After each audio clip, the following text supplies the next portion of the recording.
Lawrence Tears fam? What it do? It's your man Subliminal 209, host of Knicks After Party. Got my other man over here, Kelly Goat, the other host of Knicks After Party. Don't forget to support your boys, smash that like button, and subscribe. So as you guys can tell by the thumbnail, we're doing a little something different today. We're going to talk about the Knicks players and who they would work out with, because it's the offseason. I mean, they all in the lab. They all, working on their game. So if it was up to you, who would you want each individual to be working out with, and what would you like them to be working on? Like if you had one thing. So for instance, let's talk about the thumbnail, Quentin Grimes. He's working out with Penny Hardaway. Now, what is it that from Penny Hardaway that you would like for him to have shown him? Yes, I mean, I'm just saying like that. That's kind of what we're going to talk about. I mean, what about his go-to move? What about that crossover, dribble, spin, step back? Jumper. Which that's one? Hardaway, right? What's that? You talking about Penny Hardaway's? Yeah, I'm talking about Penny Hardaway. What if Quentin Grimes shows that next season? I mean, something like that. With being that it's 2022, going into 2023, Quentin might have that in his bag already. It's just a matter of him, showing it in game motion. But pretty much with with Quentin Grimes. Salute to my people in the chat. Salute. I ain't seen you guys in a long time. Salute my man Sub. But yeah, Quentin Grimes. I just want to see him. We know he can shoot. We know he can play defense. We love his defense. I just want to see him put that thing on the deck, man. Pause. I don't know if that sounds funny, but I just want to see him put it on the floor, man. Attack. He's not. What are you gonna say? I know you're cutting in and out. Go ahead. You kind of froze. He doesn't have the. We already know he doesn't have the elite first step. Some guys got to be gifted to have that, and when they have it, they get to the rim better. They get to this, they get more, create more space. But I want to see him be, when they lack the athleticism that other guys have, they have to rely more on IQ. They have to rely more on their knowledge of the game, and so I want to see him. I do want to see him pretty much get a shot more. I want to see him average. If he gets good minutes, I would love to see Grimes average at least 12, at least 10 to 12, maybe like 4 or 5 assists.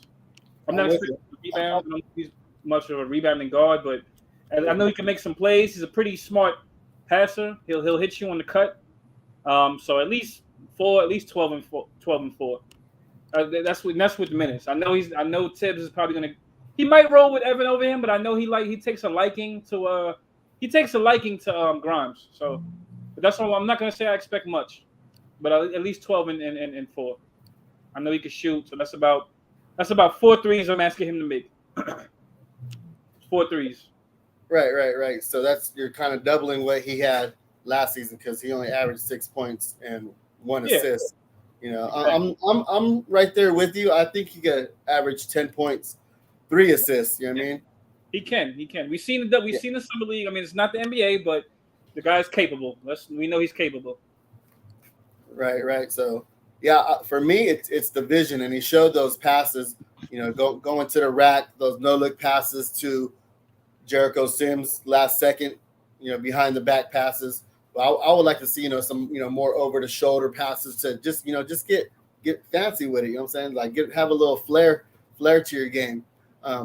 Working out with Penny Hardaway, though, he doesn't have that athleticism or the length that Penny had, so I don't expect those kind of highlight reels that Penny brought to the game, though. But just the vision, though, just to be able to, like I said, have that flair, get to the cup on fast breaks, go between the legs, on someone who's trailing. Like I mentioned, just finishing at the basket and being more aggressive. That's the thing about Grimes and what he showed over the summer, that he was willing to be more aggressive, willing to be more just getting to the cup without thinking about it. He wasn't really hesitating on what he needed to do. So I would just like for that to continue, just that vision. So he showed that a little more in summer league. So I just want him to just broaden that a little more. And I mean, you want to go ahead and salute some cats in the chat since we have some people here joining us? As y'all know, I wasn't here last week, so I want to salute. I see some new names up. Pardon, my goodness, my coughing. I want to salute my man Cormega. Salute William Turnbull. I haven't seen him before. I might have seen him, but ambiguous slime. Salute my man Chuck. My man Kaiser Souls. Salute my guys. Salute. We a proud Knicks family on this side. Eli M. Salute. Payback Carter. Salute. Salute. So my man Soulfinger. I ain't seen my man in a long time, man. Salute y'all. Thank y'all for rocking with us. If y'all are, if not, still all good. But thank y'all for tuning in to the late night show. Salute my guys. I ain't seen a lot of y'all in a minute. You know what I mean? Salute. Yeah, ambiguous line. That's my youngest in the chat. Oh yeah. I know. I've seen him before. I just couldn't remember. You know what I mean? Yeah. It was a minute. And then we got my boy Chuck Allen. Don't forget to watch Vibes and Stuff in the morning, y'all. Monday through Friday, 8 a.m.-ish to 9 a.m.-ish. My boy Chuck and Uncle Freezy, they got a dope show. They talk about relationships. Talk about movies. Yep. Music, movies. Yep. Our intro right there, Chuck laced us up with that intro on the beat. So he does his own beats, you know what I'm saying? And y'all got to check him out. So that's Monday through Fridays, 8 a.m.-ish to 9 a.m.-ish. And Chuck, to answer your question, no instruments right now. However, I did play when I was young. I played a few. Played the clarinet, played the trumpet, played the French horn. That's about it. I always wanted to play the drums, but yeah, I know that's off topic, but I was just sharing that with Chuck. Oh, I took piano lessons too, but I never committed to them. But yeah, I wish I played. You're like Bergson, huh? A jack of all trades and a master of none. Master, master, yeah, jack of all trades. Yep. Well, I have a master at one thing. But you rap though, so I mean, the music. So that's one thing. No, but I was very good at the French horn. I was very good. I was in, we performed. I was good at a few things, but I just never, I was still finding myself. Well, I played the trombone and baritone. Yeah, the baritone was dope. Both of them was dope. Every instrument is dope. You know what? I know this off topic, guys. I'm sorry. No, you good. I always like me. I'm the type. I like to play everything. So I wanted to also give the violin a try. I wanted to give that a try when I was in school. I wanted to. I just never got a chance to. I like the violin. I just love music. You know what I mean? I wish if it's up to me, I'd play every damn thing. But straight band camp. Exactly, man. I would play every damn thing. I just love music. Love it with a passion. But yeah, off topic Knicks stuff, man. Salute, Yankee Morning Brew. Salute. You say so? No, I said it's all good. I mean, yeah, I wanted to play the drums when I was younger, but they didn't offer it at school. So I was like, all right, well, that's a wrap. I'm done. Yeah, man. I ain't gonna make this a musical show, though. But it's good to go off topic sometimes, man. When everybody could relate. Yeah, most definitely. Yeah, it's good. So yeah, I want since we're done, or you got anything else to add on Grimes or? No, Grimes. All I can say with Grimes is keep improving, keep working hard. You'll get there, my youngin. You'll get there. Everybody improves with minutes. So we're on to the next. Yep. So my next one is IQ. So if you guys had one thing to add to IQ's game, and who would be the teacher? You know what I'm saying, throw your guys in the chat. So who would you guys want to teach IQ some vision and passing? Well, before I answer that, I want to ask you if you saw him going off in one of those leagues. I haven't had a chance to watch any of that. I haven't had a chance to watch the other game too with Brunson and Julius Randle and Obi. Right. Was it the Pro City League? I think it was the Pro City. Yeah. No, not the one where they played together. It was when he was. No, but I'm just saying I haven't had a chance to watch none of those. Turn the music off. I'm sorry. He put up a lot, man. He was good. Quickley was going off, man. He was, when they play that, they do stuff you haven't seen him do in many games. Quickley was going off though, man. He was like balling. Now that right there, that right there I like to see from him. But like you said, the better passing. I think that's also going to come with experience in the league. Not everybody comes into the league with the highest IQ. I think that's going to come with experience. Of course, more playtime. I think more playtime he'll get better. He plays better defense. He has long arms. He's putting them to use. Another one, he's not the most athletic, doesn't have the gift of the elite first step, but he has other things that make up. He has elite shooting, and he has the confidence. Quickley has the confidence. So that's the number one thing you need in the league to survive. Chuck said Andre Miller. I would like for him to work with though. I would love for him to work with someone like Andre Miller. Andre Miller was underrated. He was a bucket. He was a smart player. Yeah, Nick Van Exel, one of those. And Nick Van Exel will definitely be perfect for IQ. Just guys with heart. Guys with heart. Just smart players. What about Uncle Freezy? You want to work with IQ, Freezy? That'll be my guess. Freezy, yeah. Never mind. I was gonna say something slick, whatever. I don't want nobody to hate me for it. So, yeah, IQ, yeah. He doesn't need any shooting coaches. He just needs a vision coach, man. Yeah, he needs a vision coach. Why not go with the number one assist leader in the NBA, John Stockton? You can probably try to get Stockton up there. I mean, 15,000. Wait, what you gonna say? I'm sorry. Go ahead. 15,806 assists. I mean, he's number one for no reason. I mean, for reasons. You know what I'm saying? He has those no-look passes. He has a lot of those no-look passes from all different types of the court, whether it's at the elbow and the pinch post, whether it's over the shoulder to a Malone on the block, whether it's a behind the back pass, whether it's a pass inside the arc, you know what I'm saying, just to a cutter. I mean, a wraparound. He does a lot of those wraparound passes too. I mean, he just has a lot in his arsenal. You know what I mean? I mean, you don't have. It's kind of like pick your poison. I mean, you want to go with the Jason Kidd, an ex-Knick, well, yeah, go ahead. No, I'm just saying a Jason Kidd, a guy who passes on the fast break, you know what I'm saying, between the legs to a trailer, just have a little flair on those passes, just things like that. Everybody has their own, special ways they get those passes, bullet passes. I mean, there's just so many different looks you could get the rock to, teammates and stuff like that. That's kind of just what I'm getting at. I mean, we still have a Chris Paul who's still in the game right now, 1,155 assists and still going. I mean, he likes to do a lot of those passes with, off the thing is, not to cut you off, he can't work with those guys, not the guys that are still in the league.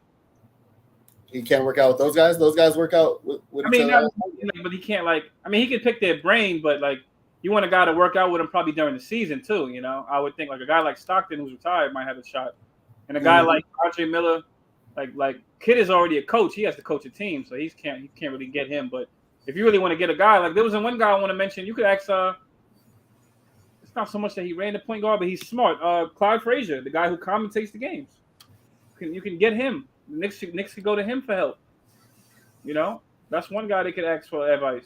Shit, you might be able to go after Steve Nash. I mean, he might get fired. He may be available. You know what I'm saying? I mean, yeah. I mean, RJ Barrett's godfather. You know what I'm saying? That's who. I mean, hey. That's another one. You can get him on the staff somewhere. What about our very own Mark Jackson? He was number 5 on the assist list with 1,296. So, I mean, he was another one. A back to the basket type passer. So, it's not just facing guys up and passing. Not just no look passing. It's having your back to guys. That's kind of a lost arc of being on the post or on the elbow and passing from out there with your back to the basket. You don't see a lot of those passes now these days. I mean, I'm just saying, just bringing a different element to the game. It's kind of, everybody does it. Everybody kind of takes a little bit of their game from, and Frankenstein's it from different players. You know what I'm saying? Right. I mean, I used to do that as a kid too. Just, certain play, the AI crossover, the Timmy Hardaway killer crossover, the stop, the hezzy, just those types of things. Like I mentioned, Chris Paul's another one. He has that unorthodox bounce where where he'll dribble with his right and then take it with his left and then pass out of that as well, with across his chest. So just, learning from those types of guys, that's kind of what I would do, So that's what I'm kind of hoping he does to elevate his game next year. It's not just shooting logo threes. It's getting all the way to the cup. Then when the defense collapses, you find those cutters. You find the guy who leaves his man and leaves the guy like either Jericho or Mitch on the block who's open for the oop. Just things like that, And he showed it towards the end of the season where he was collapsing the defense and doing that and finishing off the glass and getting those and ones, because at first he wasn't doing that. He was he wasn't getting all the way to the cup and wasn't getting to the line. And that was one of the frustrating parts, is that he was such a high free throw shooter at 90%. He finished the end of the season with like 88 point something, but you just saw him elevating his game towards the end. So I hope he just comes back where he left off and just adds a little something more. And to me, that would open up the game a lot more with that passing and that vision. So go ahead and pick whoever you want out of those guys. It's a win-win situation. At the end of the day, there's really no wrong answer. So I just kind of hope that he's out there trying to look for others instead of just being selfish and looking for his own shot. So he ended the season last year with 3.5 assists. I feel like he could finish at least next season with somewhere between 5.5 and 6. You know what I mean? So where would you see him finishing off with assists next year? Or do you think he'll stay the same? What did he finish with this year? 3.5. Well, with more burn, up to 6. Could double that one. Yeah. You gotta remember that Julius was our leading assist player last year with 5.5, so he didn't really set the bar too high. You know what I mean? So yeah, but because who's our backup point? Rose, right now, for now. You would think, you would think Rose and IQ would be side by side running the second unit. And Rose ain't much of a facilitator himself. He's more of a just get your own bucket, put your head down and get to the rack. So, but we also know that Rose isn't going to stay healthy through the whole season. Right. So that's I don't know. We got Brunson with a playmaking aspect, but I mean, yeah. I don't know. I got him about. At least, I got him doubled, about 5 or 6. Because more play time gives more results. So I don't know. I got him points. I don't know. If Rose is, if he's the full time backup, then I think it'll double. Like I said, he's better now. He's better going into his third year. That's a good point. But not to cut you off. But that's what I'm expecting, though. I'm not really saying he would, but I'm expecting like average, like kind of like a pickup where he left off kind of thing. So I would say about 5, like what Julius averages, 5 and a 5.5. At least 2 more from last year, Yeah, that's a good point. Bodega Wi-Fi said, Walt, Clyde Frazier had said no Knick has ever asked him to help or any type of mentorship. And I don't understand that. You know what I mean? Like, for instance, Quentin Grimes, I mean, yes, he's a good shooter, but why? Or last year with Kevin Knox, how come nobody ever asked Allen Houston, like, about, shot selection or, picking your spots, things like that? Because, where do you feel more comfortable on the court, taking your shot? Same thing goes with Timmy Hardaway right now. Like, if I was Deuce, I'd be trying to pick Timmy Hardaway's brain right now. He's already in-house. They're already similar in size. Timmy was 6 foot and Deuce is 6'1". So what's Deuce's problem is getting past those opponents, not having that quick first step. You know what I mean? And, neither one of them plays above the rim. They're both below the rim type players. And then it's Deuce's problem finishing at the cup as well and just not challenging guys. And just he'd rather just stay out on the perimeter. So to me, it makes sense to go do that. If you guys have players like that in-house, might as well take advantage of it, They just don't do enough of that. So for me, I would be picking Timmy Hardaway's brain, like I mentioned, that killer crossover, manipulating the defense, kind of knowing when to go fast, when to slow down, when to idle, you know, when to hit him with the hezzy, the stop and goes, those types of things. Right. Okay. Well, Sherwin says 5'10".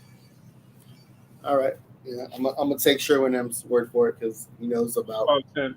about guys with shoes on, without shoes on. Yeah. Tim Hardaway, senior? You mean senior? Yeah. Senior, not junior. Not. Well, there goes another one. That's also another one that IQ could work with, like you mentioned. Did you mention that just now? Who's that? Somebody that IQ could work with. I mean, I said pick your poison. Whether you want to go John Stockton, I mean, they're all point guards. Jason Kidd. I mean, anybody. You want to go have some flair to it. You could go White Chocolate. Bodega Wi-Fi mentioned Walt Clyde Frazier. I mean, you can't go wrong with seeing. I'd pick different people's brains on what they see. I mean, one thing. Well, yeah, you can't go wrong. I mean, Tim Hardaway played in the league. He's a vet. That's another guy you can ask. I mean, I would think he's gonna be with the team majority of the season. So yeah, I forgot about him. That's a guy that because I would think he would need a guy. I think you need a guy that can work with him all season if you want the best out of him. A guy that's in his ear. I mean, somebody that's there, like right there, to get in his ear. I would think he's gonna be there. So, a guy like Tim Hardaway would be good. You don't need these guys that just work with you in the summer. You need these people all year round to set you straight. That's just how I see it. Right. But you can any of those guys, man, I think would be good. Just not anybody that's busy, that's all. I mean, how busy can Timmy be? I mean, he doesn't really have a big role with the Knicks. He's solid. I just met guys like Kidd, who's already coaching. Oh yeah. I was just throwing names out there though. Yeah. But since he played for us too, it's always nice to. I would love to have Kidd. That's a great point guard. That's a good mention. It's the same thing with Nash, who might get fired. He might be out of there. So that's a good guy to have, a good basketball mind to have on the staff. It's actually perfect. If you're talking court vision, him with the relationship he has with RJ, I mean, that would be great. Some guys just ain't meant to be head coaches, but assistant. I mean, not assistant. I'm sorry, we had that already. But just on the bench, somebody with a voice, that'd be great. Just like he was for the Warriors. Crawford would be a decent hire. Which Crawford, Bodega? Jamal Crawford? Which Crawford? It got to be Jamal. I think Jamal was he? Oh no, it might have been fake news, but I think I saw it. I saw that the Lakers wanted him, but that was probably fake. He might have like a year or two left in the tank. He might have something to offer a good 15 minutes. Has he even played the last couple of years? No, but he got picked by team. That's what I'm saying. Or not, that ship has sailed. Like, oh yeah, I mean, it's only on the staff. He played for the Knicks. He'd be good. I mean, plus it's good. It's also good. It's also cool when you have guys that played for the Knicks as well that can tell you how to play in the Garden. You know what I mean? Some guys play. Guys that play in the Garden would be great. I mean, I'm just saying. I'm just throwing it out there. Jamal would be great. Just veteran. Jamal would actually be good for like an RJ though. I would think, being that he's a shooting guard. Mm-hmm. But that's just me. Probably be good for Grimes too. For the shooting guards, more so. So who would you pick for Deuce then? Oh, for Deuce, another one. You could use Tim Hardaway, or he's a defensive guard, so Walt Clyde Frazier would be good because Walt Clyde Frazier was a defensive guard, and he's right. Walt Clyde Frazier is at every game commentating. This is a guy who you can pick his brain every night. Every night you could ask him, what should I do, especially on defense. I think his offense will come. He sometimes some guys just have to let it flow. But the defense, I mean, and just other things that complement being a point guard. I think Walt will give him great advice. That's just me. Anybody could agree with me? No? Walt Clyde Frazier? I mean, he was a defensive guard. I mean, I don't know. A little taller than Deuce. Hey. But again, sub, any point guard. Any point guard can tell you. They'll probably tell you the same thing. You know, dribble with your head up when you make your move. You know, because sometimes you got to make a guy like Deuce, right? He's not the most athletic. You know, you play ball. Um, Sometimes you got to make multiple moves to get to the basket. Some guys can get there in one, some guys two, three. So, you know, when it comes to playmaking, you know, guys may tell you, you know, after your first move, look around. They may tell you after your second move, look around. You know, things like that. Look, you just have your head up, and look for the open man. That's how it is, because that's how basketball is. You got to keep that rock alive too. You know what I'm saying? Keep the rock alive. Never pick up your dribble. You know what I'm saying? And keep your head up. And then have counter moves though. You got to have those counter moves. So when the defense is collapsed and maybe you can't euro. You know what I mean? Maybe you hit them with a spin. Maybe you hit them with a spin move, and maybe another opponent's right there. So you kind of gotta go around and contort your body. You know what I'm saying? When you go in the air, so you can't. Maybe a pump fake. You know what I mean? Maybe a pump fake, get them in the air, or something to throw, something to buy you time. You know what I mean? Mm-hmm. Things like reverse layup, a reverse layup. Yeah, like spin, like you said. Yeah, spin. Spin is always good. You know, that's what I mean though. Like 1 or 2 moves, left, right. Like you always mention, north, south. You know, you gotta be able to go. You gotta have that counter move. That's what makes players what they are. Especially when defenders cut off. You know, your comfort. You know, the comfortability in your moves. Shout out, salute King Poppy, salute. And yes, Soulfinger, yes, I think they should be talking to him daily. They should seek him out. They should definitely seek out Walt Clyde Frazier on a daily. All they got to do is do this and show them rings. You know what I'm saying? Yeah, definitely seek out. It does not hurt to seek out a veteran. It never hurts. He's right there. You can't get penalized for talking to him. That's the best thing you could do. Because the funny thing is, you know, when you watch Knicks games and you hear him commentate, he says things. Y'all hear him say it. He says things that Knicks players should do. There's times where I hear him say, "Yeah, look around. You know, move the ball. Don't sit still." I hear him say things that a coach, just simple coaching things that players should do. Like I'll hear him say, move around. Don't sit there and ball watch. Simple things. Pick your head up. Don't pick up your dribble. You know, when you go baseline, that line is all everybody. That's the most ABC thing everybody tells you. You know, you dribble baseline, the line is a defender. You know, things like that. Simple things. Moving and grooving, slicing and dicing, dishing and swishing. You know it. Seek him out. Tenacity, Matador defense, Swiss cheese. What do you call it? Swiss cheese defense. You know, Clyde always got it. Yeah, Clyde always got it. He always got a good take. Clyde is always breaking down the game what players should and shouldn't do. I hear him all the time. I pay attention to everything he says, yo. Because I'm like, yo, Clyde is right. I mean, I take note of everything. Everything he says. Everything I see and everything he says. I love Clyde. But you gotta have both sides of the coin too, or both sides of the court too, because Mike Breen is on his game too, though. That's why they use Mike Breen a lot during the playoffs. You know who else I just thought of, not to cut you off, so you know who just came to mind who they use a lot? Jeff Van Gundy. Another guy that was a Knicks coach. You know, and he will speak his mind in a heartbeat. He's not going for none of that. So I mean, he called out Tibbs multiple times. I'm not getting at Tibbs tonight, but he called out Tibbs numerous times. Like, why is Tibbs doing this? But Jeff Van Gundy lets him have it on the side. He's like, they're calling this a foul? Come on. Guys got to be tougher than this, you know. Van Gundy is always at it. That's another guy. Mark Jackson is always – these are guys that should be in the Knicks brass, that should be somewhere on the bench. Somewhere. Thibodeau be the one lined up. Yeah, I mean, I think so too, but that's neither here nor there, man. I don't get on Tibbs, but yeah, these are guys that was Knicks coaches that called the games. That's about 4 guys right there that Knicks players should be seeking out. You know? Hey. I mean, but then again, I heard Shaq say this too. When Phil Jackson was the president, GM. Was he the president? President, right? I heard him say that It was Phil Jackson's first year as president, right? His first full year. He was saying that guys are not learning the triangle because they don't know if they don't know how long they're going to be there. They don't know if they're going to be a Knick for many years. Like the triangle, you have a system. That's a long-term thing. A system is like your precedent.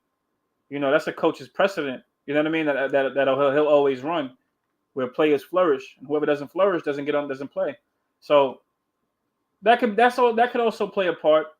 Players not knowing if they're going to be there, but the young guys, they should be like a sponge. They should be seeking out from everywhere they effing look. They should be seeking some type of knowledge. Salute my man Juju, King Poppy, salute Bodega, salute my man's in the chat, man. Soulfinger, everybody, salute again. But yeah. Oh, my fault, sir. I went on a rant. No, you good. I mean, you missed last week, so you got a lot of, info you got to let out. So I ain't mad at it. Yeah. I wasn't here last week, man. The floor is all yours. You know what I'm saying? I want to mention. With that being said, is it okay if I pick the next guy? Yeah, it's your show, bro. Let's pick Obi. Assuming Obi's still here, I think he will be. I don't know. Obi likely, this is where the position changes. Probably should work with a big, right? Right. And let me ask you: do you think he should work with a guy that more so suits his game, or just any big? Like let's say maybe an Akeem Olajuwon, that would be ideal. That's probably ideal. Might not happen, but it's ideal. Then again, no, I can see him working out with Olajuwon, working on some hook shots. But would you suggest any big or guys that more so cater to his game, like his comparisons? I would say more comparisons, but 90s, you know what I'm saying? Like 90s grit, 90s grind, you know what I'm saying? So for me, I would go after the human highlight, you know what I'm saying? Dominique Wilkins, yeah. Oh, you mean like the dunkers, or you mean dunkers? Yeah, the Rainmans, the Sean Kemps. I love Sean Kemp. Yeah. Those guys who are aggressive, the guys who flex rims. You know what I'm saying? Because that's what Obi doesn't do. He doesn't flex those rims. Even his dunks in the dunking contest were soft. It was almost like you get up there to yam and he just kind of let go right before you get to the rim. So I just want him to get more nasty. Just be out there just trying to yam on somebody every chance he gets, every opportunity, So for me, it'd just be getting stronger and flexing those rims. So I'd holler at those two cats if it was me. Like nothing serious. He doesn't really have to, do too much, because I would say rebounding, but he leaks out just too much to rebound. That's the other thing. And it's a momentum swing. It gets butts out of the seats, gets the crowd going. Mm-hmm. Which you do need. You do need players like that, especially in the Garden. Sometimes we need some damn energy. Right. Play like Ish, Mm-hmm. But it just can't be every time, though. You know what I mean? It has to be situational. It's always, whoever's on the top of the key, whether it's, you're running your offense. That doesn't necessarily have to be the point guard. The point guards, maybe he drove to the hole and Obi's on top of the key, so he's that guy, to leak out, or whatever. But when you're in the corner, you know what I'm saying, and you didn't get the rock, then go get the boards at that point. You know what I'm saying? Time those oops. Mm-hmm. That's kind of what I'm getting at. You can't be leaking out every single time. But right. Yeah, you know what? You're right. Because I was thinking like, are these guys gonna teach him the timing of leaking out? I'm just thinking like, but you know what? When I think of Sean Kemp is a guy that, yes, he wasn't a very elite dunker with very, insane athleticism, but you know what else too? He pushed fast breaks. He pushed them himself. You know what I mean? So that could be, I guess something to teach.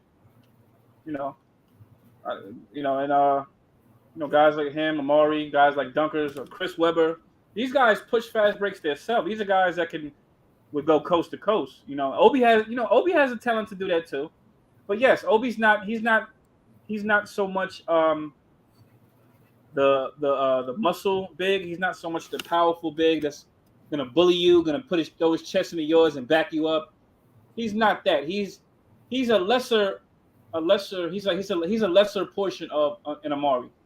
He's not a chest to chest guy. You know what I mean? He's a Yeah. lesser portion in the sense of power forward with the elusiveness and the athletic dunks that has some handle. It can get up there, but he doesn't. He's Does not. he have handles? You said what? Does he have handles? Where did you see he has handles at? There was moves I seen him. Who was it he caught with the move? He was it Sabonis. I mean, there's a few highlights you could think of where he took guys off the dribble, made a couple good moves. Yeah. I still think that he dribbles too high though. You know what I mean? Like he needs to squat to get down a lot lower when he's handling the rock to get past opponents. It's just like he's always standing up. You know what I mean? Like you never really see him squat down on defense either though. That's what I mean. Like he plays like never like high all the time. Right. But you know what? Yeah, I can agree. He doesn't have the some of the fundamentals down packed. But you know what? I was thinking about that the other day. I missed a lot of Freezy shows, but there was one show I saw the other day, and Freezy, I think it was GI. It was a few guys on here. They was talking about Randle playing the three, right? So I mean, I'm not talking about Randle, but what I'm saying is Obi. I was thinking about when I thought of that, I thought of Obi. So when I thought of Obi, he's going into his third year. Yes, that is a weakness of Obi. He doesn't play defense well. He doesn't look good playing defense. However, this is his third year. Let's see if he comes into this season and he's a good defender. Let's see if he comes in here moving better laterally. I mean, I can't. I would have to see it. We know that that's a weakness right now. But let's see if he plays better defense. Let's see if he learns to, when he attacks the basket, he learns to protect the ball. When he goes around the smaller guards, he cuffs the ball, plays bigger, brings it over their head so they can't get to it. When they attack the basket, things like that. Let's see if he works on that. Let's see if certain guys work on certain things, so he doesn't get ripped. You know what I mean? Attacking the basket. I think in his first year he was getting ripped a lot. I think easily. It's like he didn't know what to do. Like once he got the ball, he didn't know what he could do. So. Let's see. Let's see how it could work. Let's see if he can move that laterally and move his body better. We'll see. But I can agree, though. Yes. It looks like Sean Kemp and Obi had the same kind of stats their rookie year. Really? Minutes played. If you're looking right there at what Ung put up there, look, minutes played 13.8. Points 6.5. Free throw percentage. Everything looks pretty close across the board. Rebounds, right, 4.3. So then it looks like towards the end of the year, it's kind of what Obi took that next step. So if he could keep that going, I could see them having similar stats. Yeah, it's funny. It's good to know Freezy's listening. That's what it's showing. Man, yeah. Uncle Freezy's listening and doing another show at the same time. While coming up with ideas for the next 3 shows. So okay, so yeah, you see, man, Kem was a effing problem, man. In the playoffs, he averaged more than this, like double. He averaged like 35 and all that stuff. Like, well, in the finals, I mean, but in playoffs, he averaged double. I mean, he averaged double these numbers on a Dennis Rodman. You know what I mean? On a top defense, it was actually something to watch. I mean, they lost, but I like Sean Kemp, man. I always did. And think about the guys he had to go up against, like you mentioned, the Rodmans, all the bigs. You know what I'm saying? Like all the bigs, all the Ewings and the Robinsons and the Hakeems, and just like that was the year of the bigs. There's always somebody that's gonna meet you at the rim. You know what I mean? Mm-hmm. And be like scrapping, trying to rip the rock out. Poke the rock out, just grabbing arms. I mean, there was a lot of contact, hand checking. That guy at the rim, I'll tell you that. Not when he was pushing the rock. Not when he pushed them fast breaks, man. He has highlights. But yeah, that's a guy. There's still guys swiping though. There's still guys trying to poke that rock out. I mean, there's always guys swiping. That's the thing. Little guys, smaller guys will always swipe, and that's where you see the best highlights. When the big is just when they bring the ball up and they make themselves bigger. The footwork and all that. That's a lot of work. I know to avoid defense, to avoid long arms and all that, and still get the bucket off. That's a lot of work. That's what makes basketball so interesting. That's what makes players. I see a lot of guys do that. I wish I could see Mitch do that. He takes it to the basket and, just avoid a little guy trying to swat him. I mean, trying to rip him. That's what makes players. But, yeah, Obi, like you mentioned, Sean Kemp. I saw Soulfinger mention it. He should be lurking. He should be, I said lurking because Almighty Finesse. Salute Almighty Finesse. Like, I seen Soulfinger mention in the chat. Rasheed Wallace. I would love Rasheed Wallace, but he's occupied. I think Lakers got him. I think Lakers got a hold of Rasheed Wallace right now. So we ain't going to get him. We had him on the staff. For a while. Stat would be a perfect guy. Stat would actually be perfect. I don't know if Stat is still over there in Brooklyn with the Nets. I don't know. But this is a guy, I know he loves New York. I know he loves the Knicks. I would love for him to work with Obi. Oh, my God. That would be great. He probably would have Obi in the weight room. Probably. But they have that similar frame as well, though. You know what I mean? Yeah. Only with Maury, he was more macho. You know what I mean? He's more macho. A lot more. He's going right in your chest. He doesn't give a damn who you are. And I will say, Amari converted a lot of those dunks over shot blockers. A lot. Because I seen so many highlights of him. He was challenging everybody. You could hear him scream through the TV. You could hear him. Hey! You can hear him every time going right up. Somebody else said something funny that I thought was funny. King Poppy said Thibodeau. I know it's off topic, but he said Thibodeau is like McBride. He'll say McBride is great and still use Alec Burks. Yes, I know. I don't even want to think about Tibbs right now. I don't even want to think about that this season, man. We're gonna have those, but I don't want to think about it. Obi is 6'7". You can't compare Obi to those guys. I suppose. I mean, he's a power forward, so it won't hurt. No, he turned the league gig down. He's taller than Randle. I know that much. You know what I'm saying?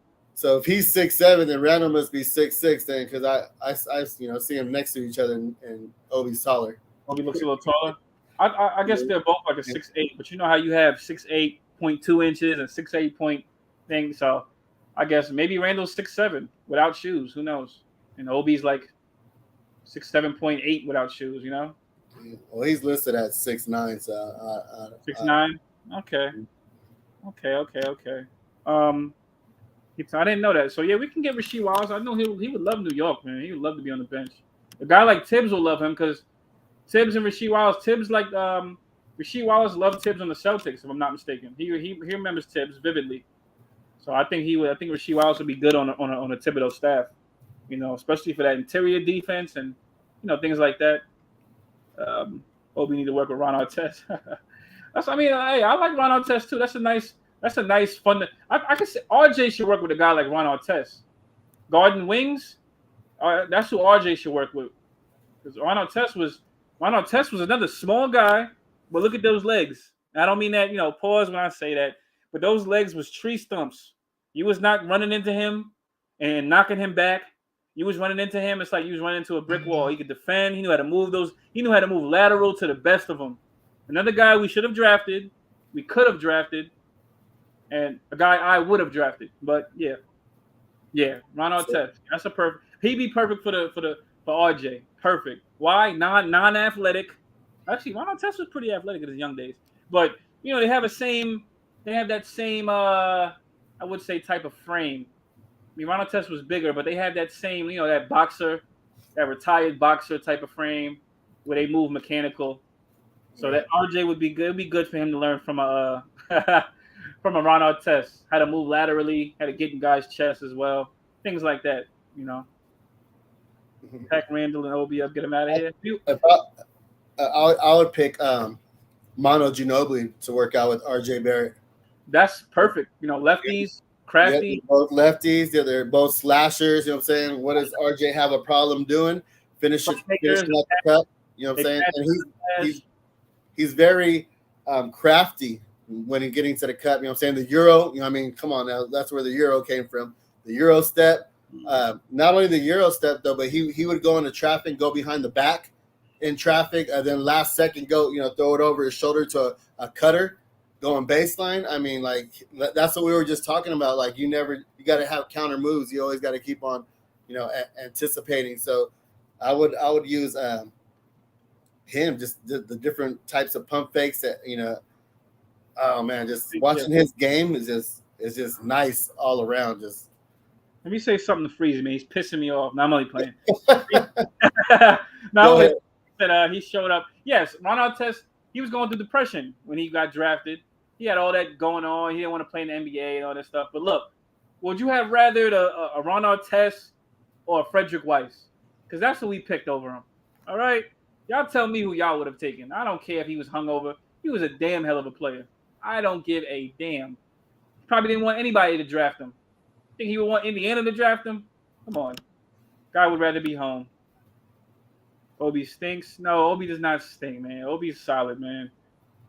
Now I got to start looking at the comments. I want to start. No, let me not do that.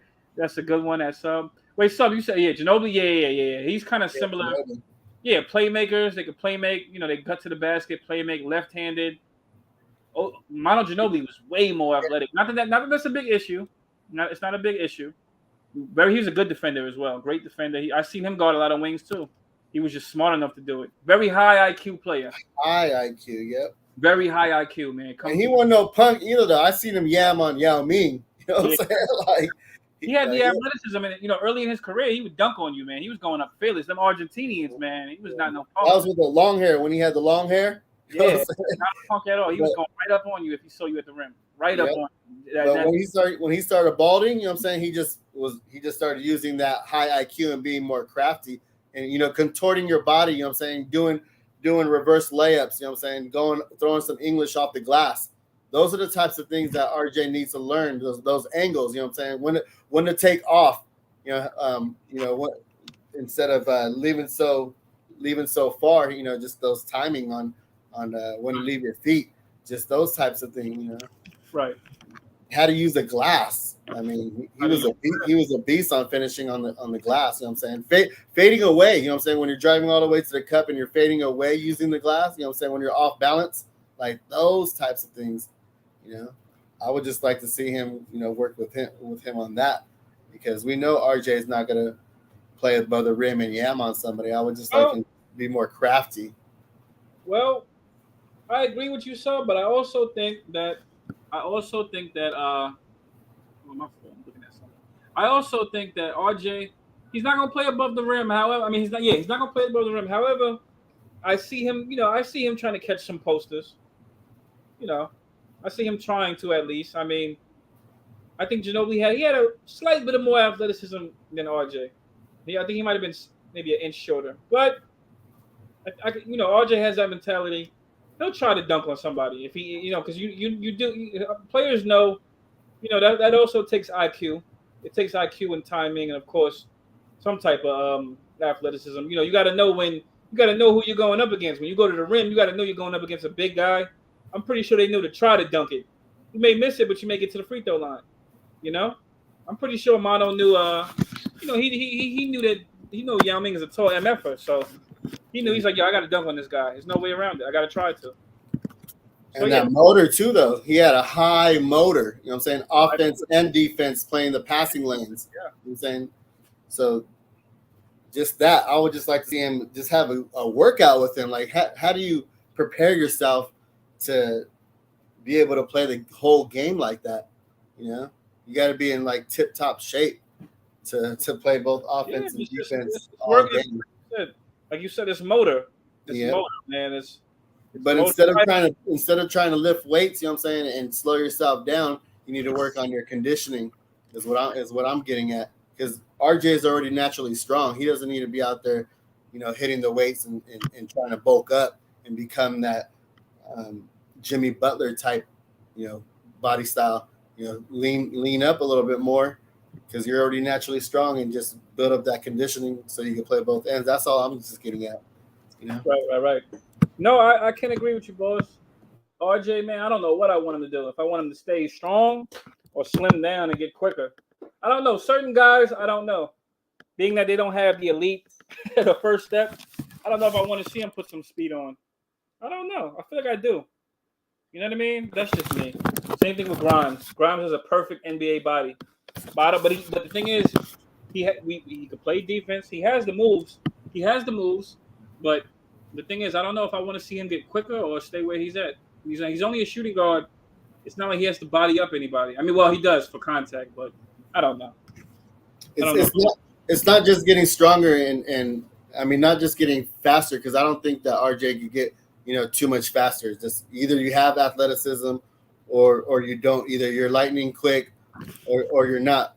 But mine is just the conditioning, because towards the end of the games, you know what I'm saying, when you need to hit those clutch threes or whatever, you got to have your legs underneath you. You know what I'm saying? Mm-hmm. So yeah, you know what I mean. So he a lot of those games towards the end of the games he didn't have his legs underneath him, and but just that shot. that's with fatigue, man. That's those minutes, man. But if you're in shape, though, if you train your body to play big minutes, you know who your coach is. You know that you're going to play major minutes. He wants to play major minutes. You know what I'm saying? He mentioned that. He knows that him and both Randle were leading the league in minutes at one point, with the 1 and 2. So knowing that going into next season, like, why would you try to bulk up? Nah, you gotta have that, conditioning under wrap. See what happened to Mitch. And that's what happened. That's what happened to Julius. You saw he lost that weight. Mitch had to lose some weight. I think these guys should. I mean, I don't know. It's just a suggestion. I mean, RJ, we know he could bully twos. He can't bully threes. It's not going to happen. But we know he could bully twos. We like him being in shape. We love it. However, I don't know. With the way the game is, I mean, I don't know. I don't know if some guys should slim down to get quicker. I really don't know. I would love to see a quicker RJ, though, being that he doesn't have that quick first step. I would love to see some, with his game, a craftiness with that game. I would love to see him be deceptively quick, a change of pace, just catch a guy, dribble the ball slow with a slow hezzy and then just blow right by him. I would love to see that, because that would help him get to the rim better. I mean, the thing is, he gets to the rim. Like, I've seen somebody mention this. Let me just take a sip of this wine. Give me a second. You good? I would just face somebody up and just kind of jab step him this way, and then go left using your off arm to kind of just like rub the defender and get past them with that strength. You know what I'm saying? Right. Like the easy things. He's not gonna beat him with his athleticism or handling the rock, trying to shake or bake somebody, but just jab step. You know what I'm saying? And, or kind of like or take it over your head this way and swipe. And when you swipe, you take that step too and take off. Well, that's like you're talking about like a mellow type of thing. Yeah, without all the dribbling though. Just swipe the mellow swipe and then take off. You don't have to dribble, stop, step back, and all that extra. Not the Julius Randle. So I saw somebody comment. Not to cut you off or nothing. No, you good. I saw somebody comment, right? I screenshotted the comment because I like what they said. Mm-hmm. They were talking about RJ. So they said, thing with RJ, he has a unique game where he's kind of like he's somewhat hard to defend in a sense, which I agree with, because he has kind of like those orthodox movements. He takes the long strides. Sometimes those long strides for certain guys can be hard to defend because he has that craftiness to him, which I can agree with. Only thing with him is, like we all mentioned, finishing at the rim. He does get by his guys because he has the strength and he has that last step where he kind of like he slithers around them right at the basket. The only thing is finishing. So I can agree. I forgot who the guy's comment was. I have to look at it on my phone, but I like the point he made. Certain guys make themselves hard to defend. Like for example, I'm not comparing them, but Luka. Luka's not fast. He's slow as shit. Pardon my language. One of the slowest superstars in the league right now. He might be the slowest. I mean, even Dirk called him slow. But this guy has some strength to him. He has strength and he has footwork. He has things like that. And look at all these look at the guys he scores on. Like, you know what I'm saying? Because he has body control though. That's the thing that RJ doesn't have. Once he goes airborne, he doesn't have that body control. I mean, because if he had that body control, he would bump into them, then kind of fade away and then use the offhand in the glass. But he doesn't do that. You know what I mean? He gets past his opponent, but then there's another guy, a big or something that's coming from the weak side to block him, and then he's already left his feet, so he doesn't have that, that second maneuver that we were talking about. Yeah, they have his timing down to block the shot. So those are the kind of things that he needs to work on. Like you mentioned, he needs to pick those kind of guys' brains. You shot at someone comment? No, Almighty. I screenshot it because I like the comment. So yeah, I don't know who the guy is, but I like it because it's a knowledge of the game. So yeah, I had the screenshot. I like it. I like what he said. I'm like, he's right about RJ. RJ, in a sense, is hard to defend. Yeah, these are the players I would like our guys to. It's like releasing your shot, right before you hit the ground as well. You know what I'm saying? Like that last split second decision where I'm gonna go airborne. This guy's blocking my shot. I'm coming down. I'm either gonna pass it or release it right there too, though. So, my boy Kelly froze up though. It's that internet issues a lot of people have been having lately. So, yeah, that's all I'm getting at is being able to finish at the cup. Using your angles, just having better body control, contorting your body. You know what I mean? Taking the contact. What's good? What's up, boss? One in, one out. Is that what we're doing? Yeah, I was here. I'm here. I was here the whole time. I was talking about Kelly. Kelly went out, then he came in. Yeah, man. I don't know. The RJ Barrett thing is intriguing to me, bro. Let me say salute. I can say salute to my aunt, man. Salute, aunt. Salute everybody. Salute. The RJ thing is intriguing, bro. And the reason why I say that is because a lot of people, a lot of non-Knicks fans say the same thing about RJ. And it's as simple as this. It's not about his finishing. The MFO won't pass the ball. He won't. He'll go to the hole and see 3 people there, bro. Mm-hmm. And no, he can't jump. But that's yeah. I mean, I get what you're saying. No, that's that last second where you can just throw it over your shoulder to someone. After you get double teamed, it's obviously somebody's open. So, right. Yeah. But I think he'll learn though. I think he'll learn. And yeah. RJ, yeah, man. RJ Barrett, go to the basket, see 3 people, and he still won't pass, bro. And if you Mitchell Robinson, why even bother? Yeah. If you Mitch, RJ's like, yo, man, the paint is crowded. What else is a center gonna play at? What else do you want your center? I mean, occasionally you might want your center on the perimeter, but then we'd be talking trash about how soft our center is. He don't want to mix it up. Yeah, man.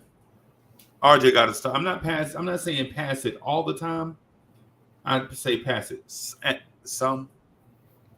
Yeah, because we mentioned that he gets past his opponent, but then the big leaves Mitch to go, stop him at the rim, and that's when he should be throwing the lobs to Mitch at that point, but he doesn't. So, yeah, I get you. Yeah. Of the top 24 people in the NBA, in terms of usage percentage, RJ Barrett has the lowest assist total. Excuse me. Of all the people, the top 24 people in the NBA, top 24 players in the NBA, and I know I showed this numerous times, right? Yeah, RJ Barrett is the only one that won't pass. 3 assists per game. Yeah, that's horrible. That's bugging, bro. That's borderline. Like, we gonna fight when we get outside. You know what I'm saying? Yo, that's right. Ain't that what? Like, RJ, come on. What are you doing? You keep the ball. You get it. Sure, you can get to the rim, but you won't pass it. RJ, but I don't want to put his assist percentage on the screen because it's embarrassing. But I think I'm going to have to put RJ Barrett assist percentage on the screen. He does grab boards, though. 5.8. Yeah. That's because he's a small forward, right? He's a small. That number is impressive when he's a guard. At forward, that's not really that impressive. You know what I mean? You would hope it. You would. But does Obi Toppin get 5.8 boards? He's a forward. Obi ain't getting on. I'm just saying though, like Obi ain't doing nothing, bro. Oh my! And then I'm looking at RJ Barrett true shooting percentage. I want to vomit. And for RJ Barrett's career, in 198 games, RJ Barrett averages 2.9 assists. for his career.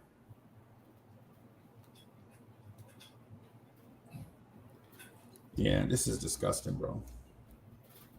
And I love RJ Barrett, man. I hear you. I hear you. So, who would you like RJ to be working out with this summer to work on his craft? I need for RJ Barrett to go to church or something. I need him to Go go to church. Whatever his religion is, whatever church is in his religion, I need for him to go there. So some exalted person closer to the higher being can help RJ pass the basketball. I don't know, because he might not even pass the collection plate. So that might not be a good place for him to go. Nope, he ain't gonna do it. No. No, RJ Barrett is, because if we're looking for a player comp, it can't be Jimmy Butler no more. Because Jimmy Butler thrives in the two things RJ Barrett struggles with. Jimmy Butler is great at defense and great at passing the ball and getting others involved. Jimmy Butler is great at that. RJ Barrett struggles with that.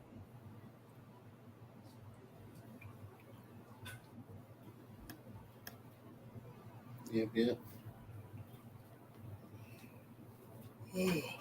All right, so I want to kind of move. Can you hear me? Yeah. Oh, okay, because I didn't know if I was muted or not muted. Not right. Yeah, I wanted to move on to Cam and who that was T-Mac. We mentioned before that Tracy McGrady, you know what I'm saying, is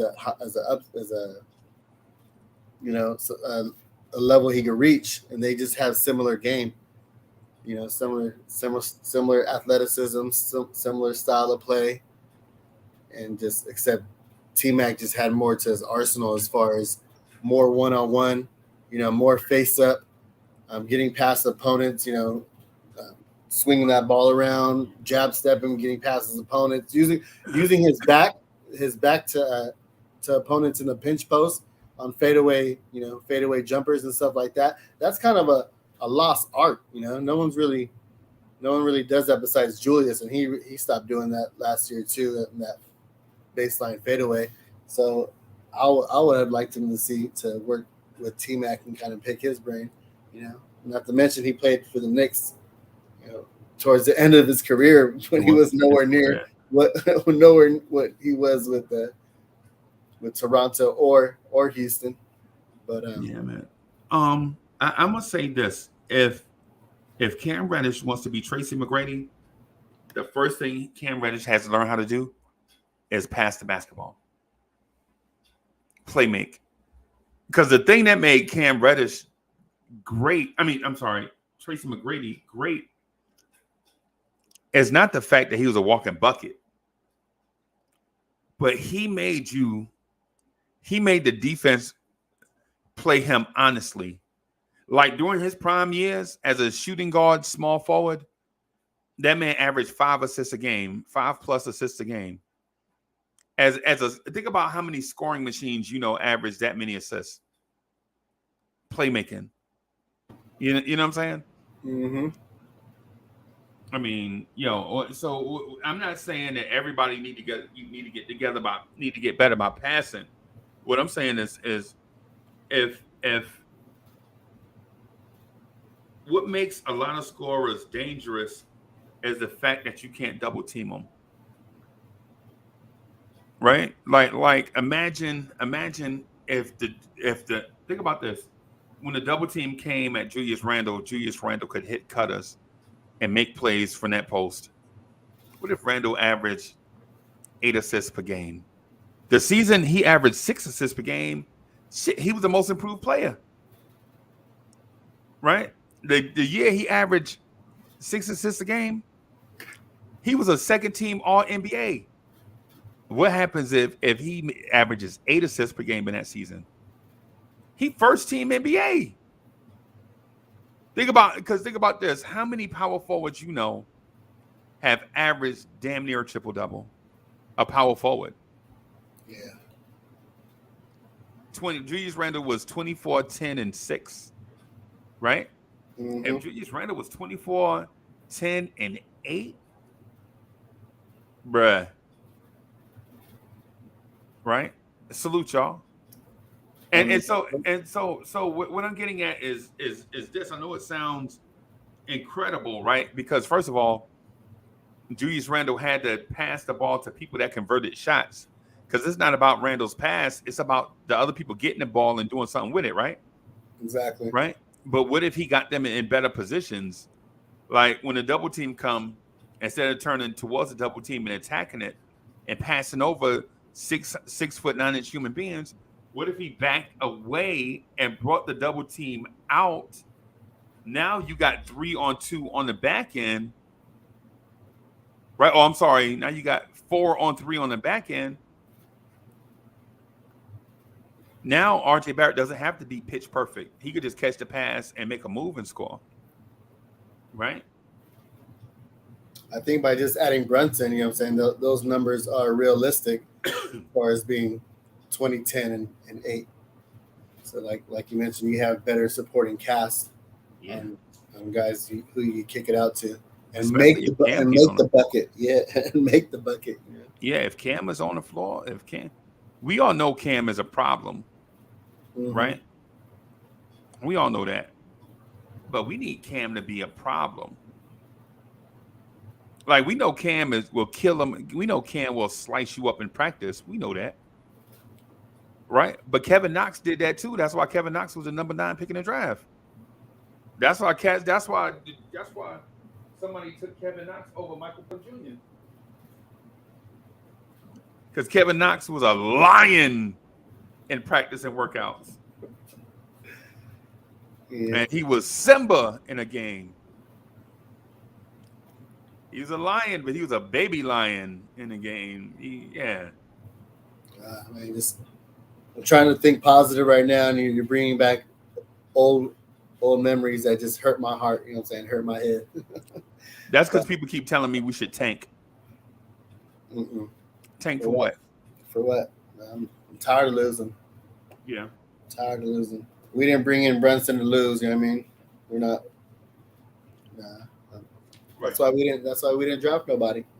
I mean, right. Let's see what these kids can do. I mean, they showed a lot towards the end of the season that they took that next step, and we're all hoping that they can continue to do the same thing over the summer and work on their craft. So yeah, I mean, right. Tanking is that loser mentality, and I'm not with all that. I'm saying. Pretty much. But pretty much. Yeah, but as far as Cam, though, yeah, he has that upside. He just needs to get stronger, though. He's just, he falls and hurts himself, and he just needs to be able to be available. And to me, he needs to just work on his strength. I'm not saying bulk up, but just like work on his strength, because he's crafty when he gets to the cup. He can get past his opponents though, but he doesn't. He's like Obi. They don't, take that contact very well. Hey man, is that dude bigger than Obi? Is Cam bigger than Obi? Yeah. I think so. Obi's skinny. Like he I think so. I mean, Obi may be like an inch taller than Cam. Cam look thicker, bro. But as far as like girthy, like I think I know that Cam is bigger than Cam is about what, 220? I have no idea. Obi must be like 205 then. 201. Yeah. So yeah. Yeah, pretty much. Yeah, pretty much, man. I'm working on a project, right? So I'm working on a thing right now. The reason why I jump on with you and Cully initially is because I'm working on a debunk the myth series. And the myth is that you need to tank in order to get a good player. Right? And so what I did was I took a look at all the players that got drafted in the draft. And I want to finish talking about Cam. I just want to mix it up a little bit. Of all the players drafted by playoff teams, eight teams from each conference make the playoffs, right? And I know the playoffs. I know people are like, well, what did the play in? I get it. But you got to play in. You got to win the play in order to make the playoffs, right? So for all the teams that picked 17 and later, I could put together a team that can compete for an NBA championship. Are you doing like Moneyball or what? No, I'm doing common sense ball. Right? Like, think about this. If I told you you could pick Jimmy Butler, now think about it. If I told you you could pick Jimmy Butler at 30 in the Jimmy Butler draft, the Iman Shumpert draft, right? If I told you you could pick Jimmy Butler 30, Jimmy Butler is going at 30. Jimmy Butler is going to have this career. And you picking Iman Shumpert at 17, would you still pick Iman Shumpert at 17, or would you take Jimmy Butler? I'm taking Jimmy. That's common sense, right? Right. And the Knicks have shown that they're able to have value picks at towards the end of those drafts, you know. So I mean, we actually been striking out in the lottery more than, you know, than at the end of the drafts. The 58th pick, Jericho Sims. I mean, yeah, 25 picks, 25th picks with Grimes and IQ. I mean, right. So I'm in a random draft, right? So the random draft I'm in is the 2019 NBA draft, right? I'm in that draft right now doing research, right? mm-hmm. All right. So I'm in the 2019 NBA draft. The playoff, the cutoff for playoff teams, like the top 16 teams, Chuma Okeke went to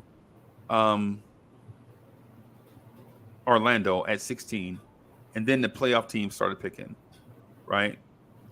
And in that draft, you got names after that. After 16, you have Matisse Thybulle at 20, Brandon Clark at 21. I know people don't know who that is, but I do. Grant Williams at 22. You got Jordan Poole at 28. You got Keldon Johnson from the Spurs at 29. You got Kevin Porter Jr. at 30. Now, how you gonna tell me you need to tank in order to get talent, bro? Right.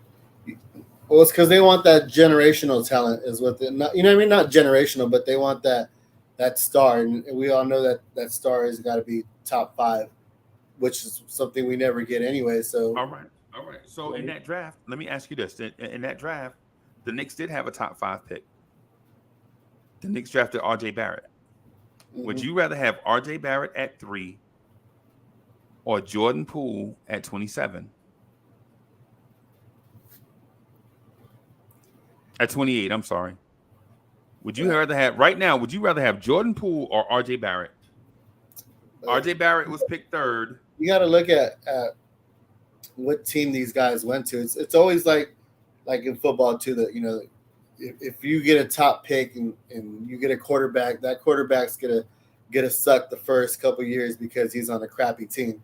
You know what I mean? That's the reason why they got such a high pick.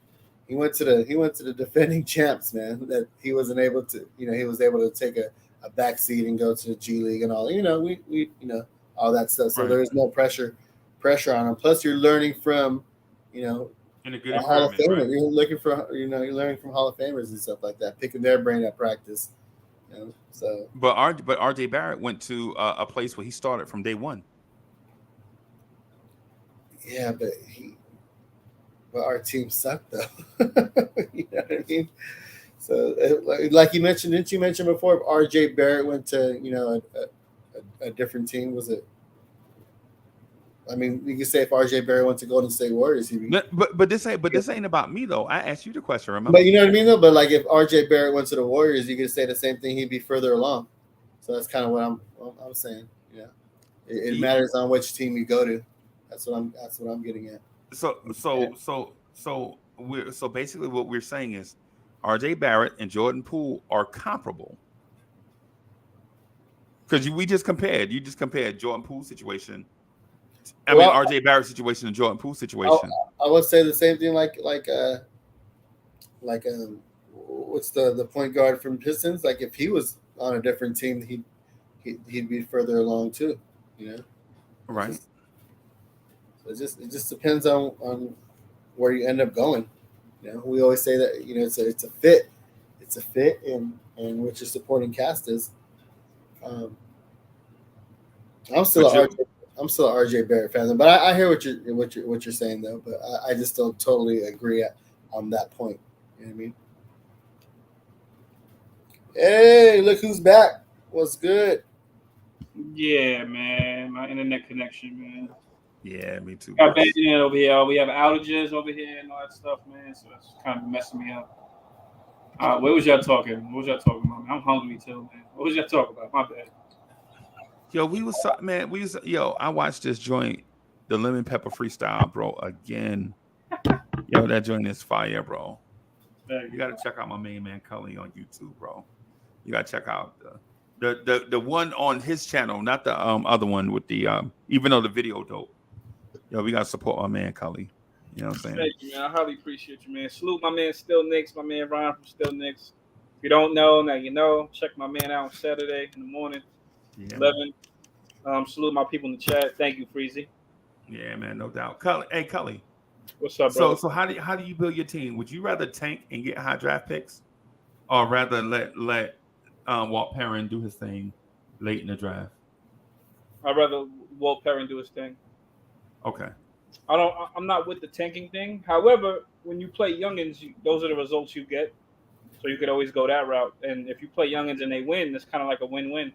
Okay. So that's how I look at it. Okay. Yeah. How you looking at it, Freezy? Try to win, try to compete. What we got? No, I'm trying to do something impartial. I'm working on a video, right, to put out where I compare people taken in the playoff picks 17 through 30 versus teams that tank all the time. Mm-hmm. Right? Versus teams that tank all the time. Teams that tank all the time, their win percentage is in the gutter. And then when you look at their roster, you ask yourself, are they ready to win a championship? Teams have been tanking for teams that have been tanking for 3 or 4 years. Hey, Sub, how long should the rebuild last? Just this year. This year. This is the last year where this is supposed to be the biggest draft of 2023. So I would say this is it. If you want somebody, hop up in the draft and go snatch them up. I mean, we have like 4 second-round picks. There's a lot of value in this draft, but there's a lot of value in all the drafts. Even last year or this year that just passed, we were talking about, we needed, or I personally said I wanted a backup point guard, and Trevor Kills wasn't on my list. I wanted a guy like Andrew Nomard. I'm saying someone who could pass the rock, and there's other point guards available. We mentioned Scottie Pippen Jr. that could have got picked up after the draft instead of Jean Claudio Montero. Instead of going after him, we could have went Scottie Pippen Jr. Right. So there's guys out there. Whether you pick them at 30, 42, 58, or after the draft, it just depends. Are you going to go get that guy? Is Scottie Pippen Jr. a baller? Yeah, he's a hooper. Right. Would you rather have taken him over Trevor Kills? Yes, I had him on my list. Right. Like I mentioned, I didn't have Trevor Kills on my list because. You see what I mean? And I like Trevor Kills, right? Mm-hmm. But I didn't think Trevor Kills was going to come into that summer league looking out of shape. You know what I'm saying? And first impression is a lasting impression. Right. It's like with me and Cully, right? So I be talking behind the scenes. I be like, yo, check out this dude Cully, man. Y'all check out his joint. Everybody was like, yo, everybody got somebody. Everybody know a rapper. And I'm like, nah, man, for real. And then like when company come over, I'll play Cully Lemon Pepper Freestyle on the big TV in the living room. and what it is people will be like, man, everybody say they know a rapper that. Oh, wait a minute. Oh, okay. Look at this dude, right? All right. You know what I'm saying? It's the first impression. See, if Cully joint was whack, cats would have been like, See, everybody know a rapper. You know what I'm saying? And so what I'm saying, I'm using the Trevor Keels analogy there because Scottie Pippen looked like a hooper from day one, right? Right. Even if he's not better than Trevor Keels, long-term day one impression is that he looked like he better than Trevor Keels right now. He do like he better than a few guys right now. Yeah, he looked better than John Montero right now. Yes, he does. Right now, if I'm the GM, I'm trading Trevor Keels and John Montero for Scottie Pippen Jr. You know what I'm saying? Yeah. Right. The first impression is a lasting impression, bro. It's like when the first time you saw Jericho Sims. The first time you saw Jericho Sims, you're like, oh snap, that's the dude that hit his head on the rim in that workout.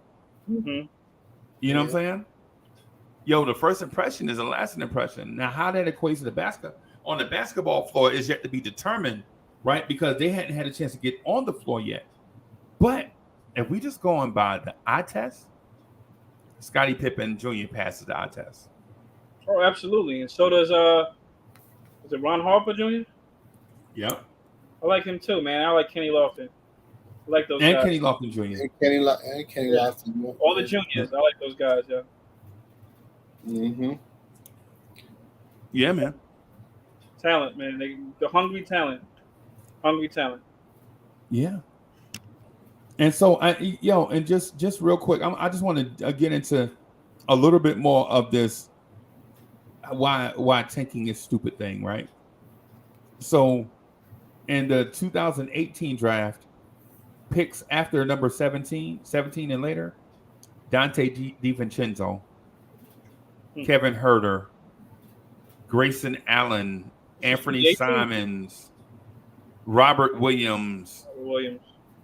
2019, right? Huh? Was this 2019 draft? 2018. 2018? Here's a name. Here's a familiar name after 17. Mitchell Robinson, Gary Trent Jr. Second round. Yep, those are second round guys. Bruce Brown. Anybody remember that name, Bruce Brown? Still in the league. Still in the league. Still in Hamidou Diallo. Hamidou Diallo. That's a guy we should have got. Yeah, man. Repping Queens, athletic. Yeah. So you don't have to tank, bro. You can get quality players, man, if you pick right. While we taking names like, think about this. While we taking names like Rokas Jokubaitis, right? While we taking names like Rokas Jokubaitis, some team is taking a name like OG Anunoby with the 23rd pick. Mm-hmm. That was 2018 as well, or 2019? That's 2017. 2017? Oh, 2017. OG Anunoby. People are taking names like Derek White, Josh Hart, Kyle Kuzma. I mean, come on, bro. What are we doing? Why you got to tank? Why you got to tank? Because when you can get like good names after 17th pick? That's what you mean? Yes. The Knicks don't think like that, man. I wish the Knicks did. I mean, it seems like not only do teams that come in front of us get good picks because of their position, it's like the teams that draft after us just hit a gym. They hit like a ball in the park, man. A swing in the park. You know what I mean? Yeah. Herb Jones. Somebody mentioned, shot clock just mentioned Herb Jones. Right, that's what I'm saying. Like while we taking names of dudes, you like who? While you taking names like that, right? Other teams are taking names like Malik Beasley, Karis LeVert, DeAndre Bembry, on the Nets. Pascal Siakam went 27. DeJounte Murray went 29. Yeah, DeJounte Murray went late. That was like 2016. Yeah, DeJounte Murray went 29, bro. What are we doing out here? What are we doing out here in these streets, bro? I knew DeJounte. Funny thing is, I knew that kid was gonna be nice. I knew it. Man. Jared Allen was a late first. Was he? He was a late first. You're right. Yeah. Yeah. It's okay because Knicks fans would have traded all those guys anyways, though, because we're impatient. Yeah. Pretty much. Pretty much. I mean, we taking. I mean, think about this. It's names like Justin Anderson, Bobby Portis, Rondé Hollis Jefferson, Larry Nance, Kevon Looney. Sounds like 2016 to me. Chetty Montrezl Harrell. Montrez. Come He's on, still available. He's available. He's still a free agent. Yeah. Yeah, man. It's Pat Connaughton. Is Colin Sexton still a free agent? I think so. He's I still. think he a restricted free agent. We don't need him. I mean, we don't need him right now, of course, but yeah. Yeah, man. And think about. Okay, here's one. The 2014 draft, right? The 2014 draft. All year, people thought Joel Embiid was going to be the number 1 pick, but he was a big man with an injury history, right? Okay. And during that time, everybody was like, "Yo, wait, which guy, Freezy? My bad. Joel Embiid." Joel Embiid was the best player in this draft, right? Everybody knew it, but he was a big man with an injury history. Yes. And if you take a big man with an injury history, number 1, and it don't pan out, y'all already know what it is, right? I mean, that's like Greg Oden. Yeah. Well, we said it ourselves. I said it myself. I didn't want to draft any bigs if we had, with the 11th pick. People were saying Jalen Durant.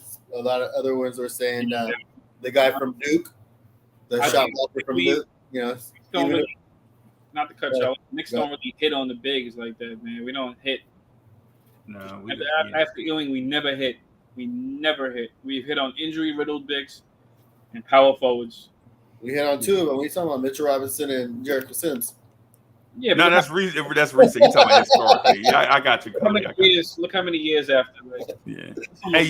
Hey, Sub, you ready for me to take over the captain's chair, bro? Yep. For sure. Are you freestyling? Right. Are you freestyling, Freezy? Yeah. Okay. Yeah. Yeah. All right, y'all. For y'all that didn't notice what just happened, this is no longer the Knicks after party. This is now Knicks at Night with your host, Uncle Freezy. Yeah, man. I'm staying on, man. I ain't going nowhere. I got you, King Poppy. Salute. I got you. Yeah, man. I'm still rocking, man, for a little while. Yeah, let me throw. I'm gonna throw this link in the chat real quick too. I need something to eat, man. I'm starving. I'm about to get something to eat and go off camera, man. But I'm gonna argue with Freezy, Yeah, man. Hey, Kelly, but listen, this is what we need to argue about right here. Like the 2014 draft, right? Randle was in that draft, correct? Yes, 7. Zach LaVine, Andrew Wiggins, Jabari Parker, right? Dante Exum, Aaron Gordon. Yep. Dante Exum was in that draft? Yep. Dante Exum was the number 5 pick. Oh, shoot. Jazz messed up big time. Okay. Yep. I think Zach LaVine was in there. Yep. I said Andrew Wiggins. Gary Harris. Gary Harris was in that draft. Yes. Gary Harris. Aaron Gordon, like you mentioned. Yes. Rodney Hood. Shabazz Napier. Clint Capella. Rodney Hood's available too. Yeah, like all them names I mentioned right now, like Gary Harris went 19. Rodney Hood went 23. Shabazz Napier went 24. Clint Capella went 25. Kyle Anderson went 30. Damn, Kyle Anderson was in that? Yeah, he wasn't that. Clee Anthony Early went. What I'm about to say, right? So Clee Anthony Early went 34, right? Mm-hmm. Spencer Dinwiddie went 38. He went 38. Is that why he don't like the Knicks? That's Uncle Freezy's favorite player. Yeah, the reason why I'm saying, man, is because we took Clee Anthony Early. Right? Clee Anthony Early. I like Clee Anthony too, man. I like him. We took Clee Anthony Early at 34, and Nikola Jokic went 41. Knicks are not thinking about. We don't have the eyes like that to think about. We draft like a big market, not a small market. Yeah, bro. You know who else was? You know who went after Jokic? I just want to continue to make y'all laugh. No, continue, please. Jordan Clarkson. Okay. Right, Jordan Clarkson was in this draft. Right? Jazz guy. They didn't draft him, but yeah. Yeah, man. I mean, you know who else was in that draft? Louis Laborie. That ain't nobody. Right? The Knicks have him. Yeah, yes. we invite him to summer camp every year. What's up, champ? What's up, fellas? How's it going, brother? Yeah. Yo, hey, champ, I'm working on a video, right, to shut up the tankers. The tankers is like, yo, let's throw away some seasons so that we can move up in the draft and get a star. right? And I just picked a random year, just random, 2014, and listen to the names that went in the second round of that draft. The Knicks took Clee Anthony early at 34, right? But at 38, Detroit took Spencer Dinwiddie. At 39, Philly took Jeremy Grant. At 40, the Minnesota Timberwolves took Glenn Robinson III. 41, the Denver Nuggets took Nikola Jokic. Right? Yeah. Yeah. Think about what I'm telling you, right? Think about this. Think about what I'm saying. Right? Clee Anthony early goes at 34, right? And then listen to these players that go back to back from 38 to 41. Clee Anthony early goes 34 to the Knicks, right? At 38, Spencer Dinwiddie. 39, Jeremy Grant. 40, Glenn Robinson III. 41, Nikola Jokic. Right? 46, Jordan Clarkson. And then the Knicks follow that up with the pick at 51 with the Thanasis Antetokounmpo. He's a champion. And then they trade for the rights to Louis LeBarrier. The BCA or something like that. Yeah, him. He's Knicks, yo. That's something else, yo. And I know that was a different regime, but every time we make excuses, we be like, yo, because that regime, that Phil Jackson regime or whatever regime that was, it's like, nah, bro, we smarter than the previous regime. The previous regime wasn't really that smart. Everybody says that, bro. Everybody say that. But what's crazy is for like the most part, like I don't really have too many big beefs with the Knicks draft picks. Like even when Isaiah Thomas was drafted, man, he drafted some talent. Like if you look at the guys he drafted, a lot of them have very long NBA careers. Phil Jackson was the one that kind of like his draft picks were like terrible, trash, like terrible. I mean, the draft picks he was responsible for were Porzingis and Frank Ntilikina. And Damian Dotson. To their second contract. And Damian Dotson. Don't forget Dot, bro. Yo, I like Dot. Me too. That's what I'm saying. I'm saying respect. I'm respecting Dot. We brought Dotson back. That's the funny part. Yeah. Dotson thing was he played through injuries and he shouldn't have. Mm-hmm. You remember the 2 seasons? Remember the season he was a starter? He was averaging about 14 points a game, and then he hurt his shoulder and played through it. And his numbers went in the toilet. People was like, Dotson trash.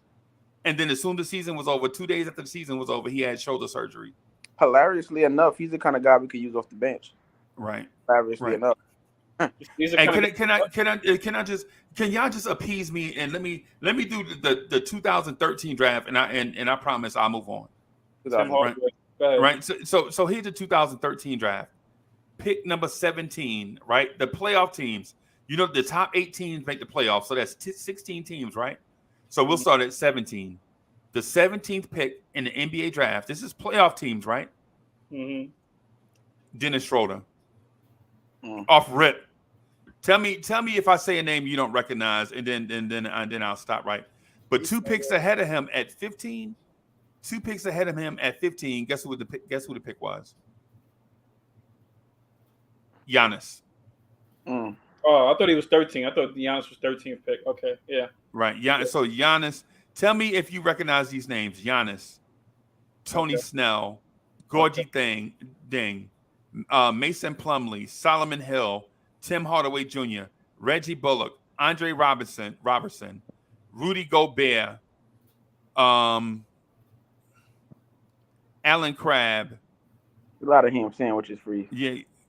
Glenn Robinson, Ray McCollum, right? Ray McCollum was garbage. Yeah, he was. Sorry, go ahead. I'm sorry. Nah. I'm bringing up them.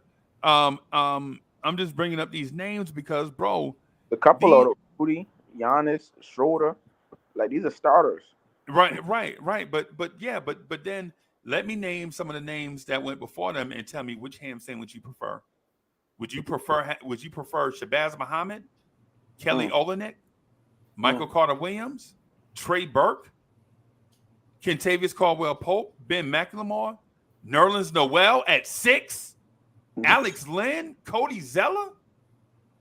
Yeah, that was a bad draft. Who's the first 3 you mentioned? I'm at the top of that draft.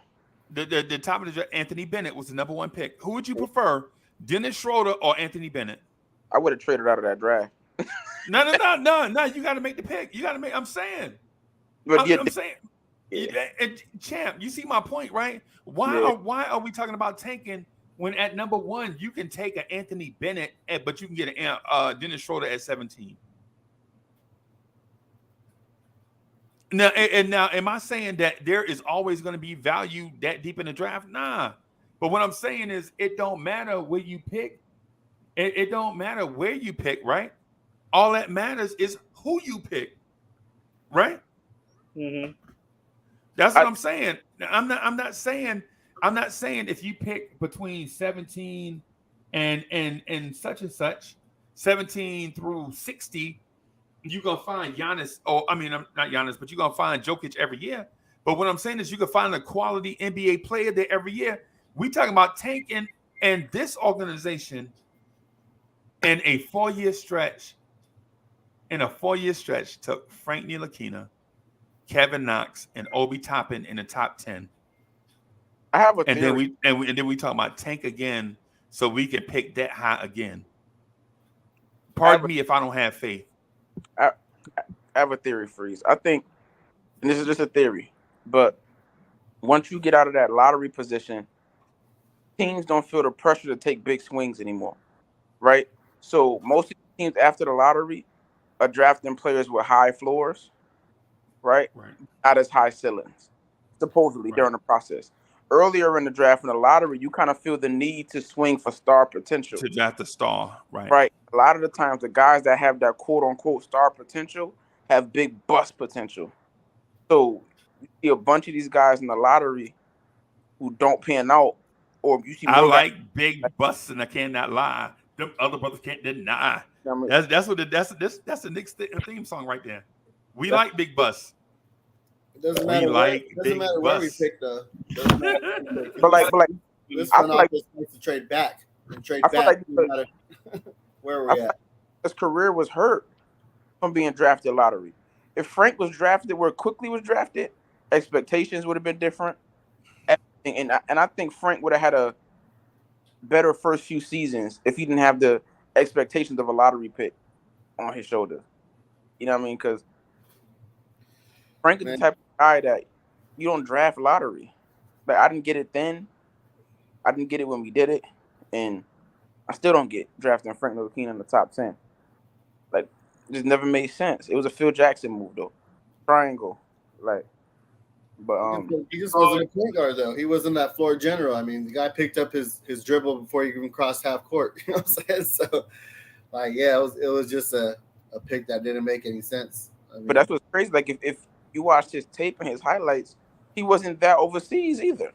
Yeah, he wasn't. He was very timid out there. But then, if you think about it, though, if we wouldn't have picked him, we would have ended up picking DSJ, with that pick anyways, though. And he ended up playing himself out of the league with the injury. So it would have been a bust either way.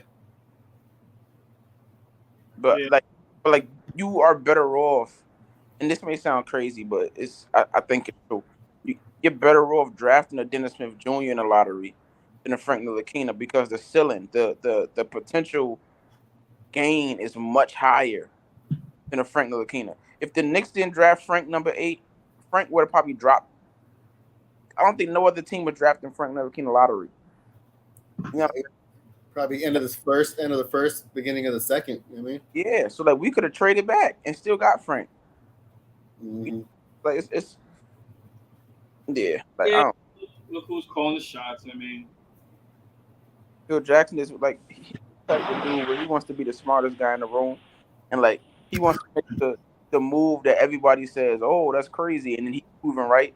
Like he gets off on that, like being this genius that nobody he gets off on doing a move that nobody saw coming. Like he loves stuff like that, and it backfired. But his heart wasn't in it though. He was just here for a check. You know what I'm saying? Like he already curved us once, and then we just threw more money at him, and he was like, "All right, I guess I'll take the bag." That's what it was. Imagine Porzingis with a Donovan Mitchell. Just imagine that. Imagine that, yo. Like, I can't say if we had Donovan Mitchell Porzingis wouldn't have tore his ACL. I really don't know, but I do know one thing: Mitchell would have definitely taken a lot of pressure off KP. Because we had Tim Hardaway. Tim Hardaway was actually balling that year. He was balling, but he got hurt. That's when the Knicks folded. KP got hurt in that Bucks game, and that was it. And then Tim Hardaway just happened to come back around that game, and Giannis put his nuts over the guy's head, all this other stuff. We had bad luck, yo. But if we had Mitchell, a guy that he basically replaced Gordon Hayward, I'm pretty sure the Jazz don't even think about Hayward no more. Mitchell replaced whoever Gordon Hayward was and been averaging pretty much, I'm not going to say every category, but he's been their leader since he got there. Wasn't Melo still on the team when we drafted Frank? No. We traded Melo. We traded him that same summer to the Thunder. Okay, yeah. Yeah, and we got back nothing. We got back the S word. You know what I mean? Who did we trade to the Thunder? Oh, Melo. We traded Melo. Yeah. Make buckets, man. I'll take him on this team right now too. Y'all don't find that to be karma? What? That the first round pick that we traded away for Carmelo Anthony was Doug McDermott. And we traded Carmelo Anthony away and got back Doug McDermott. Who came to the Knicks and forgot how to shoot. Doug McDermott, he started getting it together though. Some games he started getting it together. Well, when he was getting it together, a lot of guys were starting to click, like Cantor, but it didn't work out. KP folded. I mean, I like KP that year, but he folded. We actually had a good season though. We was above 500. Everything, man. It's just if you replace Frank with Donovan Mitchell, oh my God, that year would have been crazy. We got a young dude. We got a dude killing. Donovan Mitchell went to the playoffs that year. He was in the rookie of the year. He was in the rookie of the year hype that year. Bro, all I'm saying is the Knicks as a playoff team, the Knicks as a playoff team can find talent in the draft. You just got to be patient. We don't find talent though. That's the problem, Freezy. Yeah, you don't. Okay, but Cully, here's the proof of my theory though, Cully. The Knicks make the playoffs, right? Okay. And then with the first round pick that summer, guess who they take in the draft? Oh, I'm sorry. Which year are you talking about? I'm sorry. Which year? The Knicks make the playoffs in 2021. Oh. And then guess who they pick in the draft that summer? Quentin Grimes. In the first round, Quentin Grimes. So the theory is true, bro. You can make the playoffs and find talent. Yes, you can. Yes. You know what I'm saying? I mean, because think about it. For the people that hate the fact that we missed the playoffs, they crazy. Them people that hate that we made the playoffs, they bananas. Let me just tell you that right now. I'm not. Yeah, I'm with making the playoffs. Oh, come on, if we could win, let's win. Like, come on, that's BS. I'm here for a good time, not a long time, man. Yeah, listen. Let's win. Let's win. Yeah, yo, champ. All I'm saying is at some point we're gonna arrange a Lawrence Tears meetup during the season that we could maybe like a Friday and Saturday that we can all get in the city like and go to a game like a Friday and a Sunday at the Garden. Like get 2 suites, and I ain't even gonna lie to you, that's gonna be expensive. That I'm tired of Freezy. I'm tired of New York. Let's come to you, man. Let's go get some stuff. He'll come to us. He'll come to us the first time. Yeah, I can do. Yeah, the second time we'll go to Charlotte game. No, the best game is the Orlando game. Oh, for real? Orlando got the best best environment. I think they do. I think they have a nice. I know they got good drinks. No. Yeah, Orlando has the best environment. Let's just say I'll that. be in Orlando in November. I'll be down there. Yeah, man. Hey, we're gonna have to link up, bro. I gotta tell you. I'll tell you something later, Freezy. But after. But They stalling that schedule right now because of the Donovan Mitchell trade and a couple other trades. So they're trying to figure out where these guys are gonna land at before they throw the schedule out. You know what? They probably figuring out if we get Donovan Mitchell, they're gonna play us on Christmas. They probably hey, what? They got Donovan Mitchell. They're like, yeah, we're putting them on Christmas. They playing the Lakers. They're gonna make us play the Lakers or somebody. Yeah, because like the last 4 or 5 years, the season's been released around this time. You know, the 12th to the 18th. It was always around August. We never got. It was always the beginning of August, somewhere in August. We always get the season. Yep. I apologize for going back to our trauma, but Do you know how far back it set us back as a franchise to draft Frank Ntilikina and Kevin Knox back to back? Like that set us back. And Probably. Obi. And Obi. Yes. Heck I yeah. don't even like because Obi is I don't like putting him Frank and Kevin Knox. Frank and Kevin Knox are not even NBA players, in my opinion. Dog, those dudes, they only 1 year of draft separate them, bro. Like that's scared. Like that's malpractice. That's criminal. That's 17, 18, 20. Yeah, but is Obi a starter in the league though? I mean, he's not a starter on our team because Julius is here. But do you guys see Obi as a starter? I think so, only because the fourth spot in the league is weak. Like the fourth spot in the NBA is weak. So yeah, it's not the best. They're all the fours are similar. Like they don't have really no offense. They're just athletic. They're hybrid, and that's it. That's what it is. So the fourth spot, yeah, he could be a starter. You throw him on the teams that actually want Obi. So yes, if we threw him in that Donovan Mitchell. Okay. So all right. Let's start with our division, right? Because I think we going over the top for Obi, bro. Is Obi a starter at the 4 in New York, in the city? Can he start for the Knicks or Brooklyn? But you got Julius in front of him, so you can't. I just asked a question. It depends where playing KD. If KD is not playing the 4, then yes. He could go to Charlotte right now and start. Yeah, but this is not there no more. Me too. I can go to Charlotte right now and start, bro. He could play the 4 in Brooklyn. Lamelo would love Obi. Everybody knows that. He would love Obi. The guy that runs every fast break, all you gotta do is outlet pass. That's it. Oh, LaMelo and Obi would be exciting. That'll be box office. But again, that's not our division. I want to do a process, a system, something systemic, so that we won't cherry pick, because anybody can just pick the best case scenario. Like RJ Barrett in Brooklyn is the best case scenario for RJ, right? RJ Barrett next to in between Kyrie and KD. Who stops RJ Barrett in single one-on-one coverage every night?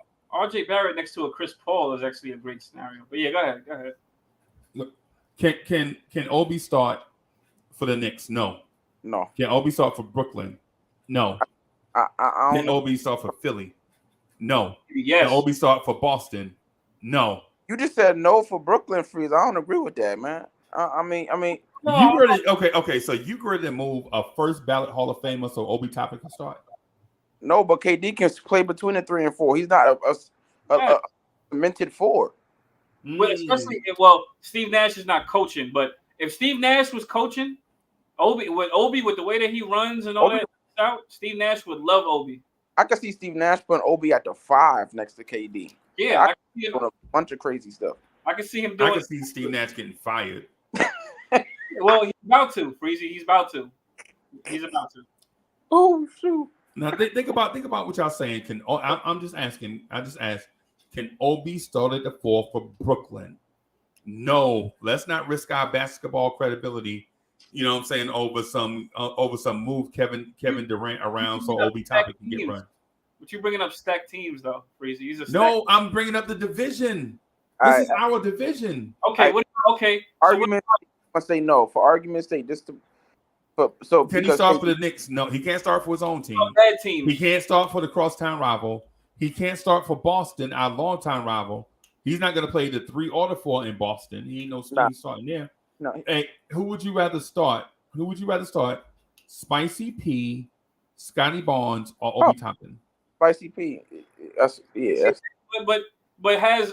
Obi would fit. So he can't even start nowhere in our division. Yeah, but that's 4 out of 30 NBA teams. Freeze. Come on. These are stacked teams already. We got to keep going. Freezy, I got one for you. Do the Jazz still have Royce O'Neal? No, right? They traded him, right? I don't know. So if we throw Donovan Mitchell in that Jazz trade right now, who plays the 4 over there? Oh, right now. What do you mean if you throw Donovan Mitchell in that Jazz trade? That's what we're trading for. Obi, I'm sorry. You throw Obi in. Okay. Obi starts. He started. Royce O'Neal got traded, if I'm not mistaken. No, Jared Vanderbilt. They're gonna start Vanderbilt. They got Vanderbilt over there now? Yeah, they're gonna start Vanderbilt. Nah, he might, but nah.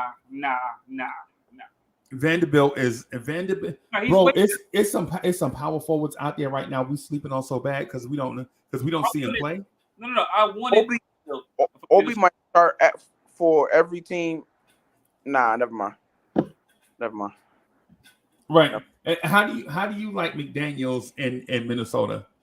Who would you rather have, McDaniels or Obi Toppin? You could put Obi. And you'll be all right. Nah, Sam. Obi next to Cat is no, but Cat is starting for in Minnesota. Yeah. Oh yeah. Because they got Cat in here. Yeah, you're right. Does Obi start in Minnesota? Oh no, he don't start there either. Who plays the 4 for the Suns? Jay Crowder. Are you gonna take Jay Crowder out? You could put Obi Jay Crowder. You can if you want to. Hey, look, Chris Paul know just what to do. Yo, you sound like Marge Simpson's husband right now, bro. Yo, Chris Paul would know just what to do with Obi. That's all I'm gonna say. Cully makes a compelling argument with Chris Paul and Obi, but I just think Jay Crowder. I think they fit too well together to mess that. Yeah, come on. Man, Suns and we thinking Tobias Harris is the 4 in Philly, bro. Tobias Harris ain't the 4 in Philly. You know who it is? It's PJ Tucker. They not get ready to bench a gritty dude like that for a dude that don't rebound in Philly. Look, the coach. This is a coach that values veterans. Like, come on, you can't even do that. Nah, Cully, don't do that because that's the same coach that started Blake Griffin, bro. That's the same coach that started Blake Griffin for a lot of years. Obi is kind of that. Who's better than Blake Griffin at the 4 when Blake Griffin was there? Oh, nobody probably. Exactly. So you have to start the man. But Obi ain't okay. If Obi was Blake, he'll be starting right now. Yeah, Obi. He ain't Blake. Obi ain't Blake. He ain't Drake. Look at our coach is cut from the same cloth as Doc Rivers. That's all I can say. Hold on. Who we talking about? Clippers? We talking about Blake. If Obi was Blake, he'd be starting right now. But our coach is cut from the same cloth as Doc Rivers. Blake, different beast coming into the league. Blake is an animal, bro. Blake could come here now. If Blake was here now, Tibbs would probably value him over Obi. Blake might still be better than Obi. He might be. Blake could give you good minutes though. In his last couple of years left, he can give you some scoring. Yeah, and so when I'm not knocking Obi, bro, what I'm saying is let's keep things in perspective. Okay. Like when I said the Knicks have disappointed with their top 10 picks. Right. I'm not knocking say Obi, but basically for a dude that you pick number 8, you want some big time production, bro. Instant production. Yeah. Not just big time, instant. Yeah. Because the reason why you picked number 8 is because you sucked. So when you pick that player, you want somebody that's going to come in and help you right away. Right. You know what I'm saying? Yes. You want somebody to exactly. So. But I will say never mind. Yeah, man. Will Obi start at power forward for anybody in the Pacific Division? Will Obi start for the Suns at the 4? No. Will he start at the 4 for the Lakers? Who plays the 4 for the Lakers? Not AD, does he? No. They're gonna go with David Letts. I mean, that's probably the only spot in the start, Pacific that he would have a chance to start now. I think LeBron takes a liking to Obi. I think LeBron takes a liking to him though. Does Obi start at the 4 in Sacramento? No. Does he start at the 4 for Golden State? No. Draymond Green. Come on, bro. No, you could throw Obi in that type of offense though. What? I said start though. We said start. Hey, I mean it's all on Kerr. Kerr apparently you can't miss.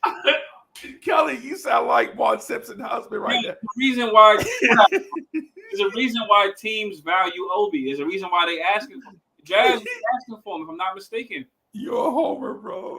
I'm a homer. Jazz are asking for Obi. So if they trade for Obi right now, he's starting over Vanderbilt. There's a reason why. He's starting right over that man. Nah, he goes. They're gonna add Obi for depth. Because Vanderbilt is coming along, bro. Who's the Jazz current? Okay, who plays the 4 on the Thunder? If they was a trade, if they was a swap right now, Obi starts. What? Did you ask who played the 4? No, Did you ask who played the 4? Okay, sir. Before last year, I'm sorry. This year. Yo, Kelly is like Obi is a puppy. He trying to find Obi a home. Bad, bro. I forgot about it. Here's an interesting one. He might start in Miami. Miami? Yo.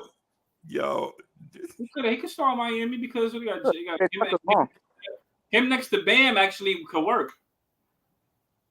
They got rid of PJ Tucker, so you didn't mention the dude that plays no defense he does play some defense, plays defense and doesn't rebound is gonna be a Pat Riley, Eric Spoelstra starter. They will make him play defense. Nah, they gonna make him pack his bags, bro. Nah, they played Tyler Hero all season. Yeah, off the bench. He played big minutes though. Like, he didn't ride the bench. He would have played big minutes if he didn't get hurt. But he wasn't a starter. See, that's the thing. He wasn't a starter. You know what I'm saying? Maybe that's why they couldn't score the ball in the playoffs because they didn't have enough guys that could put the ball in the basket. Yeah, man. Okay, stay in Florida. Does he start at the 4 in Orlando? He's fighting for it. Was it Palo? Over Pablo Banquero? Nah. Nah, he ain't starting over no Pablo. Nah, he ain't starting over him. He would have a year before though. What about New Orleans? Is he starting at the 4 in New Orleans? Not Zion. But I forgot about Zion. I ain't seen Zion playing so long. Yeah. Orlando and OKC is not fair because no team that drafts the lottery pick is going to bring anybody in and start over them. We don't even know if they're good yet. Right. Obi might very much well be better than them, but he wouldn't start over them because they're lottery pick. Right. I mean, but what about Memphis? Jaren Jackson, no. Oh God, dog it. We can't find no. Okay. You know where I messed up, Freeze? Memphis. I already thought about them, so no. The fours in the league are a lot better than I thought. Right. No, they are, but they're solidified, man. That's all. Every team has talent except us, apparently. Here's a home for him, Indiana. Does he start at the 4 in Indiana? He starts at Indiana. I thought I said the Pacers. Yes, he does. Starts in Indiana. He starts in San Antonio. He might start in Dallas. He starts in Charlotte. What about Detroit? No. Detroit got a team already, though. He don't even fit their culture. Detroit is trying to be tough, bro. He might start. He might start. Portland got Jeremy Grant, but maybe. Oh yeah. No. Again, if you play Jeremy Grant at the 3, who plays at 3? Josh Hart? Nah, that's too small. I don't know though. I wouldn't put Josh Hart at no 3 though. But hey, you can start him in Portland though. Next to Jeremy Grant, you got athleticism. You got athleticism on the wing. So hey. Does he start in Atlanta? No. No. Him and Trae Young are perfect fit for each other, right? You are perfect for them. Match made, but you got John Collins. Yeah, I'll stand somewhat corrected. Because I already thought about these teams, Freezy, before. That's why I only mentioned there's a few teams he could fit on. But who what about Denver? Yeah, they don't have a power forward. They got rid of their power forwards. So what they got? Aaron Gordon? They still got Aaron Gordon. Yep. You can move Aaron to the 3. They messed up. No, Michael Porter. They got Michael Porter Williams. So you gonna move Aaron Gordon for Obi Toppin? I would rather move. I would rather move Obi to the 3. And I wanted Aaron Gordon. I wanted us to trade for him last year's deadline, the season before the last. I wanted Aaron Gordon, but a lot of people don't care about Gordon thing there. Obi Toppin that can block shots. Say what? Isn't Aaron Gordon basically an Obi Toppin that can play defense? Toppin that can guard. That can rebound and block shots. Yep. He can guard at least and defend. His defense is. Let me look at Aaron Gordon. Guard elite. Yeah, his defense is very Aaron elite. Gordon is who we want Obi Toppin to be. That's exactly who we want. I wanted Aaron Gordon. I don't know why the Knicks didn't make that. The Magic had a fire sale. We didn't get no part of it. I would have took Aaron Gordon or Jeremy Grant. I would have took off that Orlando team. I wanted the Knicks to get Aaron Gordon and Terrence Ross. If we got Aaron Gordon and Terrence Ross, I wanted crazy. I'm not gonna say who, but I said I wanted Aaron Gordon. I remember saying it, and it was on MBK. Shout out to MBK. Somebody was like, "I like him, but he's too big." that mean? Like, we need some wing defense over here. I'm like, what the F does that mean? I mean, I don't know. That's what I said at the time. Yeah. Like Aaron Gordon, we need some athlete. We need a guy that could guard some multiple positions over here. But I'm like, so Cully, so ultimately, can Obi Toppin start for 10 NBA teams? No, not at all. we start for at least Aaron Gordon kind of disappears though. You know what I'm saying? Yeah.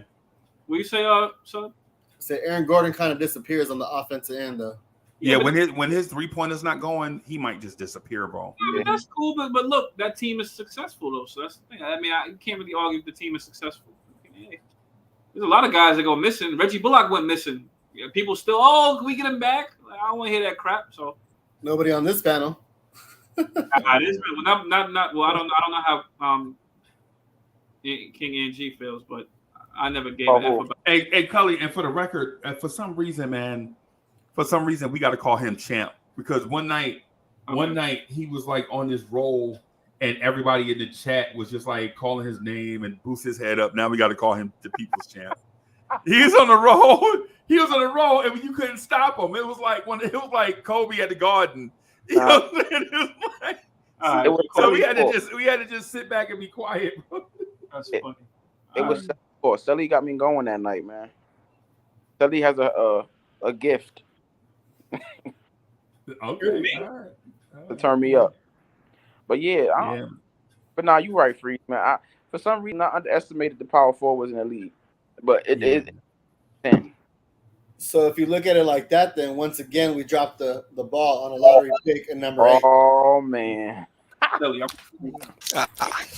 Hey, what's up? Hey, what's up? I heard you, Ant. What's happening? What's Yo, happening? Sully, What are we talking about? Sully turned me up every time. I know Sully's gonna say something inflammatory, and he's just gonna turn me all the way up. So yourselves. Hey, I'm your Skip. You Shannon. I'm Skip. Yeah, man. Yeah. It's all love, man. or vice versa. It's one of them. Like they get each Whichever other, you know what I'm saying? It's whatever it is. Yeah, man. Yeah, man. Yeah. Big salute to the panel, y'all. Shout out, brothers. You already know how I'm rocking. What's good, chat? How y'all doing? Smash that like and subscribe. Turn on them bells. Smash that like button. Chat lit. Smash them like Big Greeny buttons. in the panel. We got an all-star panel. We got an all-star panel tonight, Freeze. Yeah, man. Yeah, salute the Subliminal 209, man, and Cully, man. They be doing anything. People want to get on and rock with them. You know what I'm saying? They do a real decent job, man. They like, you know what I'm saying? I think they like Run DMC, like one a rock for a little while, and then the other one a rock for a little while, and then they rock together. So shout out to them. They got a good thing. People look forward to Thursday nights. You know what I'm saying? Shout out to them. I love when Sully and EG are on because I'm not the bad guy no more, and like the chat goes after them, and I love it. Yeah, man. Yeah. See some of the chat already. Yeah, it's hating the chat already. Yeah, nobody even said a thing. So yeah, man.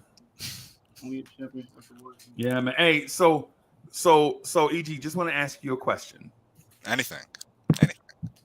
Who starts, Jarred Vanderbilt or Obi Toppin in Utah? It's up to the coach, but I think Jarred Vanderbilt. I was a Nuggets fan, and the Nuggets never played Jarred Vanderbilt, and the Nuggets drafted Vanderbilt. I was so mad. I was so mad when they just put him in the trade to the Timberwolves for nothing. They literally traded him for nothing. Ugh. Like, because you could see he was so quick, he was so athletic, and he was a hustle player. He goes for every rebound. He just plays tremendous defense. He was a big reason why you could play Cat last year. Like, that's why they made the playoffs, because you could put Vanderbilt in and he could cover a lot of Cat's defensive weaknesses. So he was a big reason why the Timberwolves were in the playoffs. But so in terms of like Obi versus Vanderbilt, I think they start Vanderbilt because Vanderbilt's younger and has more ceiling, and they're in the rebuild, right? So I think because they're in a rebuild mode. Wait a minute, did you say he has more ceiling than Obi Toppin? Yeah, he has more ceiling than Obi. Just because he's younger, he's probably similar athlete. He's super quick defensive. Like defensively, he's a stud. Obi Toppin is more of an offensive player, right? So, but he's 2 years younger. So would you advise the Knicks to get Vanderbilt back in the Donovan Mitchell trade? Yes, yeah. If you could, I think it would. If you could get Vanderbilt back, I think anything you give is worth it. If you could get Vanderbilt back, it would be amazing. I don't know if they would. Yeah, I would. Well, anything within reason, which is Vanderbilt is not going to fit on our team without big man. Like maybe he could play the 3 though. Vanderbilt could play the 3. I mean, we need a wing defender. Yeah, so yeah, he can play the 3 and the 4. He's just a super good hustle guy. He's a Tibbs guy. What about Vanderbilt? I'm sorry, he's super young. So he came out in the Kevin Knox draft. He's Kevin Knox's age. I like him, but what about Cam and Ferron Hunt? Like, what about these two guys? Who? Cam and Ferron Hunt. Ferron Hunt, yeah. Well, Cam is good. Cam is really. He's like to me, Cam is more of a Caldwell Pope, like a taller version of Caldwell Pope, where it's just a role player long term. I just don't see him becoming the number 1 guy or the number 2 guy. I see him like being a guy that catches shots in the corner and then takes a shot and he makes it and playing good defense. Like that's the type of guy I see him long term. I don't see any like really high. You see him? He's a 6'8" Keith Bogans. Yeah. I would agree with that if I knew who Keith Bogans was. Last time I played my phone. Shout out 97 right there. This is Cam we talking about? Cam? Yes. Yeah, Cam. Yo, why y'all slandering DMV? The DMV put out good ball players, bro. That's right. How they do? For fact, Allen Iverson, baby. Shout out to Melo, KD. Yeah. Like South Virginia. Shout out to Keith Bogans. AI represents DMV though because of Georgetown. So I can agree. Yeah. No, he's from Virginia. What you talking about? Yeah, he's from Newport News, man. I'm from DMV. Well, he's from Hampton. I lived in Virginia for a long time. He's from Hampton. Virginia loves some Allen Iverson. I'm from Maryland, man. We usually stop the DMV probably after the Pentagon. It kind of ends. Yeah, but he's still from Virginia. I consider he's from Virginia. He's from Virginia. You know what I'm saying? Virginia. Don't disrespect Virginia basketball, bro. He's definitely DMV because of Georgetown, though. So either way, he's DMV because he played at Georgetown. Southern Virginia, like the South, man, pretty much. Pretty much. So what's going on with Virginia? Always the South. I joined the chat though, just to say one thing, man. Obi is trash, bro. He's not that bad. He has good games. Hold on a minute. I'm a diehard Knicks fan, bro. I love Obi Toppin. I think he could, he's got a lot of potential. I'm sick of the potential, bro.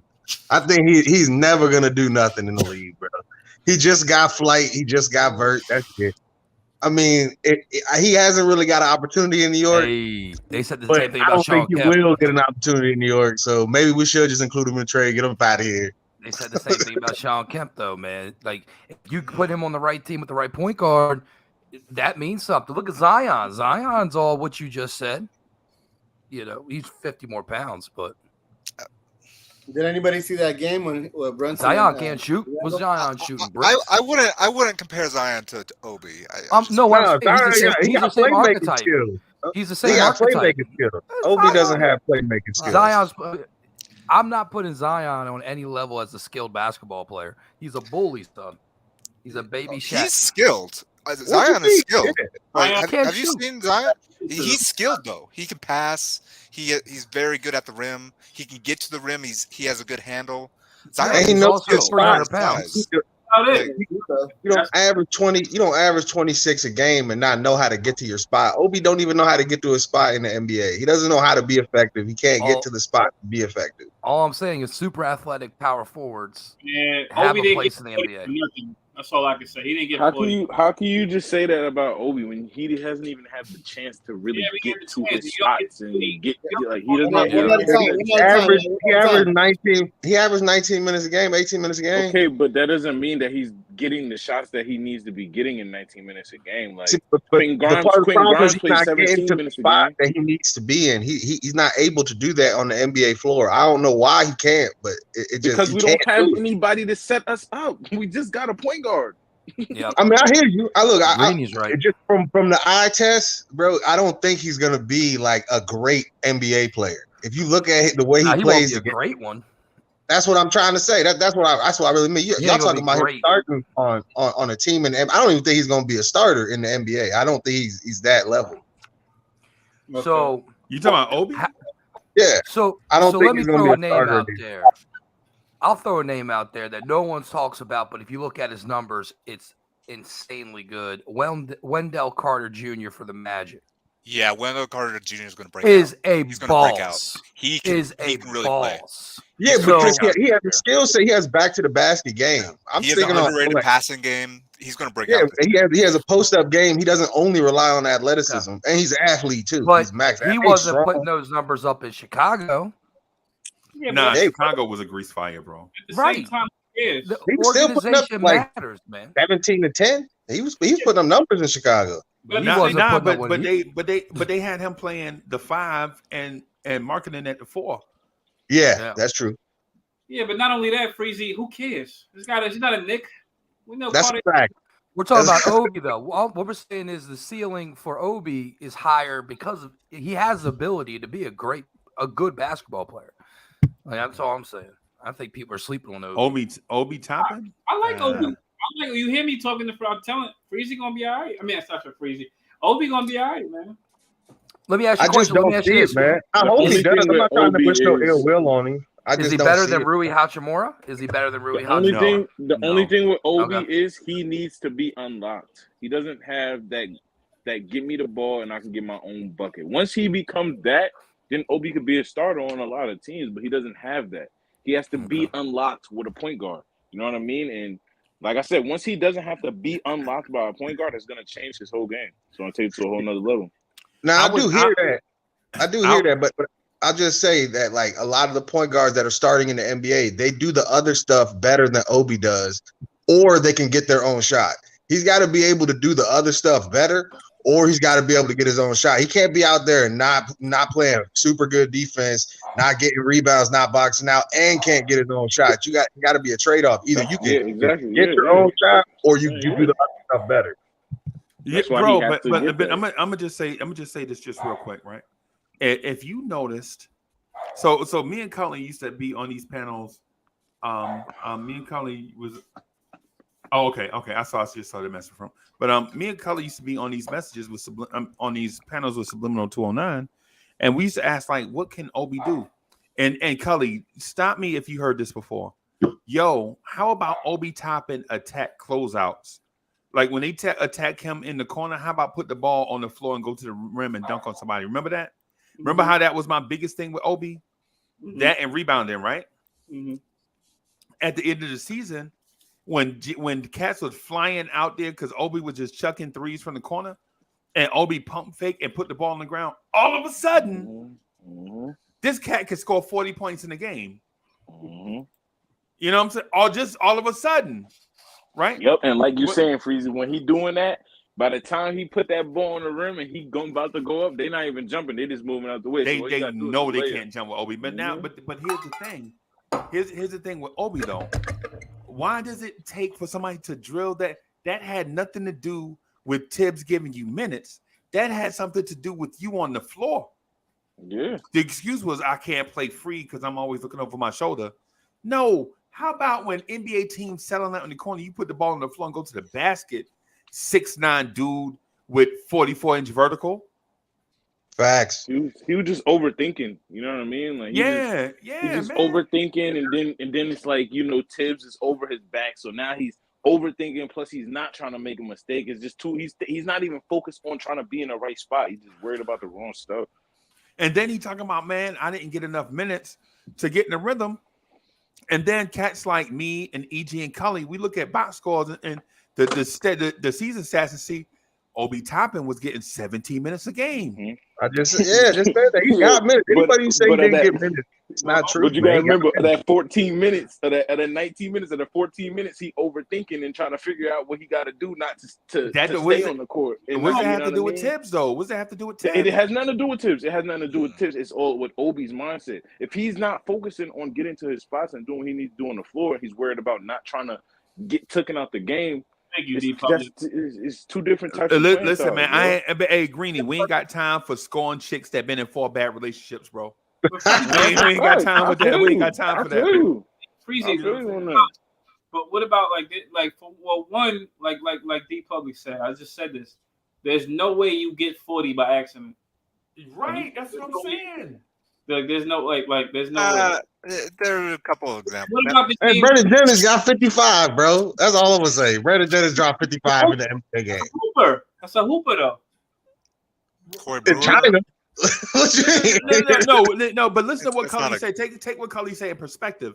Yeah. There is, if you are a power forward in the NBA scoring 40 points a game, that's not an accident.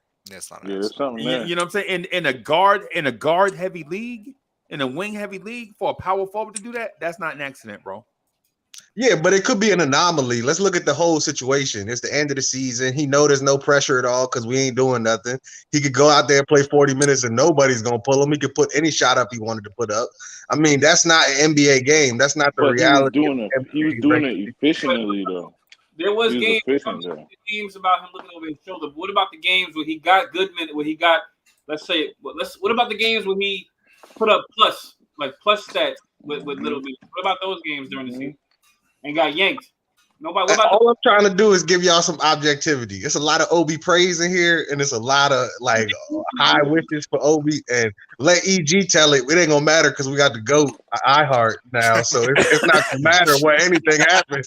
You know what I'm saying? But I'm just saying, Obi's not it, bro. I don't think he's it. I don't think he's with the future. I'm in the gray area. I think his ceiling, Obi, is probably like a Serge Ibaka without elite rim protection. That's probably where, if you think of Serge Ibaka without elite rim protection, that's probably what you're going to get long term from Obi.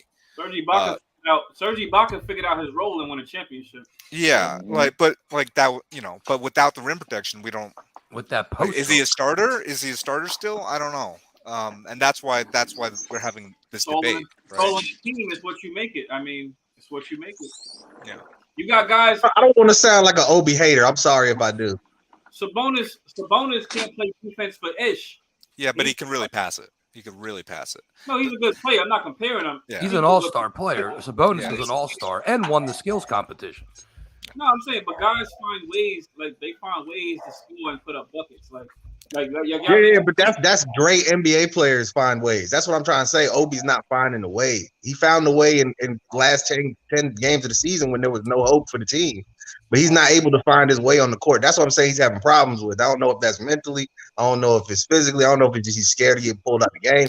But he's really not finding his way, at least from what I can see. You can't say he's not finding his way when we have a coach that has a preference. I mean, that's kind of unfair to the youngin'.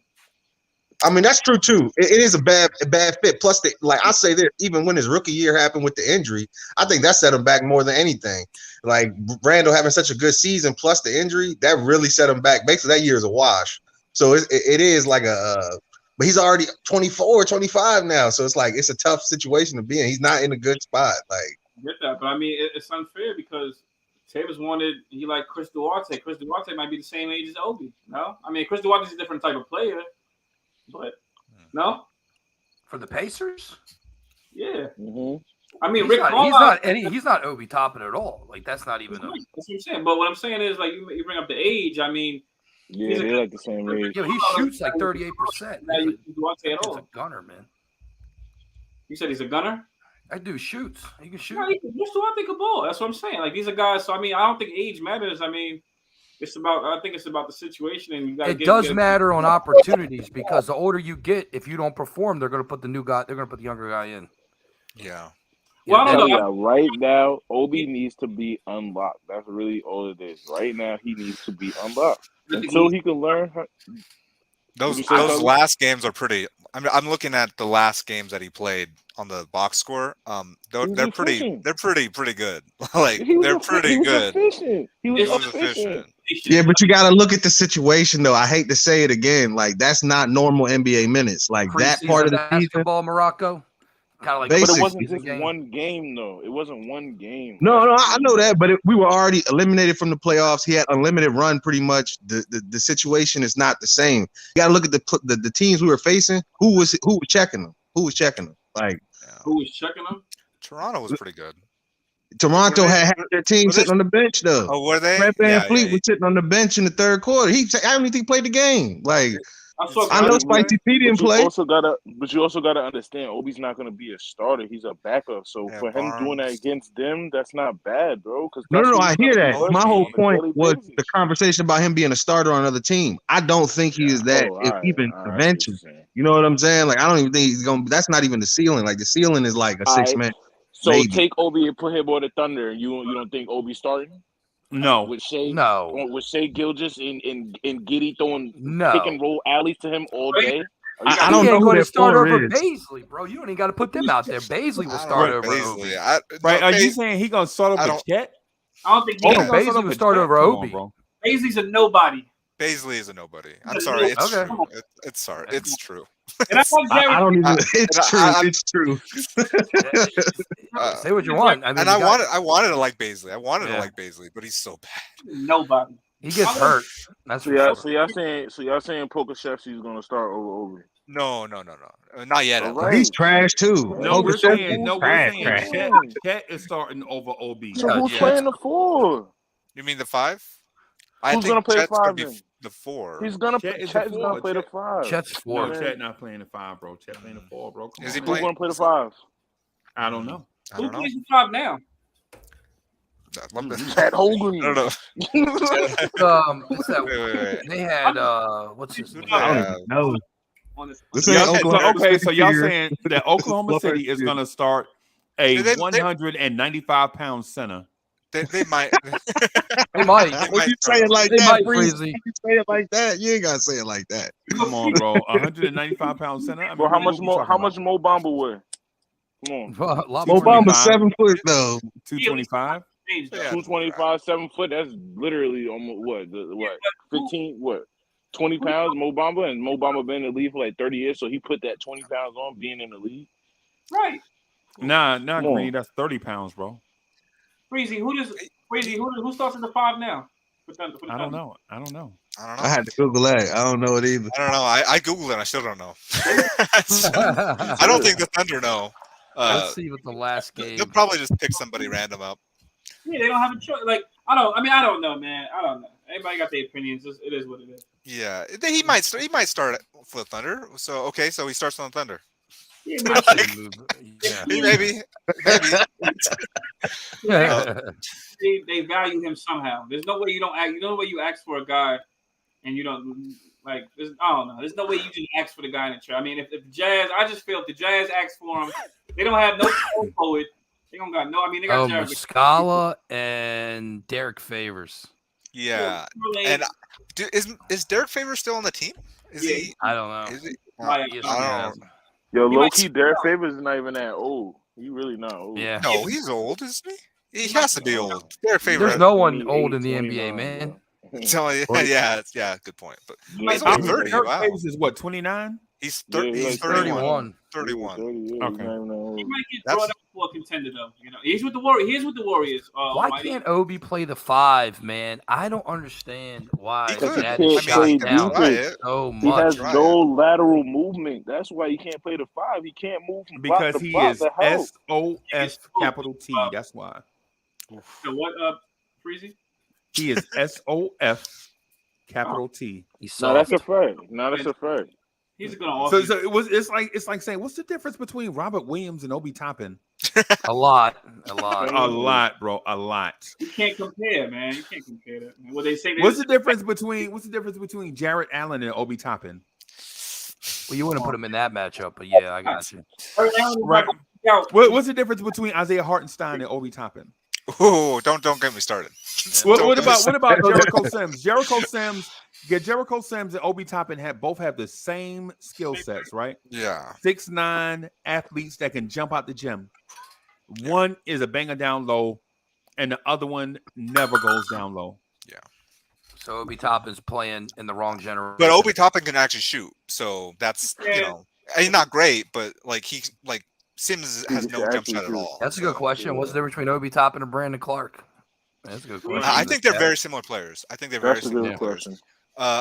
Brandon Clark has more talent, pure talent. I got one like that too. What about Obi and Dwight Powell? Dwight Powell's trash, bro. But Dwight Powell can actually play the 5 effectively He because can he's strong. actually pick and roll. Yeah. And He can pick and roll. He can do that. He's strong. He's very good at And picking roll. Dwight Powell will go down low. Yes, Yeah, he he's will. strong. He's a hustle player. Yes. Yeah, and He's Obi gonna Toppin rebound. and 82 games, right? How many games did Obi play? 82. Yes, he played all 82. So in 82 games, Obi Toppin had 3 games where he got double-digit rebounds. Ooh, that's 3. it. Only 3. Yeah. And I really think that's a function of him trying to leak out. You know, he tries to leak out every single possession to get an easy I dunk. saw that man at a summer league game with a man purse. Oh, come on, dog. He was basketball freezy. Why you got come with the fashion for? I seen the disappointment in your face all the way from up here in Long Island, New York. I just seen it on your face. So as soon as I saw it, I was like, Like, what's the exact conclusion we coming to about Obi Toppin? He's not good for the Knicks. That's the conclusion. Go ahead, Cully. I'm sorry. That he needs a better shot. That's because if y'all don't like him, I mean, whoever don't like him, who we replacing? Who's the backup for Randle? If nobody likes Obi, hypothetically. Oh, he's definitely the backup, right? No, Like, but who would y'all trade him for? Who would y'all rather have as actually, let me not ask that because y'all gonna start throwing names out. No. That's not what Cully. That was never the original thing. The original thing was Okay. Obi needs to do more stuff offensively. Yeah. Because every player is not going to be cut from the same cloth. Yeah. Right. The thing is Obi needs to learn how to attack closeouts. Yeah, he got to be able to put that ball on the ground after put the ball on the floor and unlock if he his could own. do that. And when he gets doubled on that, he needs to be able to pass it. And that's the key of like when he gets doubled on the closeout, he needs to be able to pass. If he can't hit that pass, he can't. So like, let's say he gets the guy off the dribble and he goes. It'll just be a turnover. It'll just be a turnover if he can't pass out of that. Yep. And I don't know if he'll be able to develop that skill set. I know he can dunk and he can get into the rim and maybe he can get his guy up on a pump fake. But if he can't make that extra pass afterwards, it doesn't matter. You know what it is? Obi is too stiff. Like when he rips through, he's just too up. He's up. He's not down. He doesn't rip through down and get that explosion. He's just too stiff. All I can say about Obi is there's plenty of power forwards in the league. Everybody gets it their way. Everybody has the right. He's talking about the bad side of Obi, which is kind of pathetic. That's all. But Cully, the thing we're saying is because Greeny brought up a point. I understand where he's coming from. I just don't agree. Greeny said Obi needs a point guard to unlock him, right? To get the best out. My thing was now. If he attacked closeouts, he can unlock himself. Wait. He doesn't attack closeouts? No, bro. He looks straight for a pass as soon as he treats you, bro. He don't even look towards the rim if somebody comes towards him. It's the system, man. Right off. Right? Yeah, it's the system. It's Obi. If Obi attack closeouts, and when Obi attack closeouts, he can get to the rim and shoot free throws. I will say, and this is like you said, this is just small sample size, and these games don't matter. But when he did play over 30 minutes, he averaged the same stats as Blake Griffin. Like that is just a fact. When he played over 30 minutes, he averaged the same stats as Blake Griffin, which should be, it was garbage time. It doesn't really matter, but like that should it was 7 games. It was only 7 games, but it was. Is that good or bad? It's not that bad. Blake Griffin's pretty good. You mean Blake Griffin now? Yeah. No, he averaged like prime Blake Griffin numbers. Oh, prime Blake Griffin. Amazing. But then again, even when you have prime Blake Griffin, you're not going to win anything with that. Right. This is the angle I'm gonna take. Even when you have CP3, you bring up how the man can attack closeouts. Okay, I like Jared Vanderbilt. If he was, he cannot attack closeouts. He's worse. That's why he don't. He's younger. He's younger and has more room to grow. There's things that y'all like about Jared Vanderbilt. He's athletic and he can defend. Super athletic and vertical. What's the word? On his defense, it's very, very quick laterally. He's one of the quickest players in the entire league. If you look at defensive speed. So one guy can do something, the other guy can't. Everybody has flaws. So it's like this guy can attack closeouts. Y'all would be mad. I'm not gonna say y'all, but Knicks fans would be very mad if Jared Vanderbilt was on the 3 and he did the same thing. Just passed as soon as he got it. Y'all be mad. Y'all be like, yo, what's up? But Cully, we never said Obi can't attack closeouts. That's a misstatement on our behalf. Just now. What we said is Obi won't attack don't. closeouts, and there's a difference. The only game I seen him doing it really was when we played against Brooklyn when Cam Thomas had came back. That was like the only game where I really seen Obi putting the ball on the ground. Right. That's it. All right, man.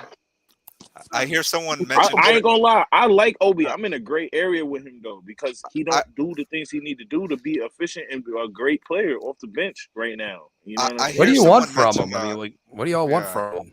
I mean, what do you want? I just want him to play better defense. To be real, I don't get it. I don't even know why you're talking about a role like a seventh man off the bench. Like, what is this? Yeah, it is. You guys want?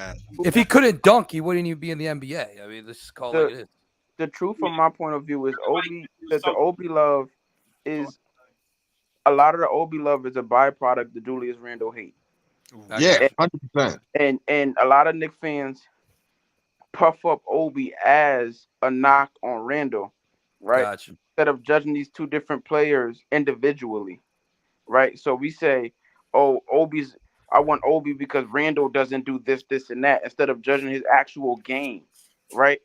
And that's the problem I have with the Obi talk, right? Obi's not a bad basketball player. He has a lot of potential.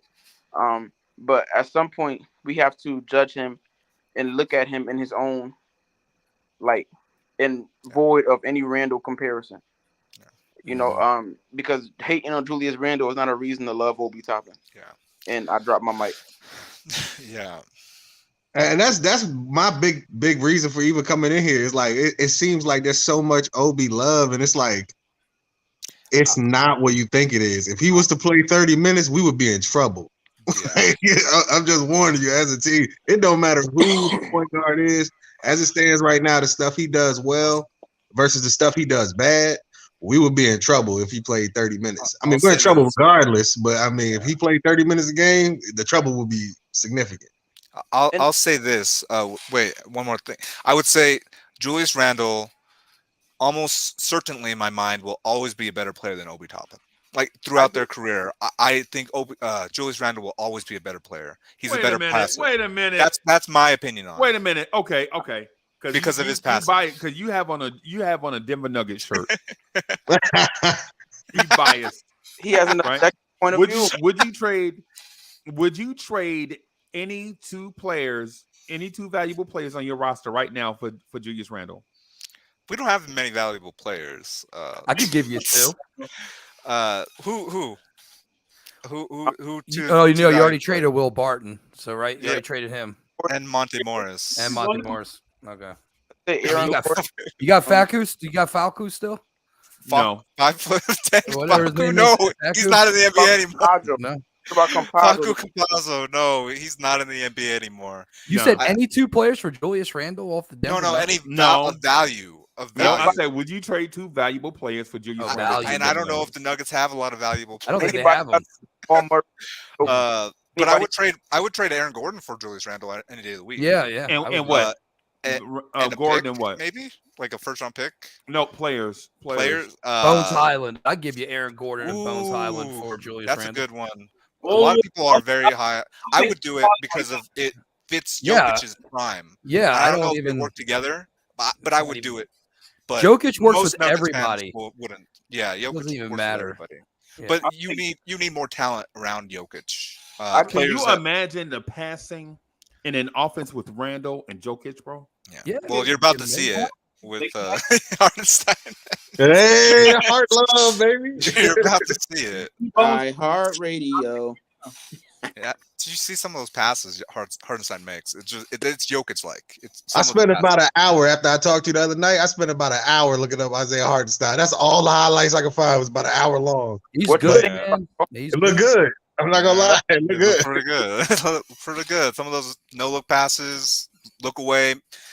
He cuts. He does a thing where he looks to the corner, and he does it so convincingly that it's like he crosses defenders up with his eyes, where he just makes a layup just because he looks this way, and it's amazing. It's just this is the question to Knicks fans. I have a question to Knicks fans. Oh, yeah, Are you all trying to replace Charles Oakley? Huh? No. Is there something like that strong-willed gutter mentality power forward like Oakley that you're wanting, like the culture of the Knicks? I mean, we kind of got that with Julius Randle, right? But that's what I'm saying. right now. And so let me just But the Julius hate, right? Let me just say this to you, Sully. So the culture of the gritty power forward didn't start with Charles Oakley, right? So it goes all the way back to Dave DeBusschere. That's right. Okay. So you have Dave DeBusschere, you have a bunch of dudes that fit that mold, and looking to fill that mold, Charles Oakley was the perfect fit. So we got him from Chicago to fill a mold of what we like to have at power forward. Like Charles Oakley didn't bring that here, and we got used to it. No, it was a lot of So it was a lot of power forwards. That double guy that is a weak side rim protector. That's what we like to have in New York. That's what we used to, right? And then when we get guys that don't do that at power forward, like Derek Williams, we run them out of town. God. Remember Right? Derek Williams was. Yeah, I don't know about Cheeks, bro. Derek Williams and Obi Toppin. That's the same player. Obi Toppin, right? That much different. Derek Williams is definitely an Obi Toppin. I don't know about that. Oh, no, Derek Williams was pretty bad. I'm not gonna hold you. Obi Toppin's not that bad. But I mean, they have similar skill set. But I'll say this: Julius Randle, like somebody mentioned, why doesn't Obi play the 5? Right? Oh Jesus! Well, why doesn't Julius play the 5? No. But neither one of them are rim defenders. They can't defend. You want I mean, I Julius getting beat up by Joel Embiid all night? But hear me on this, right? If you put Julius at the 5 and you put Obi at the 4, at least there's more space. Trash. I mean, if they're making jump shots, but what if they're both throwing up bricks? Hey, I have to head out. So see you guys later. Right. Thanks for having me on. Yeah. Be safe, bro. At least there's more space. That would be my take on it. And I know Julius is gonna punch a referee, so at least he's strong down there. You know what I'm saying? Man. And the thing is, I'm sorry. Go ahead, champ. No, I was gonna. No, go ahead. Your point is probably a lot more impactful than mine, Freeze. My thing is with Randle playing the 5, because Randle is a good NBA defender. Every year he ranked in the top 20 in defensive rating, right? So if you put him at the 5, though, right, you don't get the vertical rim protection. Mm-hmm. Because even with Obi being able to jump out of the gym, he's not a weak side shot blocker. You know, so he don't present that Rasheed Wallace type. Like you remember how you could play Ben Wallace down there, and even though Ben Wallace couldn't jump, you had Rasheed Wallace coming from the backside swatting shots. Mm-hmm. You know what I'm saying? They worked in tandem where one guy was strong and the other guy was the athlete, right? And so why it works with Julius Randle and Mitchell Robinson is Mitchell Robinson is the athlete and Julius Randle is strong, right? But now if you put the strong guy at the 5 and Obi Toppin at the 4, Obi Toppin's not coming in blocking shots like Rasheed Wallace, right? Or say a Stromile Swift, right? Or anybody that can jump, right? Obi Toppin is the modern 4. Like he's the think of Obi Toppin like Robert Horry. That's what Obi Toppin is gonna be, whether we like it or not. But Horry could play the 3 though. Horry could play the 3. But see, I was about to in the era he could play the 3 in the era where you can hold, clutch, and grab. That's Robert Horry wouldn't be able to play the. Could Robert Horry guarding Brandon Ingram? Man, come on. It'd be like Brandon Ingram would have. Houston. He was an athlete when he played for Houston. Yeah, but that was the clutch and grab era, right? In this era, Robert Horry guarding Jalen Brown. I mean, I hear you. But I think you look at the wrong Robert Horry. You look at the Spurs Horry, maybe the Lakers Horry. I'm talking about the Rockets Horry. You know, like '93. No, I'm looking at the Robert Horry out of Alabama. Remember Robert Horry at Alabama? Yeah, he was an athlete, dude. Yeah, I know. The whole squad, him, Hollywood Henderson, Hollywood Robinson, and Latrell Sprewell at Alabama. They were super athletic. Obi needs to. So here's the issue with Obi. is too slow laterally to guard threes and too weak at his base to guard fours, right? So Obi Toppin needs to put on significant muscle mass in his lower extremities. We ain't gonna do that wearing a purse, bro. In my opinion, Nah. He ain't gonna do that wearing a purse, bro. Like a guy, I think Obi should model his game afterwards, which he'll probably never be the shot blocker this guy was. But maybe he can develop that type of timing. I don't know, if that's developable. I don't know if that's a word. But Kenyon Martin. I knew you was gonna say that. I knew you was gonna say Kenyon Martin. You said Josh. I see Kenyon Sean Martin's the Marion. guy That's that what I look always at see. I see Sean that- Marion. that I want Obi to emulate. The only reason why I don't see Sean Marion is because Sean Marion was an elite perimeter defender. Right. Out the gate. Yeah. He came in the league like that. I don't think you can develop that much more lateral quickness. But what I do think Obi can develop is a stronger base to become a better post defender and a better rim defender. I think those are areas where he can get better at, realistically. So if I'm Obi Toppin, I'm developing him. That's the guy I want him to look at. You know what I mean? I just figured I'd give a different perspective. Everybody always says, why can't Obi play the 5? Why can't Obi play the 5? So I just figured, throw something different out there. Yeah, for stints, not for long periods of time, though. I think we need to just. These are things we like to see guys get better at, but we need to also appreciate them for the good things they give. But I feel y'all. I think we need to sell high. Yeah, sell Trade high. I mean, it depends on what you get in the package back. I mean, I'm not trying. He's not a bad player by any stretch. He just, in my opinion, he's just not a starter in the NBA.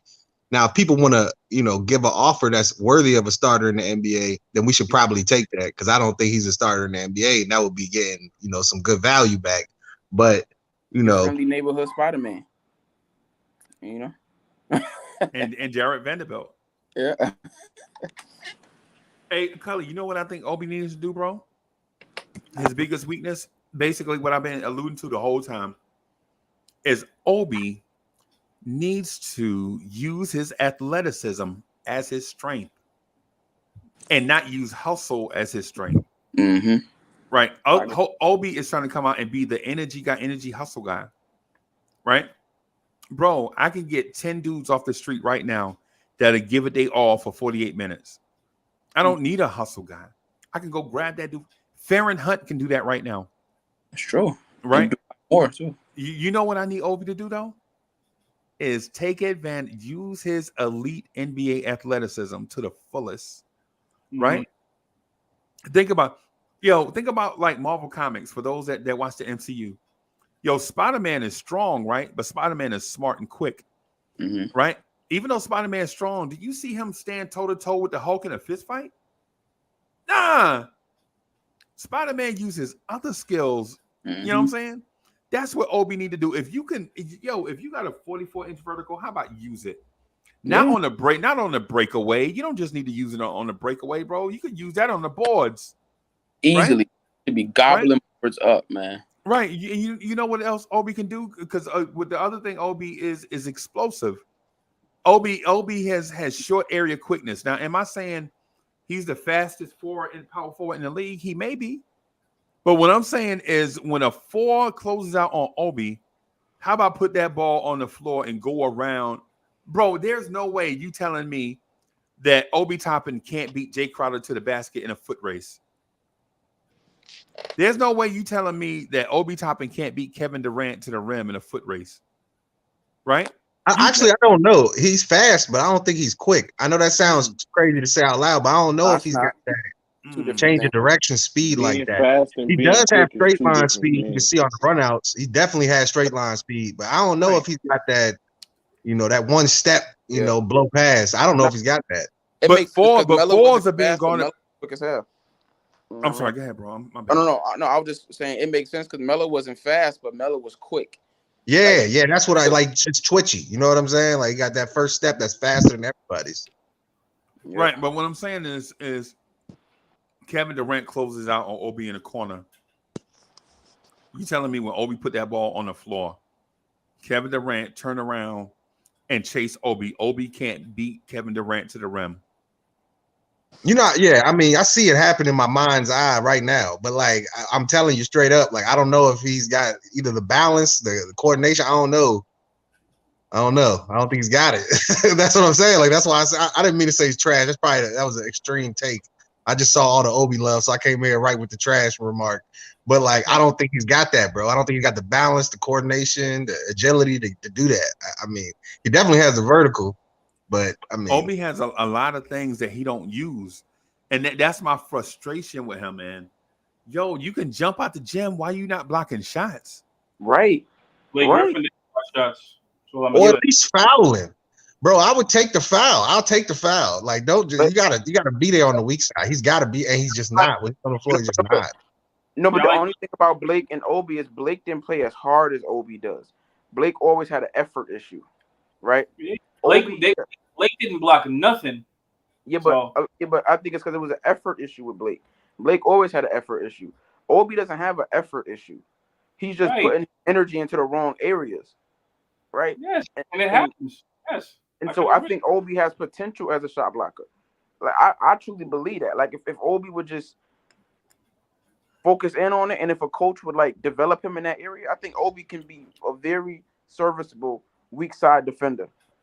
If he would switch that energy from out of leaking out and worry about defending the rim and grabbing rebounds, like then I wouldn't mind him being my starter. But how do you stop him from doing that? I don't know if he's making a choice to leak out. I don't know if that's the game plan. I was about to say, what happens if that's in the scheme of the game plan that what the coach is saying for him to do?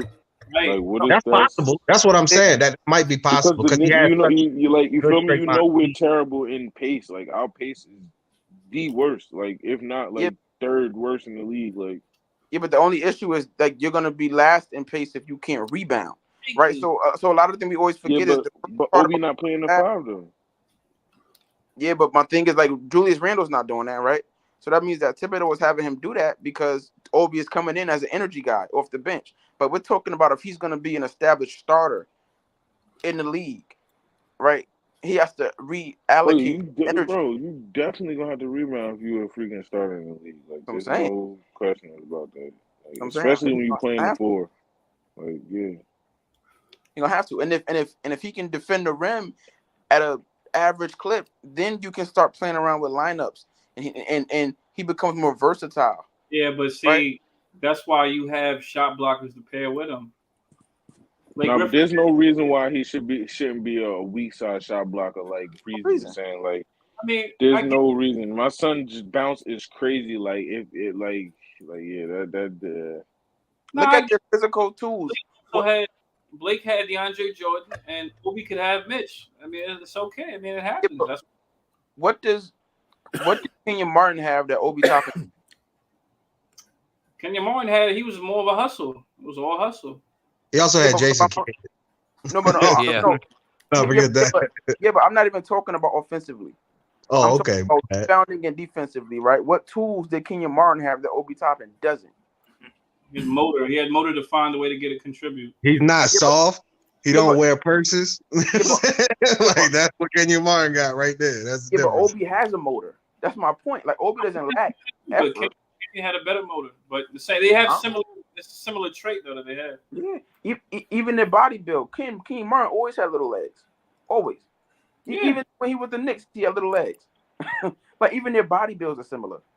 Right, like okay, yeah, but their attitude about the game is not. Obi Toppin is a smiley guy. Kenyon Martin is a punch you in the mouth guy. It's a very different. Play between the ears too, man. You know, basketball just ain't about the body. Man, I remember watching UConn and Kemba Walker would hit you with a step back and drill it in your face and then laugh at you.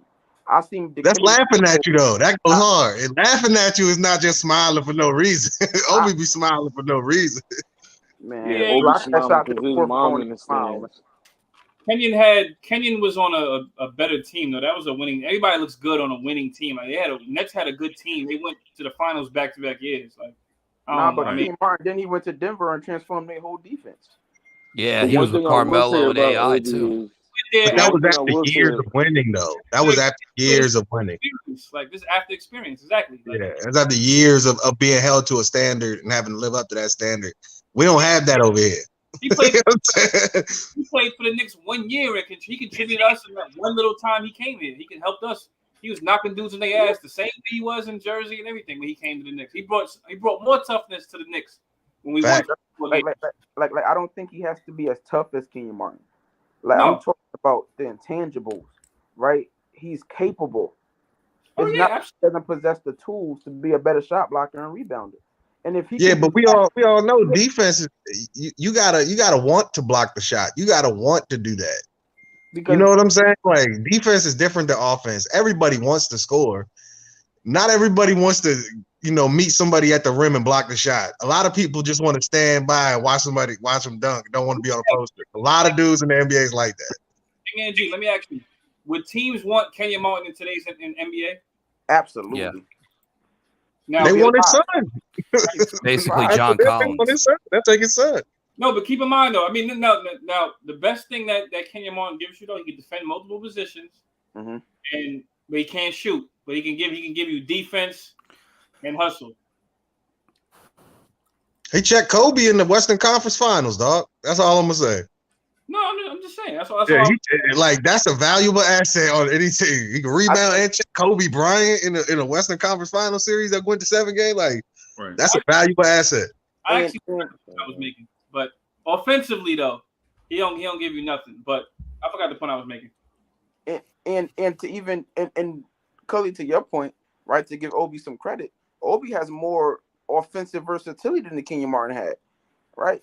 Kenyon Martin was basically a finished guy. He'll hit you with the mid-range jumper every now and again, but he couldn't really put the ball on the floor and grab the ball and advance it with his dribble. Like Kenyon Martin couldn't really do those things. So Obi has a lot of potential. I just don't know if he's ever gonna focus on the areas that he needs to focus on to achieve that potential. Like if he's just gonna be an energy guy, that's cool, right? It's cool, but I mean, I think his ceiling is very limited at that point. And you don't really start energy guys. They come off. I think I'd rather have Donovan Mitchell than Obi. I don't think. I know I'd rather have Donovan. A lot of people would, but I mean, I don't know. See, the thing is, you're gonna have guys that are not perfect. Though. That's the thing. Though. That's just, I don't know. That's just how I see it. I like him for what he does give, and I see a guy that his second year he found ways to contribute. No, a lot of people didn't like him rookie year. He didn't get no minutes, and then when he started getting minutes, you started to see him. I mean, I don't know. I like him for what he does give. I've seen him play off the ball. I mean, I know he leaks out. Of course, when you leak out, you're not gonna get that many rebounds. But like I said, there's other guys on our team that ain't perfect either. So I appreciate him for what he does. We have Mitch, who I love, but he doesn't give you nothing offensively. However, a point guard would bring a lot out of Mitch, just like a point guard would bring a lot out of Obi. But people, I don't know. Well, here's my question to you. I got an interesting point here to make. So, do you think Obi can survive and thrive in 18 minutes a game? All right, boss man, we'll holler at you later. He did it already. No, did he not do it already? No. I'm saying with a point guard, up to his potential. Do you think he could survive and thrive in 18-minute situation, 18 minutes a game, no matter what? That's all he's going to get. What do you mean thrive and survive? What do you mean by that? I mean, when I say thrive and survive, I mean way better than what he's doing right now. Yes, I think anybody looks like a point guard. Yes. What was his averages last? Okay, so you think that at 18 minutes a game he will be serviceable and a good member of the team, good valuable member of the team? 18 minutes might be too little for him to. That's what my question is. Can he really produce in 18 minutes? Yes, I think yes. So I could imagine what he's doing 25 or 30. 18 is that's too little. That's child's play for him. That man will destroy in 18 minutes. Well, see, that's part of the question I'm asking. Is some players can come in and play 15 minutes and give you buckets for 15 minutes, and other players have to get into a flow of the game and they can't do it. Not all players are Lou Williams that can come in and just microwave right out the rip and ready to shoot, ready to play. Do you think Obi can end up being that, for 18 minutes a game off the bench? I think that's what Obi is, because we got I think after a certain amount of time in the game, Obi's impact decreases, right? So we have to look at why we love Obi. We love Obi because he comes in and shows us a different look, right? It's a different speed, a different pace, right? But when you play him the majority of the minutes, I think you're going to start to see more of his flaws then you appreciate his change of pace and change of speed. His change of speed and pace is valuable because he's coming off the bench, because he's playing these short stints, right? If you make him play 30 minutes a game, you think he's leaking out for 30 minutes a game? Nah. So basically, you're saying he's a second quarter player. Basically, you're saying he plays in the second and the third, and that's it. You don't put, halfway through the first, second quarter. I could push back. You're not going to put him in the last 10 minutes. Well, right? you mentioned him leaking out, but what about the pick and rolls? I mean, I'm serious though. You're not going to put him in for the last 10 minutes, right? Like he's not going to be in the last 10 minutes of the game. I think it depends on roster composition to even base that. You're playing the Milwaukee Bucks, 10 minutes left in the game. You're down by 5. You're not putting Obi Toppin. If we have 2 ball dominant players in the game, then he can function being. He's a situational player, right? Like that's what is that. That's the worst thing to say on the Knicks. Blowing his chairs, you can't say situational player. You can't say that. That's what it is. Frank cigarettes. I was alluding to. If you don't have Donovan Mitchell on this team and it's like RJ and just Jalen, there's no way you could just start Obi and just be fine with that. You need like 2 ball dominant players that can draw a lot of attention to let Obi cut and let Obi just be a distraction, like a vertical spacer at that too, or run a lot of pick and roll. But he's not going to be a guy where you can give him a ball and get a bucket like Randle is. So that makes him way more situational with this current roster composition. Now, if we had 2 ball dominant guys, 2 guys that could run pick and roll all game, then Obi could play 25 minutes possibly. But as it's currently set up, I don't see it. I don't see him. No. I just need to and I don't want to keep repeating myself, but I just need to see him do more of the non-highlight intangible things. But even if he does, he's not playing the last 10 minutes of that game situation. Like it's just it depends. I mean, Milwaukee Bucks are down by 5. Obi Toppin's in the game. Like nah. Because Obi can't guard Giannis. So of course, but yeah, well, no one in the NBA can guard Giannis though. Let's not let's not get into it. You know what's funny though? Like when it's a nationally televised game, Julius starts playing defense like way harder than normal. But that's all NBA players though, Dre. That's all NBA players. That's everybody. And they all NBA players because I'll be seeing like when it's like a non-nationally televised game, like he guards KD. Yeah. He slacks, and then when it's an ESPN game, you see him contested every single. Julius plays really well. Julius plays really well against other great players. I don't know what it's about. Yeah. He's matched up. And for some reason, against Sabonis, he loves playing Domantas Sabonis. I don't know why. Like he gives everything we plays Domantas Sabonis. Everybody's got that, rival. Everyone's got that rival thing, man. Yeah. I think we got Julius Randle all the way effed up. I think we got him messed up. I just truly do. I think he gonna go out there this year and ball out. I think. Me too. I think with less on-ball responsibility and he could just focus on making quick decisions, he's gonna be straight there. So I'll push back a little bit on that. Do you think that's going to mess up some of his rhythm of him not carrying the ball so much? The game's going to pick up in pace. Nah, because that's why he lost all that weight. Not because before he came to the Knicks, that was never his role. We got to understand before he came to the Knicks, he was downhill. He was downhill. Habits are formed, man. I mean, habits are formed. If you played a certain way if you do anything for 2 years, that's your new habit. But you never forget how to ride a bike. Julius Randle knows. Okay.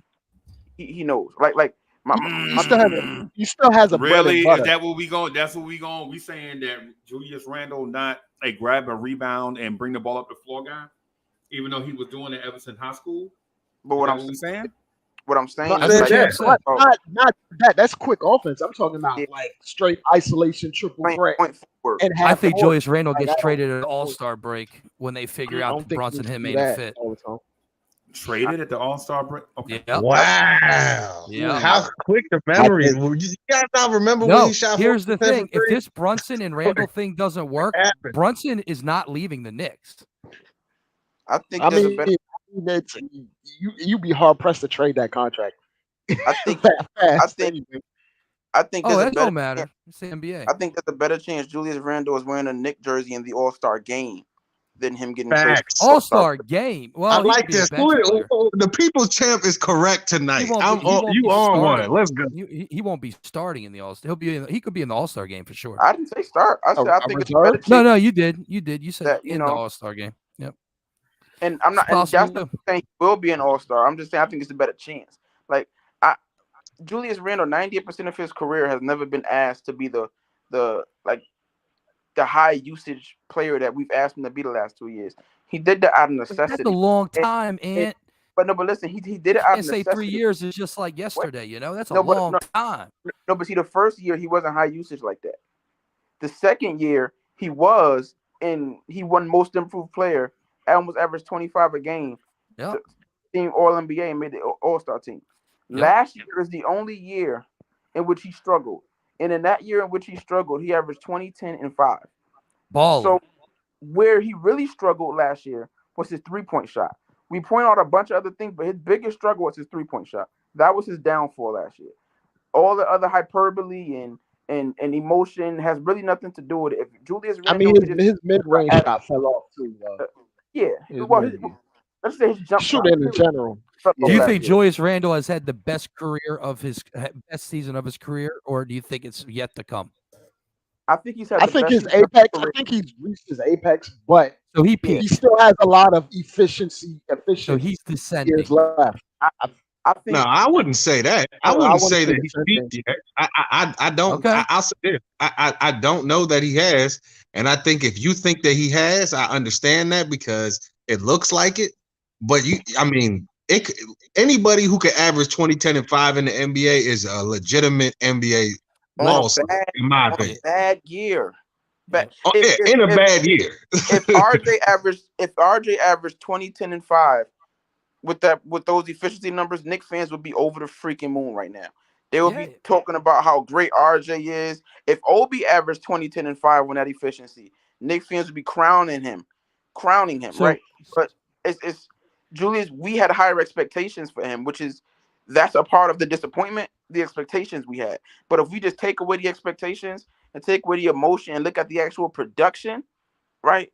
Julius Randle is a very valuable member of this basketball team. We, as a front office, well, not we, because we ain't making decisions, but the front office owed it to him to get him a point guard. They got him that point guard. Now he can move into a more efficient role, in my opinion. He has a guy that can handle the majority of the ball handling duties, the majority of the decision-making duties, and Julius Randle can focus on finishing, knocking down jump shots, and grabbing rebounds. Okay. And a Julius Randle that only has to focus on those three things, I believe, can be a dangerous basketball player. So now, and he's not going to be getting these numbers double teams all game. What does his numbers go to though? So he's 20, 10, and 5. What do they go to because Jalen Brunson's on the court? I think we could see a similar stat line with slightly improved efficiency. Okay. So I think 20, 10, and 5. So he's not going to win you any more games. He's just basically just not going to have to make as many errors. I mean, being more efficient is going to help. Well, it's like 20, 10, and 5, and let's say 46% shooting from the field and 35, 36 from 3 is very respectable. More than he's going to shoot 36. Yeah, if he shoots 36% from 3, that's Wait, is it? I think that's what he hit in his MIP season. I think it was 38 from 3 in his MIP season. That's a peak. He was 40. He was 40 from 3. No. What the 40 talking about that? He was 41% from 3 in the happy year. The only reason I say is if Brunson and Randle, and I'm just throwing stuff out there to have a conversation, like, if it works, it works. But if Randle and Brunson do not vibe, this is not going into the next year. Thibs is going to be, this is the year the Knicks blow it up. You either get into the play, this is it, and it's all going to be decided by All-Star break. This is not a full season. I just don't see why Brunson and Randle wouldn't vibe. Like somebody has to show me why they wouldn't. Because even why did Russell Westbrook and LeBron James not vibe? Like on paper, you would think that's awesome. We have to see. No, nobody thought that was awesome on paper. Yeah, no. LeBron did. Shooter. He knows more than you and me. Shooter. LeBron's not a GM. LeBron thought it was great. No, the Lakers had very limited options to upgrade, and LeBron was desperate, and they got Russell Westbrook because the options weren't really. They didn't really have any options. But we all know LeBron needs shooters. What? LeBron and Westbrook are not just ball dominant players; they're offense-centric players, meaning that they both offense is built around them. The offense does not need to be built around Jalen Brunson. The offense does not need to be built around Julius Randle. So they're completely different in that sense. You've seen Jalen Brunson able to operate off the ball, playing next to Luka Doncic, and was But you're probably not the most playing next to efficient. Luka, Ant. Listen, but Not I even said about remotely playing. close. No, but it's not about playing next to Luka. I'm talking about him specifically playing off the ball. I don't care who he's playing off the ball with. He played off the ball and was the most efficient point guard in the NBA last season. Julius Randle, if you look at his skill set, right, with the right coaching, right, and right play sets, he can be very effective off the ball, right? So both of these guys, in my opinion, can play off the ball. Both of them can play on the ball, and I think they'll fit really well together. I think the issue we have to worry about is RJ Barrett knocking down open 3-point jump shots. Who do you think's going to have a better pair? Open 3-point jump shots, the offense is going to be clogged up. RJ is the glue to all of this. Who's going to be the better pair in the East? Kristaps Porzingis and Bradley Beal, or Jalen Brunson and Julius Randle? I think it's going to be Jalen Brunson and Julius Randle for the simple fact Porzingis is not going to play. That's the better duo? Let me explain why. Okay. Let me explain why. The only reason is Porzingis is not going to play. He's going to get hurt again. Don't do that. No. We're saying but it's going to happen. On the court, I think Julius Randle is a better basketball player than Kristaps Porzingis. Okay, he's better all around. He's a better basketball player all around. Bradley Beal is probably the best of the four. Yeah. But I'm just not a believer in Kristaps Porzingis as a duo anybody. I don't think. Okay. Yeah, I don't. That's fine. I think. Would you say that they're equal? Kuzma that Julius Randle and KP the number are equal? two down there than Kristaps Porzingis. Kuzma is more than number 2 in my opinion in Washington than Porzingis. But I'm just using the big. I'm not taking the wing defender because Kuzma's and I do agree with you. I'm just saying KP and Beal are, in my opinion, the better big and small than JB and the Randall. That's all. But if we just talking about next season, who produces better, I think it matters also who's around them. And the Washington doesn't have a point guard. Yeah. And Bill is not a facilitator. They got Monte Morris. I mean, Monte Morris ain't bad. He's not bad. No. He's not bad at all. But if the Knicks got Monte Morris as their point guard this year, we'd be raising all of in hell. So that's a fact. You had Monte Morris, Julius Randle, and Bradley Beal. You wouldn't. Well, we don't have Bradley Beal though. I'll take Bradley Beal's an equalizer to that. Bradley Beal's an equal. Bradley Beal can bring the ball up. He can facilitate. Yeah, but he's not a facilitator. Not well though. Like I'll say, Bradley Beal is a scorer, and that's what he should focus on. Is scoring the rock because he's good at it. That's what Jalen Brunson has the up in this conversation because he's more of a willing facilitator, I believe, than Bradley Beal. He's not though, bro. He's really not. Like that's really what you have to. Did you see him at Villanova? Did you see him at Villanova? I'm not worried about Villanova. I watched the Mavs games. I watched a lot of them. I watched. He didn't have to facilitate the Mavs because he played next to a 6'8" point guard. A top 10 player in the league. Didn't play. He didn't have like 11, 8 assists. Yeah, he averaged 7. Yeah, like what are we talking about? Well, hold on. I think that what we're missing about Jalen Brunson is his ability to score puts pressure. His ability to score in the paint collapses defenses. Right. Like, but you don't have to space regardless of wait a minute. Regardless if he gets the assist, he should be credited with playmaking because he's making the play happen. Regardless if he gets the assist or not, he's the reason defense is scrambling. He's gonna make the right play. The one thing he will. He's gonna make the right play, whether that's a pass, whether he's gonna make the right play. And he will. Like I'm like confident that he's gonna make the right play. So you guys got a great solid point guard, 100%. I agree. I'm happy with Jalen Brunson. To be honest, like I at first I was like, man, 60 million or 106 or whatever, 108 million is a lot of money. But if you look at the contract though, it's descending one, which is a very good thing because the salary cap is going up later. And the second thing about it is he's getting paid the 15th or 16th best point guard money. Yeah. And he's arguably the 15th or 16th best point guard in the league. It's arguable to say that he's the 15th or 16th best point guard in the league. So, like, it's not that the money is really out of whack. So, I'm happy about the sign. You got to sign somebody. JB he was the best point guard on the market. You guys made the right move. Let me ask you this question. All right, so I'm going to use a different small and big pair that you guys are going to be going up against. And I'm not going to include Trae Young, but it is the Hawks. DeJounte Murray and John Collins, or Julius Randle and Jalen Brunson? I'll go first. It's definitely Jalen Brunson and Julius Randle. I'm not just being a homer. I just like John Collins' game. I'll tell you. Hold on. Let me say my point here. It's not because of Dejounte Murray. That's not the reason. The reason I say is I don't think that John Collins' game is where it needs to be to benefit from Dejounte Murray's skill set. Like John Collins is gonna get traded. We talking about Julius getting traded. John Collins is gonna get traded. I'll say this: one, I don't like John Collins, and two, DeJounte Murray has not shown me he can win in the NBA yet. So, we talk about winning. He does a lot of winning things, though. Dejounte Murray does a lot of winning things. That dude's a baller, bro.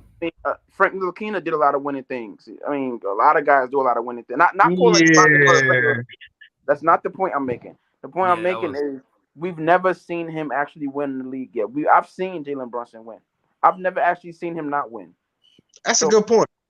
That's a good point. Yeah, but he's always won. And fair to this King is that he's always won with other stars. Jalen Brunson is never. No. There's a different levels of this. Like Jalen Brunson has been on elite teams his entire basketball career. Elite, not average or above average. Spurs. He had they had Aldridge. They had a good team. They just didn't do anything with it. Jalen Brunson started this new dynasty at Villanova. Jalen Brunson by CBS Sports just got voted as the best college basketball player in the last decade. So when we talk about the teams that were stacked, he was a major reason why they were stacked. Jalen Brunson, when he got to Dallas, nobody saw Dallas as stacked. Right? Even last year, nobody Tim saw Hardaway went down. Especially when nobody Tim saw Dallas was stacked last year. So I'm trying to figure out all these stars he's playing. Bro, he was on the Villanova with Mikal Bridges, Arcanato. Like, it was just layers and layers of talent. And it's not Jalen Brunson's responsibility to make anyone a star. The development team of Villanova did that. It's Jalen Brunson, man. No. Take Jalen Brunson off of that Villanova team. Okay. Then why couldn't he guard Steph Curry or Klay Thomas? Because nobody can guard Steph Curry. But he wasn't anywhere to be found in that Mavs Warrior series defensively. Klay Thompson is 6'7". That does what? Can't guard him. Right. This is my point, though, bro. He can't guard anybody. Jalen Brunson's not a 2. Why are we asking him to guard? He is a 2, bro. Arcanato ran point at Villanova. Wait, what? No, he didn't. Yeah, he did. No, what? No, he did not. Wait, what? Okay. He wasn't on the roster as the point guard? The year before Jalen Brunson took over. Okay, so there was 2 point guards on the court. They didn't overlap. Arcidiacono didn't win anything at Villanova. Okay. They didn't overlap. Because and I know this for a fact because only guy he must they were definitely on the same roster, bro. They were definitely talking about I'll take DiVincenzo or something, and he can't. I don't know. Arcidiacono was a senior. He graduated. I believe Jalen Brunson either was a freshman. He just came in. He just came in. So that he was a freshman. No freshman plays at Villanova. What I'm just saying is, never mind. I don't even want to get on this JB tip. I'm killing it. I'm killing. I wanted to keep going. I mean, I just don't see. I don't see where unless this becomes Jalen Brunson's team. I don't see a vibe in man. Can you see him having a Kyle Lowry type effect? That Kyle Lowry. Kyle Lowry is overrated in my opinion, but that's my opinion. Oh God, he was an all-star. Like small guards, guys. We go through this every time. Shelly hates small guards. I don't like to have the big guard. You're not 6'5", you're not on my team. Like that's just the way it is.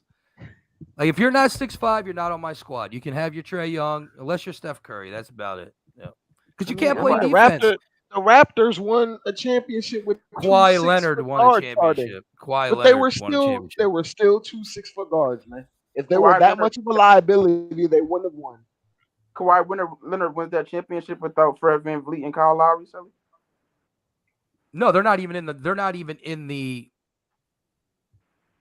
finals without that team being with that team. Yeah, right. Kyle Lowry and Fred VanVleet went bananas in that playoffs. They did. Everything dropped. I give them that. And so did Siakam. Yeah, and so did Marc Gasol. Had a great series. Everyone had a good series too. They had a great team, but I'm saying Fred VanVleet and Kyle Lowry were a major part of that. I just not real big on the smaller guards, man. Not in the postseason. I got a question for the panel. So, would you guys be happy if a situation happened like what happened in Toronto, where they gave it all away to win a championship, they messed around and won it, and then they kind of like got sent back after the win. Would y'all be happy with that? I wouldn't. Yeah, because they're competitive right now. You got to do it. You guys got to do it. There's no way that you guys can continue being the franchise that you are. They did it. They tanked, and then they got another potential superstar, and now they're competitive again. Without really tanking. What did Drake say? We here for a good time, not a long time. I'm not guaranteed next year. Right. So give me my championship right. I'm with you. No, I hear you. I just think that's an interesting perspective they took, and that worked. And like I'm not saying like a plan to build your team. It kind of fell the right way for him. You know what I'm saying? With what was available, you know, Kawhi becoming available. But and like injuries. It just worked out well. You know, it worked out well. But I think that's I think that if a lot of Knicks fans, I think will be okay with that. Like even if we had to lose for 10 straight years or 10 more years after the championship, I mean, be happy with the chip. If you tell me I can win a championship, and after the championship I'm left with two guys in Siakam and Scotty Barnes, hell yeah. Right. Like that's true. That's true. You know? Yeah, because you're getting back to the playoffs. You're competitive again. Yeah. Yep. Especially with someone like Scotty Barnes, because you're going to be able to build around him. You got him too. You still got Fred VanVleet. You're competitive. Now you might have to trade your DeMar DeRozan, aka RJ Barrett. You might got to trade him to get that championship. But let's call the Nets, man. Get Kevin Durant over here. You don't want that, bro. You don't want KD. No, we don't want KD, man. Man, they need some picks, bro. Let's give them all 8. KD is selling, bro. KD is ruining KD is ruining it, bro. Like Knicks fans should know, and I know my man over here joking, but Knicks fans should know that KD would come here and tear his other Achilles. Like we just don't have that kind. Right. Like I don't want nothing to do with Kevin. Yeah, I can imagine KD and Clibbs getting along just well. Man, I don't want KD because he don't want to be here for real. You don't want to wear the uniform. You don't want to be nowhere, bro. That dude don't want to be nowhere. He's like depressed or something. Not cool no more. If Knicks fans think they hate Julius Randle, right? First time KD goes on Draymond's podcast and I don't think like you're gonna hate that. That would be funny though. I'm not gonna hold you. It would be a story. We'd be on here at 4 a.m. still talking. I think it'd be hilarious. I thought the thumbs down was hilarious, but you know, I didn't even want to go to New York. I just got traded there, and then this one it's going to turn to hell. So come out. You don't have to move though. You know, you don't got to sell his place. KD gonna get to the Knicks and then request a trade as soon as he gets. Yep. We said he wants to go to Miami, right? KD wants to go to Miami. What's to stop a player from just requesting a trade every time he gets traded and he doesn't want to be like? That's what I'm saying. Like, what's going on in the NBA is bad, dude. We about to be locked out for an entire NBA season, so get it in now. You better start. Yeah, that's true. The new collective bargaining agreement is going to be a rebalance in the power. The owners is not putting up with this no more. You better start enjoying college basketball. You better get into college honestly, the NBA is good enough. You don't need KD anymore, bro. Move on. All right, bro. See ya. Just blackball him. Get rid of him. Like, bye. Now you can't do that because they gave up so much. I'll tell you why they can't do it. Nets gave up too much. They need something in return. They can't just let this man go. Bro. If they went bankrupt over it, that's on them. Look at the Detroit Pistons. Like, I understand what you're saying, bro. But you can't sell that to a fan base that don't even show up to the games, bro. You can't say I'm gonna fire Kevin Durant and just release him to the Wolves. Like you can't do. Go about blackballing KD. I'm interested to hear this. No, I'm not saying you can do it. I'm just saying, like, don't offer him a contract. Like, if this is the type of person he's going to be, he's under contract for 4 years. I know that, man. I know. What I'm saying is, if you have to put some type of, this is going to ruin the NBA. It already has. Right. It has. I think it was deeper than that, though. If Ben Simmons ruined the NBA. Ben Simmons just deciding not to play, bro, with no injury. Ben Simmons has a mental health issue, bro. And if anyone doesn't see that by now, like, this guy's mentally ill. It's how you figure now, man. Maybe he just did not like the criticism, bro. I think that it doesn't matter, bro. The dude's mentally ill. He's like leaving chats. Like, the dude's not there, bro. He's a deal. He's not there. I don't want to. Yeah, but I can't. Look, I'm gonna be real with you. This is America, dog. Like you making $100 whatever $1 million. Miss me with that mental health bullshit when you got that much money. I Excuse my agree with language, you, bro. Joe. There's people out here that's got really on their last, and you want to talk to me about mental health when you rolling with $100 million? I don't want to hear that, bro. I hear you, Joe. I want to hear that. I hear Well, you. man, I just did a paper for my class, and money doesn't contribute to happiness at all. I understand that, but you know what? No, you don't get a pass when you got that much money, bro. I'm sorry. Like, you don't get a pass from me. I can't give you the pass, bro. I can't give you the benefit of the doubt. I cannot. I don't want to diagnose him though, because like a lot of mental illness is chemical imbalances, and money can't fix a chemical imbalance. So like I don't want to diagnose the kid, but what I will say is I think James Harden more so fits your example. Like he literally like just decided he wasn't gonna play no more in Houston, or he just like I think the man had a fat suit on. I really believe that. Bro, Ben Simmons literally sat out the entire season, bro. Yeah, but like if he's really struggling with mental illness, then I mean I don't think. Okay, then do you think it's okay that he got paid the entire season? Nah, that's a different discussion. That's what I'm trying to say. I don't care about like, look, I'm looking at it from what the owners are going to talk about and when this comes down. It's about the money, bro. At the end of the day, it's about the money. This man got $130 million contract. You can't just sit there and do nothing. I couldn't do that at my job. I couldn't call my job and be like, yo, I got a mental health issue. My job would be like, well, you gonna have to find another job with your mental health issue because you ain't working here no more. You understand what I'm saying? Like, yeah, but that's what I'm saying. Like, I do agree that like y'all need to get into college basketball. Because it doesn't even matter, bro. It doesn't even matter. The NBA about to be offline for a whole year, so it's going to ruin the league. It won't come back the same. It can't continue like this, though. You can't have players just not play. You can't have players just decide to get overweight on purpose just so they get traded. It can't continue like this, bro. Here's where the stalemate is going to come from, though, right? Because the owners are going to say something like, you signed a 4-year contract. You can't just request a trade with 4 years left on your contract. And then the players are going to say, but you can trade me with 4 years left on my contract. That's why I think the argument has to be about the pay. Yeah. Like when you have players like James Harden who are obviously not trying to play with the team, we're going to sit you down. You're not going to get paid. That's the only way there's a resolution here. It comes down to money. You think Ben Simmons would have sat out that whole season if he wasn't getting paid? Right. He wasn't. Like he would have came back to at least to the team's locker room or something just to get the check. Like I guarantee you that. Like it's going to come down to the money. Why would anybody want Kevin Durant on any team? Because any team he goes to ain't going to win nothing. They're not. I agree. Unless he goes to like back to Golden State, or if he goes to. I think he should go back to Oklahoma City, bro. Yeah, they too young. No, they ain't gonna be ready in time. We've gotten spoiled with LeBron James a little bit, and we have forgotten that Father Time is undefeated. Well, Father Time is like infinity and one. LeBron James is the one, but Tom Brady is the two. Tom Brady, you probably throw Brett Favre in there too. But my point is like, no, just Tom Brady. Most guys, now Brett Favre played.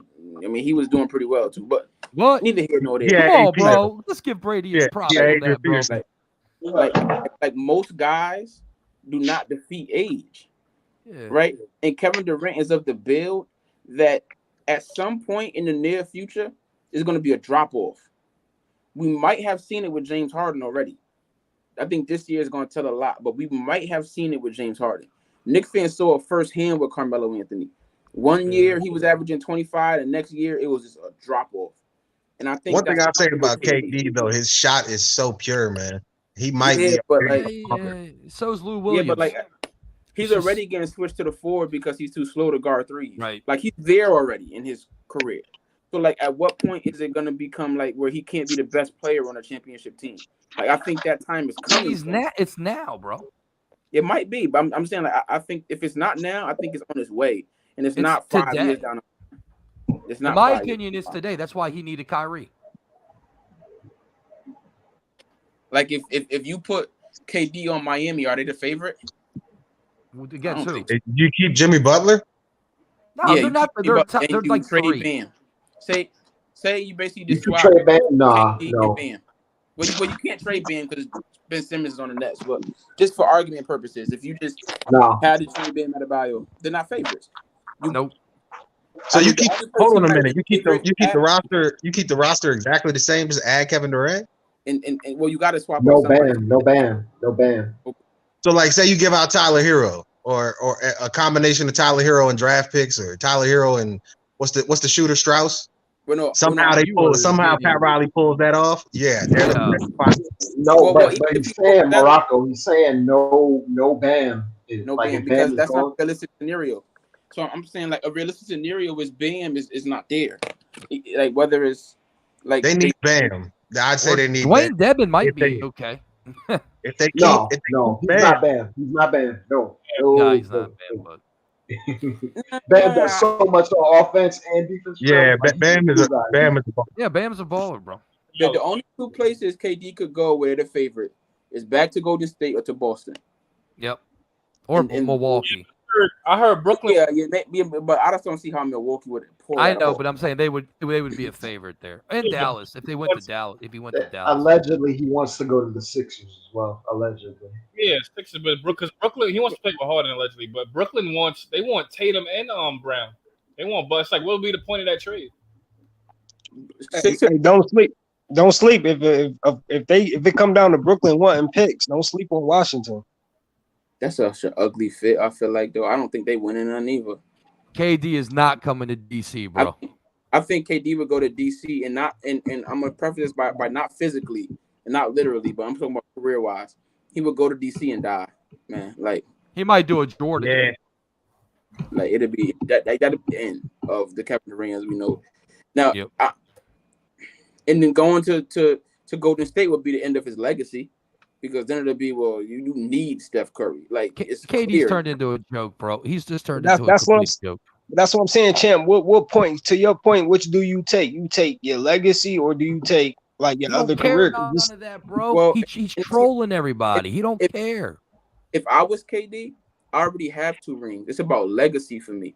And honestly, the best spot for him to cement his legacy is right where he is in Brooklyn.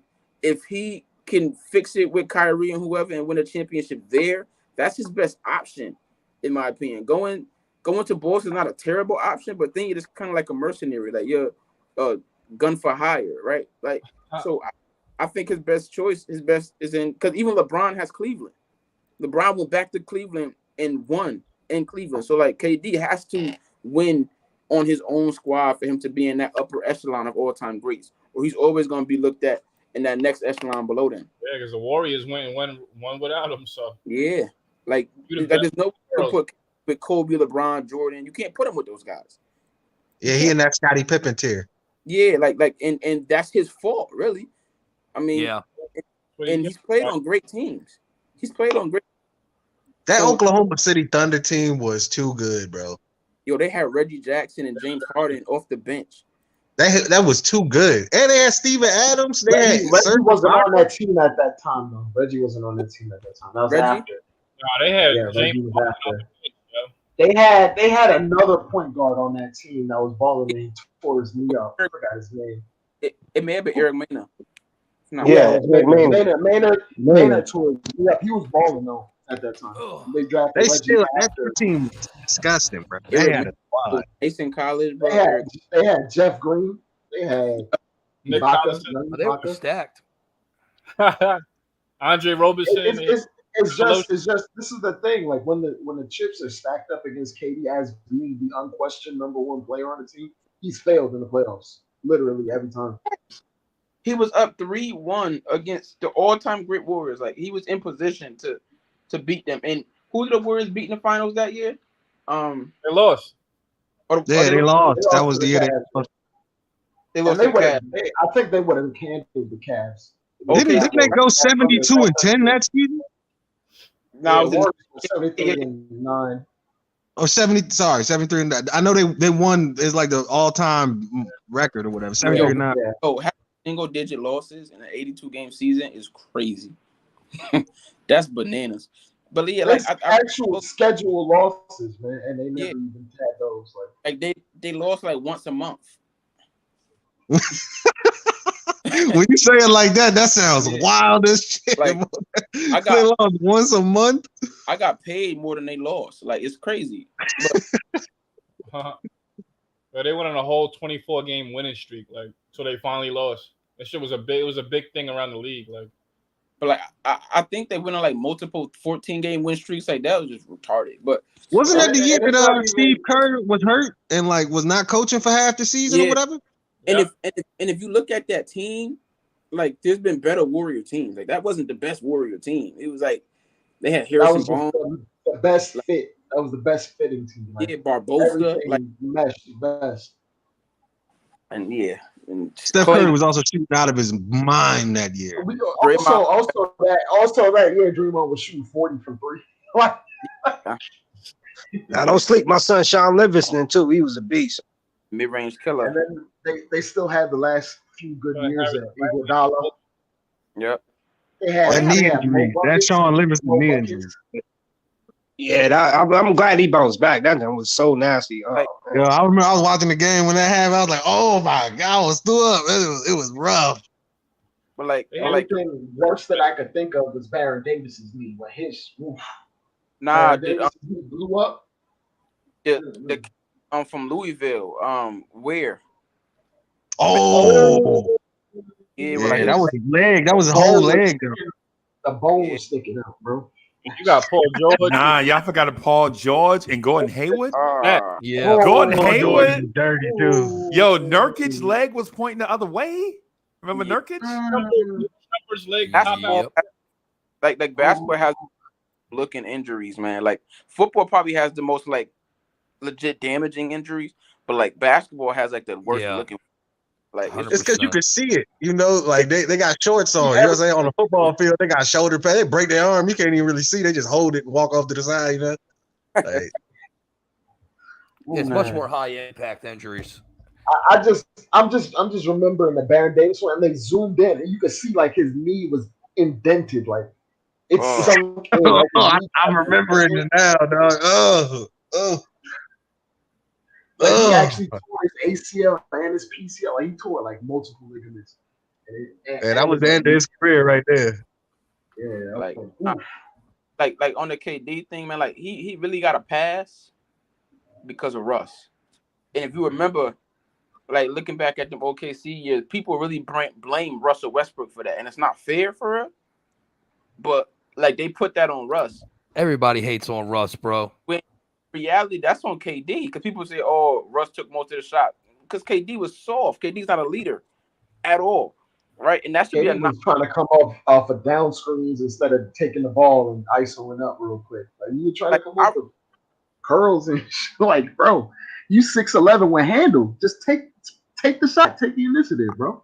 I remember watching those OKC collapses, and KD would disappear. Literally, like KD hasn't scored in 2 quarters. Like that happened way too often for me to blame Russell Westbrook. Like it happened to the Warriors. It happened against the Warriors. Remember, he shot like 7 for 30 or something goofy in game 6 or 7. Like he shot terrible the last 2 games.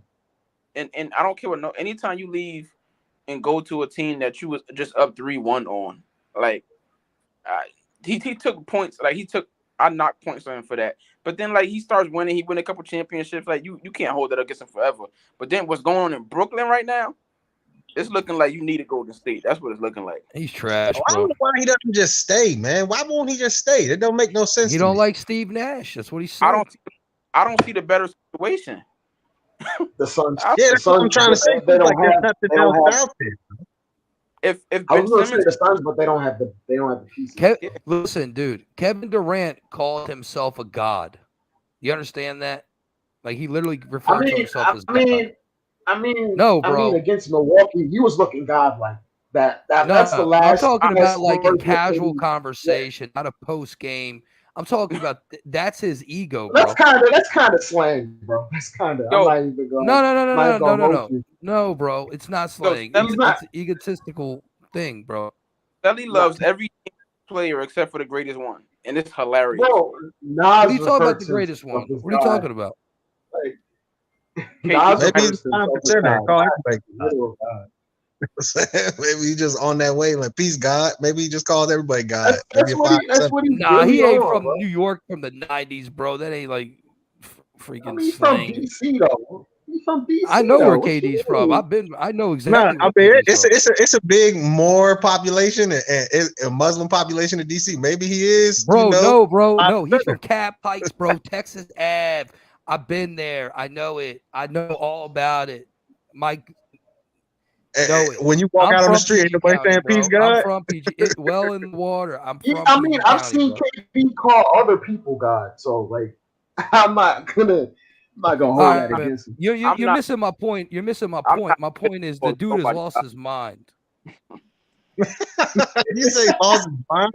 So then you gonna hold up Ben Simmons as a pillar of mental health issues, but you gonna shit on KD? How's that No, I work? told you that KD got mental health issues too. Yeah, that's what I'm saying. So why you gonna give Ben Simmons a pass, but you over here hugging or you over here kicking KD down the street? Man, Bro, man, KD is legitimately holding the New York, the Nets hostage, bro. Man, so is Ben Simmons. What you mean? No, Ben Simmons ain't requested a trade, bro.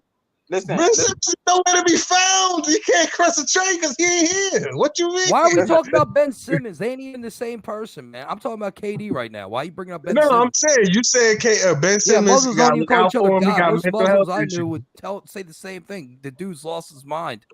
If I was Joe Tsai, and maybe I'm a little more gangster than he is, but I would look at KD and laugh, like tears. Ooh. Like if I was Joe Tsai and KD came to me and said, I'm demanding a trade, laugh at this man. Like, right? Yeah, I would say no, dude. like I would tell him, you got two options: don't play ball for 4 years, or put on that black and gray, white, whatever jersey and get out there and play. Like the Brooklyn Nets ain't hostage. Like what is KD gonna do? And I've been saying all along, I think that's what people don't talk to nobody no more in those positions. You got lawyers in those conversations, man. But what the lawyer's gonna tell you to sit down, shut up, and play because the contract. Now, lawyers is are gonna read that contract and make sure KD ain't gonna trip off and start trying to blackmail the organization on sexual harassment. And back to Joe's point, like CJ McCullough gonna have a hard time, bro, because them owners, that's the first thing they gonna bring up in the next bargain agreement is, I think they're gonna be like, you can ask for a trade, but we ain't paying you. And dude, that's what it comes down to, the money, bro. It comes down to that's all the owners care about, bro. And that's why the NBA is getting full of NBA, and that's why the NBA. Why you think they're bringing in so many European players? Why you think that so many European players are coming in? Because Nikola Jokic, because GMs are taking a shot now because Nikola Jokic just won 2 MVPs in a row. Same thing happened after Dirk Nowitzki. Hold on a minute. Same thing happened after Dirk Nowitzki blew up. They gave a bunch of European players a shot. Now, Luka and Jokic is the same. Listen, Luka, Jokic, Joel, Giannis, all these non-American basketball players. How old is Kevin Durant? 35, 36? He's up there. He'll be 34 before the season starts. So, like, if KD was a Zion, right, in that part of his career, he would have some leverage because he's young. He got time to waste. KD don't got 4 years to waste. Who are the people advising these players? That's my question. Who is the agent saying this is a good idea?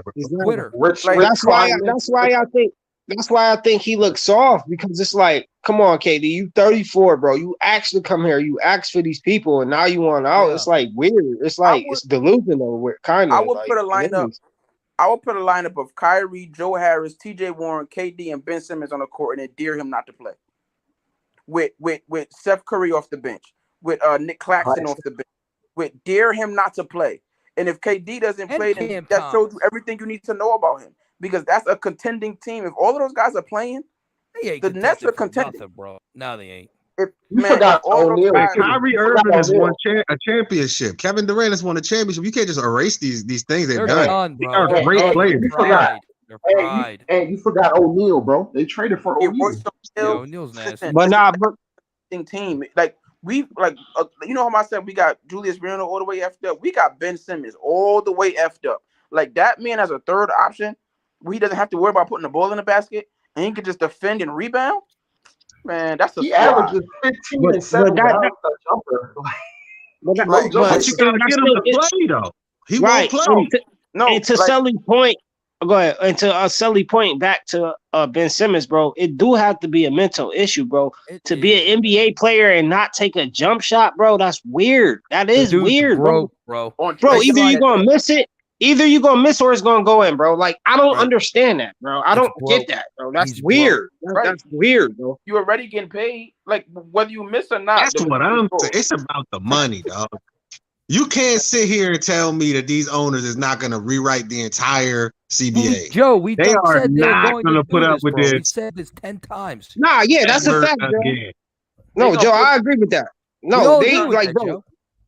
Yeah, CJ McCollum is going to have a hard time, bro. So what? My question is, what's going to happen if KD decides not to play at all? They're going to push something in the new CBA that says if you request a trade within the first 2-3 years of your contract, you get docked like 25% of your salary or something. Like they're gonna do something crazy like that. I don't even think that. I think it's gonna be more heavy fines and you don't get paid. It's gonna be like Joe said. It's about money, bro. It's like not even 2 more years. We're not giving you no leverage when it comes to that. You don't want to be on my franchise because these owners at the end of the day, bro, and they more like lenient than NFL owners, but they still owners. They still billionaires. So at the end of the day, they humans. They feel fine. I'm a billionaire. You don't want to play for my team. I'm not about to pay you, bro. Like, and I respect that. Like, yo, you want out on my franchise? You don't get no money at all. Yeah, but part of that problem though is these teams are leveraging their future to get these players. So they're giving up picks, and these players just turn around and quit. Like, God, that's nobody coming to the games, man, because nobody cares anymore. And that's the truth. KD is not 35-year-old. KD is not going to sit out. That means it's going to play, and Brooklyn is going to say you going. They should have let him play. They should have let him play. G. If I was the owner of that team, like, you know what? I'm going to pay you for a year. I don't care. I'll give you the money. You ain't playing, and I ain't trading you. Have a nice day. And then my man got you gonna pay somebody $30 million to make a point. But that's a whole lot of money to make a point. That's what I'm going to do because I already got money. It ain't about money. I'm a man. I got money to blow like that. Yeah, I agree with you, Sully, because I'm a man, bro. You gonna treat me like I'm your woman? Yeah, hell no. Yeah, I go hard on KD because it's delusional. It's like, yo, bro, you act to come here, bro. You act for all these like that. You said, and then the next year you're gonna come knock on my door and ask for more, bro. Yeah, you're that's not bullshit. allowed to that's play bullshit. No more. You're out the league for a year. That's Go BS. Right. Yeah, that's BS. I would just call his bluff. Just call that's his it. That's the key right there. He's trying to pimp. He's trying to pimp out the Brooklyn Nets. He already did, bro. So he pimping them out. If Brooklyn don't trade him, he's gonna play. He's going to play. Like, I wouldn't let him play though, bro. But you're out. You're done. You're not playing. Put a super chat up. It was Jay Boogie, $10 super chat. Salute to Jay Boogie. Salute. He said he on the hard. Oh no. Who's gonna read it? Them in his jacket pocket. Like G Money, he smoked. Now it's over. He said KD on the hard. Oh, come on, Jay Boogie. But Sully, we got to remember it's still a business though, so you can't. Yeah, really you know what, bro? At the end of the day, things get personal in business, so don't think they don't. That whole thing of, you know, it's business, it ain't personal. Yeah, okay. It gets personal. When he attacks Steve No. I'm not saying that it's not personal. I'm talking about as far as putting a product out on the court that is profitable. I think people would show to respect the owner. Right, Drake to like, Drake. I don't think nobody cares about the Nets like that in this city. So like, even and you giving them more incentive to not come when KD's not playing. That's what I was trying to say earlier, bro. You can't put that product on the floor just because the fans won't go, and then the owner ain't got those bags of money that you think he has. If no one shows up and buys it, Jay-Z's part owner of the team. They got plenty of money. And we all human, so you know, like, not to cut you up, Dre.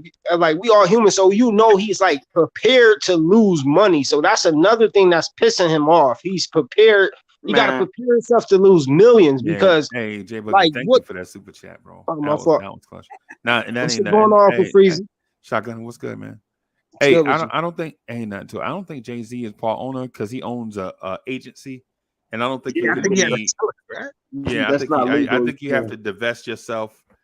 You have to Okay. divest yourself of one or the other in order to be one or the other.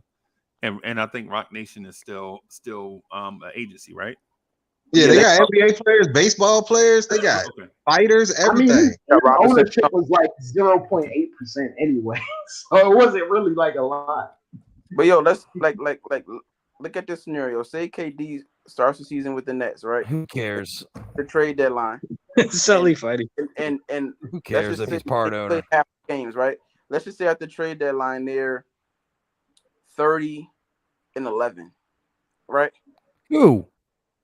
The Nets. Let's say at the trade deadline they're 30-11. They're playing good basketball. They're 1 or 2 in the East. You think KD still wants out? Yes. Nah. Yes. I'm gonna go. I think they broken. I'm gonna go with your hypothetical. I think they broken. I don't think they ever reached that because I think they broken. But I'm gonna go with your point. Mm-hmm. I think he still wants out, bro. Because like he's delusional, bro. I think he's like his whole point. Him wanting out of Brooklyn proves to me he's a ring chaser, bro. Like that clearly proves. He is Joker, my man. He is a person that wants to set the world on fire, and he loves it. That's who he is.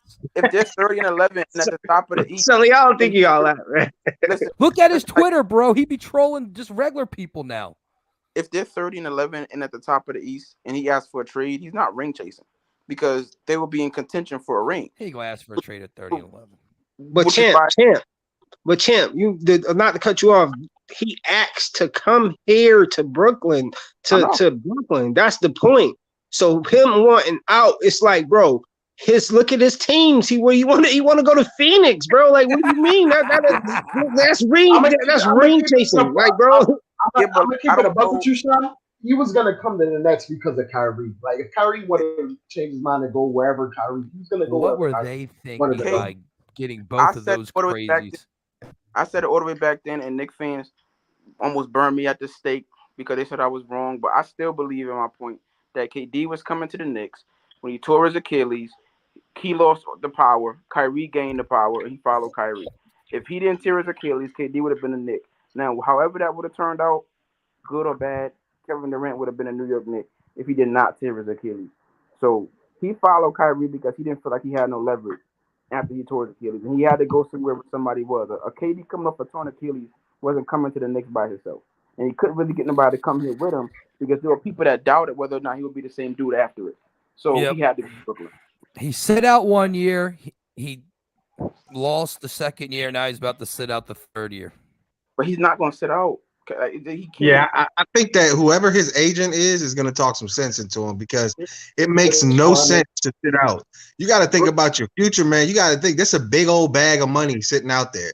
Like you can't just risk that big old bag of money out there. Like at the end of the day, everybody's an adult and they got everyone's got different priorities than you, Joe. Listen, but Joe, I understand Joe. Yeah. But Joe, I think $30+ million.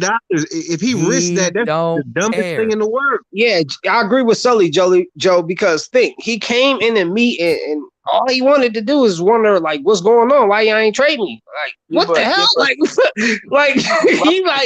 He basically asking them to speed it up. Like, nah, that's not bluffing, bro. I think bro, that's not bluffing, bro. But no, that's what I'm trying to tell you though. Is like I think that as the season approaches.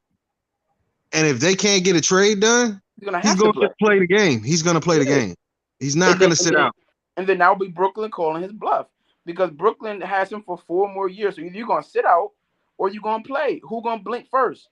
And Brooklyn does not have to blink. Brooklyn does not have to trade him before the season starts.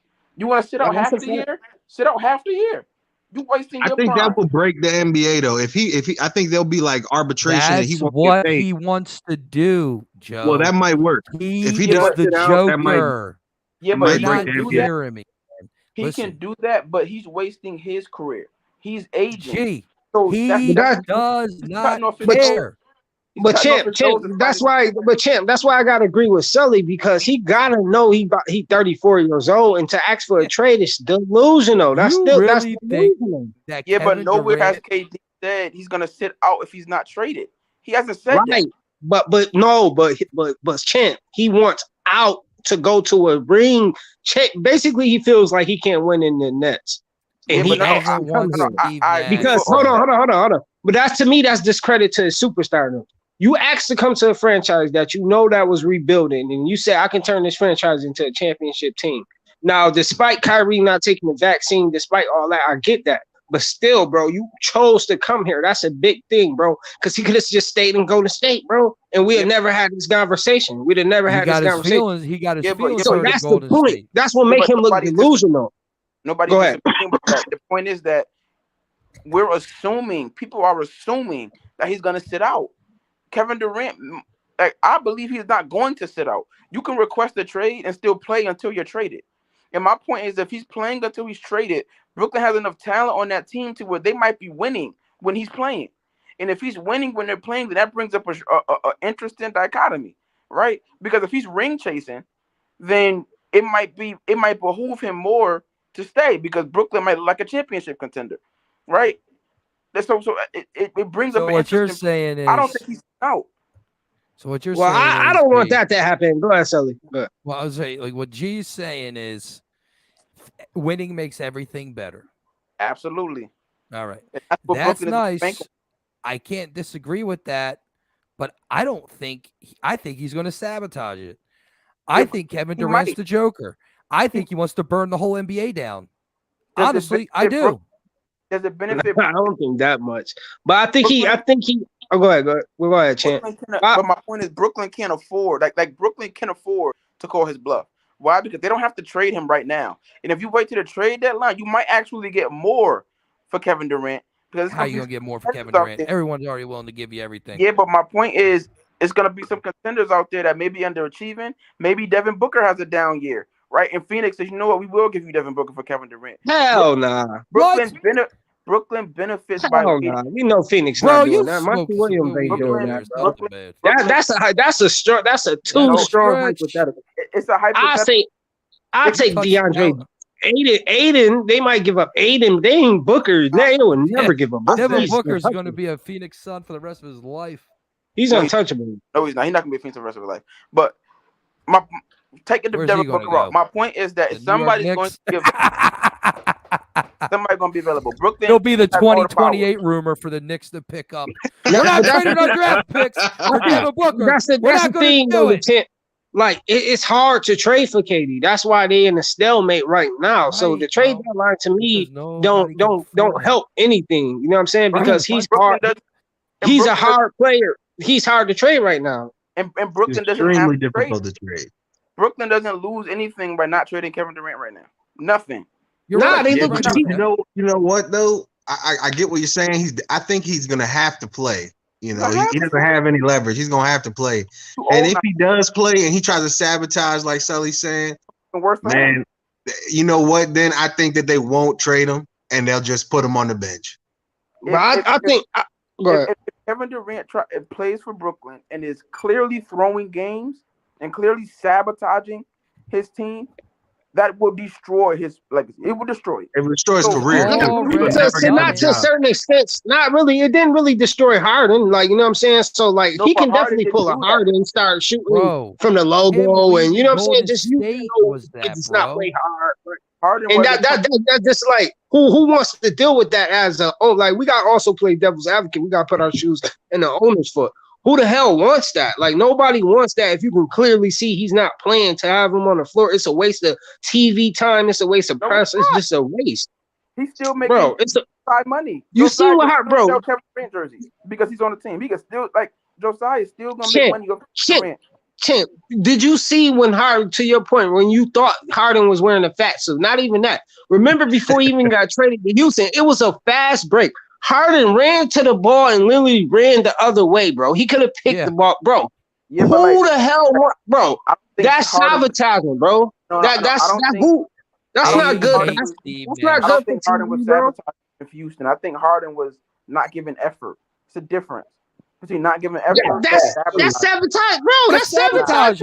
Nah, that's not sabotaging. Listen, if you don't put effort into your relationship or your marriage, you're sabotaging the marriage, bro. Like, your laziness isn't an excuse to not be sabotaged. Yeah, bro, you can't say that, bro. You gotta give. You gotta use that in every. If you open up the front door, Champ, you gotta open up everything. You can't say you can't work a 9 to 5 and expect to get a raise and you're not giving effort. That's sabotage.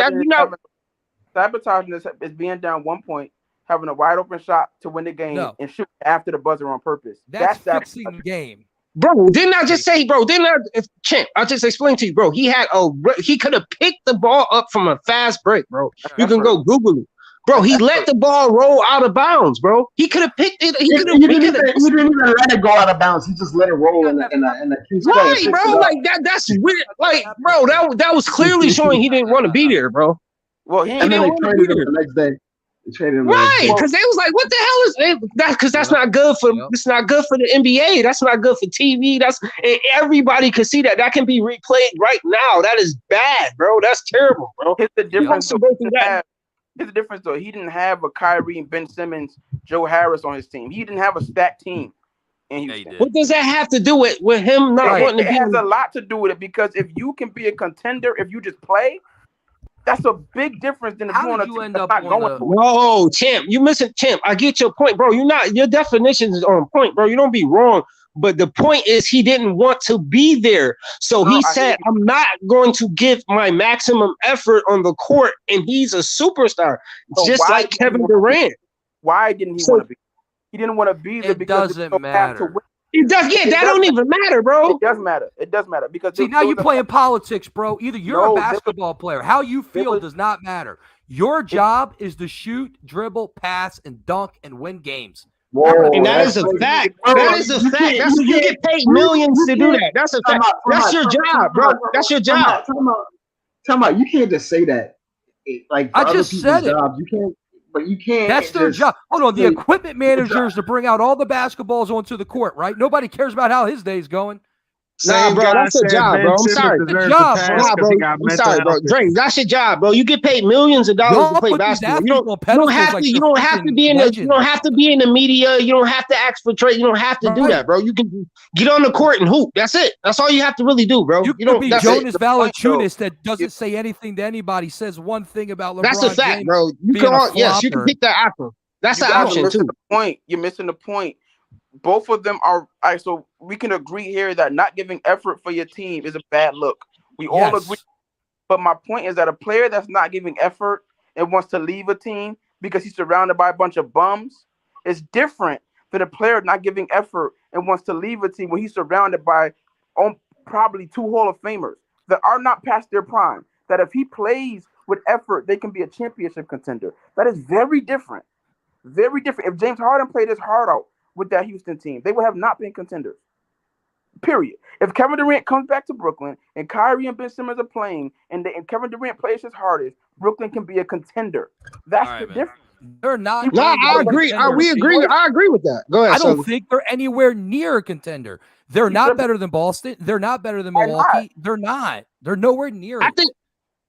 I think if they patch everything up, they're a solid 6 seed. You want to know why? It's because they're all individual players. That's why. Look how they match up against Boston if Ben Simmons and Kyrie are healthy and playing. You're going to put Ben Simmons in there too? Well, Ben Simmons is playing, and he's decent. Yeah, okay. I'll give you Ben. I didn't know Ben Simmons was there. Okay. So if Kevin Durant is turning that down and saying, okay, I'm not going to play hard with these guys, not because we can't win, but just because I don't want to be here, then that's worse than what James Harden did in Houston.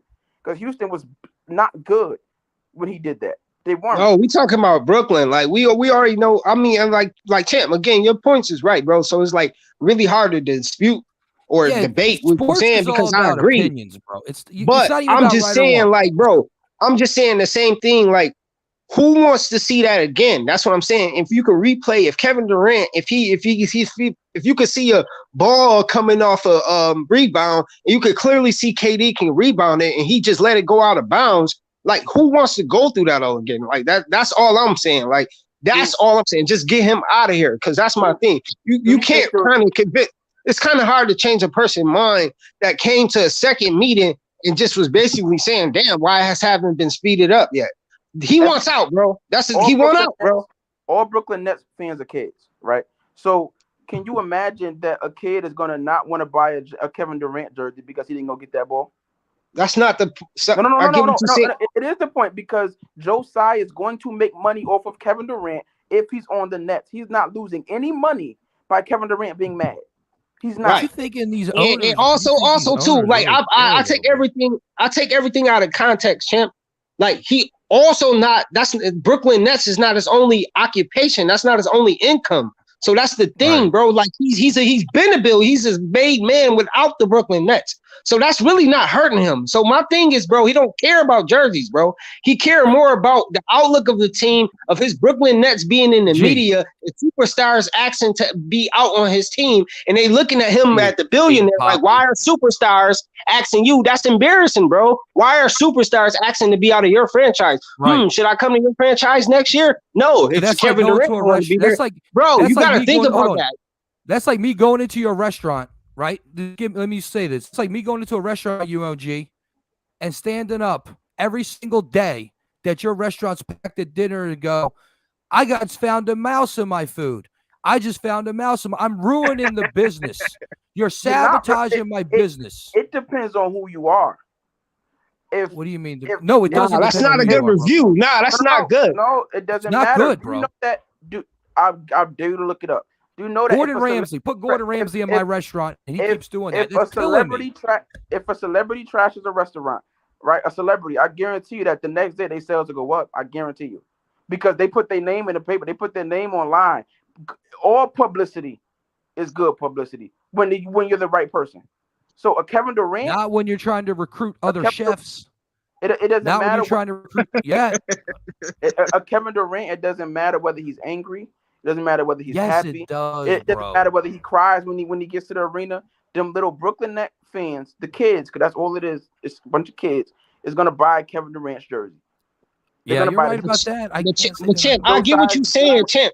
I get what. Trust me, yo, bro. That's why it'd be hard to debate with your points because I ain't disagreeing with you saying. But my point is like the future of the owner of Joey. Think about him, bro.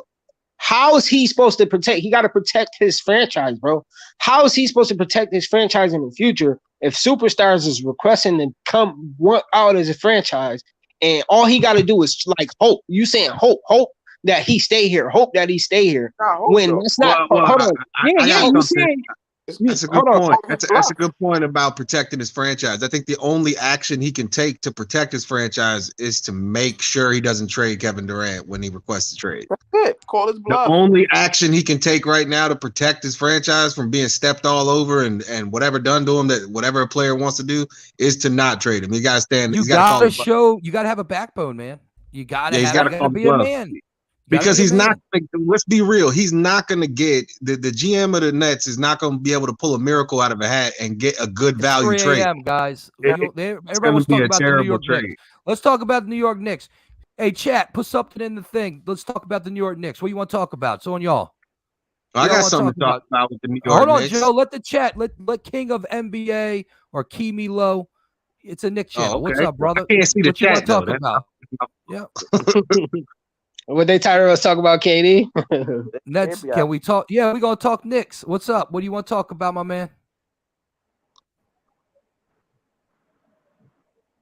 All right, chat's got to say something, though. What y'all want to talk about? Hey, man, my name is Uncle Freezy. I'm from New Rochelle. I'm a first-time caller, long-time listener. I Line's busy. Oh, dang it. Oh, yo. Come on back in. I wanted to talk about the development of the guards on the roster and how come the Knicks, of all the teams in the league, how come the Knicks don't have a dynamic super athlete in the backcourt? Who? Oh, we do. Immanuel Quickley. I don't care what y'all say. He's a dynamic athlete. Yep. I'm here to set it on fire. Yep. Quickly is not an athlete, bro. I want to smoke with you the other day for your ridiculous takes on Immanuel Quickley. But see what you're not going to do is at 3:00 in the morning raise my blood pressure by calling that earthbound man a dynamic athlete. You better have a good explanation for why Immanuel Quickley, who was setting the internet on fire just because he dumped the ball. Oh yeah. See, he got his weight up, boy. He got his weight up, boy. See, he got his weight up. Nah, I don't think I'm not saying dynamic athlete, bro. But like I already explained it on the show 100 times. But like I said, I just like when he started, we won. So like, and like I say, like when he had over when he had over. Hold up. When Quickley averaged over 26 minutes a game, the Knicks won. So you could go look it up. I like Quickley, man. You know why that is? Because when we're blowing teams out, you know why it is? When we're blowing teams out, the bench players play more minutes. So, in wins, they're gonna play more. Right. So explain a playoff team like the Raptors, and we won against them. He had 34, 10, and 12. I ain't saying that was the end of the season, though. But the Raptors wasn't playing garbage time. They was playing for a playoff spot. Fred VanVleet wasn't in. I think a bunch of those guys. What does that have to do with it? It was still a playoff team. Direct matchup. That's his direct matchup. No. Fred VanVleet is an all-time defender. He's one of the better point guard defenders in the league. Fred VanVleet's an all-time defender. I didn't say. I don't get what your point. Like he would have made a difference. Like I don't. I do believe he would have made a difference. Oh my God! The players he played against were not the Raptors that were a playoff team. That's like saying you played Chicago Bulls without Michael Jordan, Scottie, and Dennis Rodman. You beat a championship team. No. The guys that made them a playoff team were not playing. Okay, so he did not beat or score 34 on a playoff team. Immanuel Quickley is a really good basketball player, right? He can do a lot of things. He can come in the game. He has a nose to score the ball. He's an inefficient shooter, not really consistent. He still doesn't really know how to get guys set up and take control of an offense. Too many times we saw him in the game, and the offense was like a ship with no sail. We didn't know what was going on. It was a lot of fumbling the ball, last-second shots thrown up. Quickley has to learn how to run and command the offense. Quickley has potential, but I believe he's going to make his money in this league as a six-man, a la Lou Williams, a la J.R. Smith, a la Jordan Clarkson. Just not a knock. Those guys get big paychecks to do their job. And Quickley is going to be a specialist at coming in the game and getting buckets. I don't think we need to try to pencil him in as a starter. I think if we make him a starter, he's actually going to lose money. Then if we just let him be a six-man, which is a valuable position in this league, I think he'll make a lot of money and have a very long career if he sticks to what he's good at, and that's scoring the basketball. I'll chime in here on Quickley. I got love for Quickley, but we all remember there was about a 20-game stretch in the middle of the season where Immanuel Quickley was terrible. Basura. Terrible. Well, terrible. Yeah, it was bad. It was very bad. Like 40 games? No, it was really bad for like 20. It was really bad. It was damn near 2/3 of the year. We already had this conversation, bro. We already had the conversation. It was like 40 games. Because he was mediocre the first 20, then that 40-game stretch, and then the last 20, he got the ship right. I will say, I think Immanuel Quickley will benefit next year from Derrick Rose if Derrick Rose is healthy and playing. Like Immanuel Quickley is not at least from what I can see, is not able to be the one. He needs to play the two. That's fine. Like that's not. Yeah, that's not. I'm not knocking him for that. I'm just saying he was playing a little bit out of position. I think that's why Tibbs didn't start him at the one and started Alec Burks, because I think it would have been terrible for Quickley if he started him at the one. Quickley would have been decimated by the New York press. It would have been bad for Quickley if he started at the one. All in game Burks did. We would have tanked his value. Yeah, it would have been bad. I think he would have never recovered from that from a confidence perspective. I think if he would have started 40, 50 games at the one, he would have had real problems. It would have been bad. He would have been exposed. But that's not to say he's a bad player, though. I'm not trying to sit here and say he's a bad player. I like Quickley. I think he can do a lot good for a lot of good for us. But he is a sixth man. I don't think he's a starter. Would you classify Quickley as a shooter? To me, he's a rhythm player. That was my whole point about the 26 minutes. When he get over 26 minutes, he averages double-double. That was my point. Like he is hard to get a rhythm in 20 to 17 minutes. Quickley shoots the ball a lot. Can we agree in 20 to 17 minutes? Yes. And will we agree that he shoots the ball a lot, but in the same time, is not really a good shooter? In 20 to 17 minutes, yes. I don't agree with that. I think he is a good shooter. If you look at his free throw numbers, these indicate that he's a great shooter. He has good mechanics. It's just that I don't know why he shot so poorly this year. Like if you look last year, wasn't that well? I guess 2 years ago wasn't as bad. Like he shot really poorly this year. Like Because he doesn't, compared, didn't go to the rim, and you fluff your shooting percentages by going to the rim and getting fouled and shooting free throws instead of missing shots. So instead of him getting layups and finishing, he just throws up a floater, and that might miss. yeah, and maybe that kind of took him out of his rhythm. He needs to see the ball go in the hoop. I know a lot of players like that. They'll make shots if they see the ball go in the hoop. And that's what I think will make him a better point guard. I agree with Dre. That's my perfect point. When he come off of screens, he shoot like Steph Curry. I hate that, and he never drive to the basket. That's his problem. That is his only problem. You can't say you don't pass the ball, bro, because over 26 minutes a game, bro, he averaged over 20 points and 7 assists, bro, to 7 assists to 10 assists. So he can pass. Not you can't say he a playmaker like a Steve Nash or something, but he's good enough. You know what I'm saying? So of course he got to get better. But that's my problem. I think since college he's been positioning this, but I think he wants to be a point guard. I remember. And I'm gonna push back on the Derrick Rose point. I think he'll be better in the long term without Derrick Rose in his team. I mean, I think I'll just to respond to that. I think that you saw he was not in the right position when Derrick Rose was not on the floor this year. And I think that's why he shot so poorly. His role needs to expand. It won't expand if Derrick Rose is on the team. He needs to run the one on the backups. I just don't think he's a point guard in any unit. And that's my I don't think so either. I don't think he's. That's not to say he can't handle the ball and create, but I mean, to be forced into doing that every possession is not his role. I don't think that's what he's going to be successful at. And the idea of a traditional one the idea of the traditional one is like not in my mind. I'm just saying he's going to be the one on the second unit, not like a traditional point guard where he's going to figure everything out and set people up perfectly. He's just going to be the one. Oh yeah. And then there might be a secondary playmaker out there with him where he can come off ball, but I don't think it should be Dre, does the traditional one exist anymore? Not at all. I don't even think it does anymore. Yeah, no.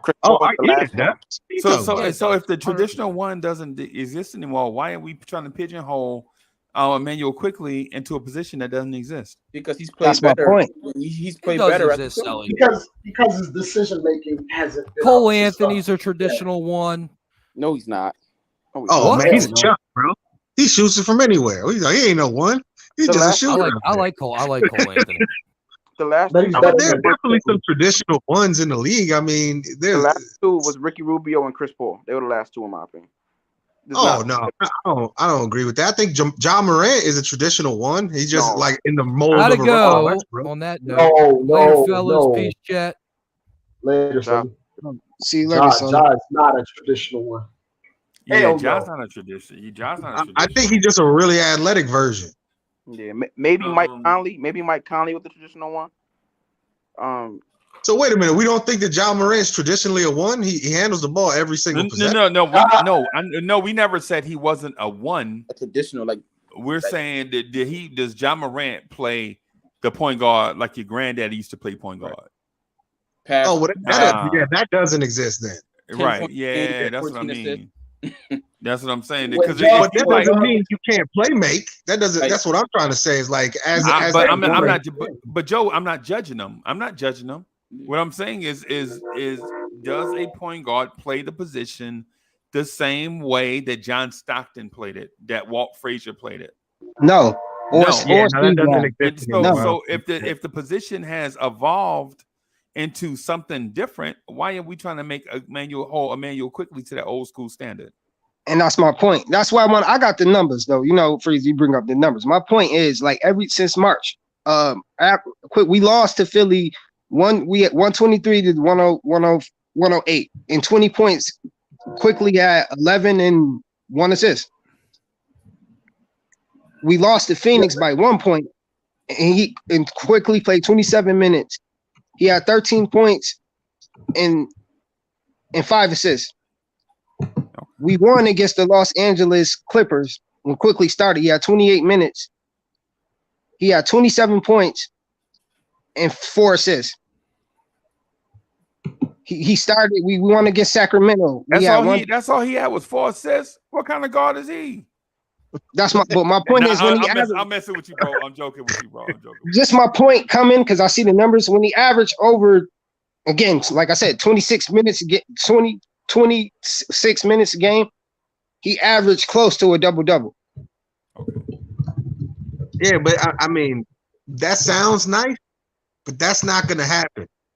I mean, it sounds nice, but like that was a specific time in the season.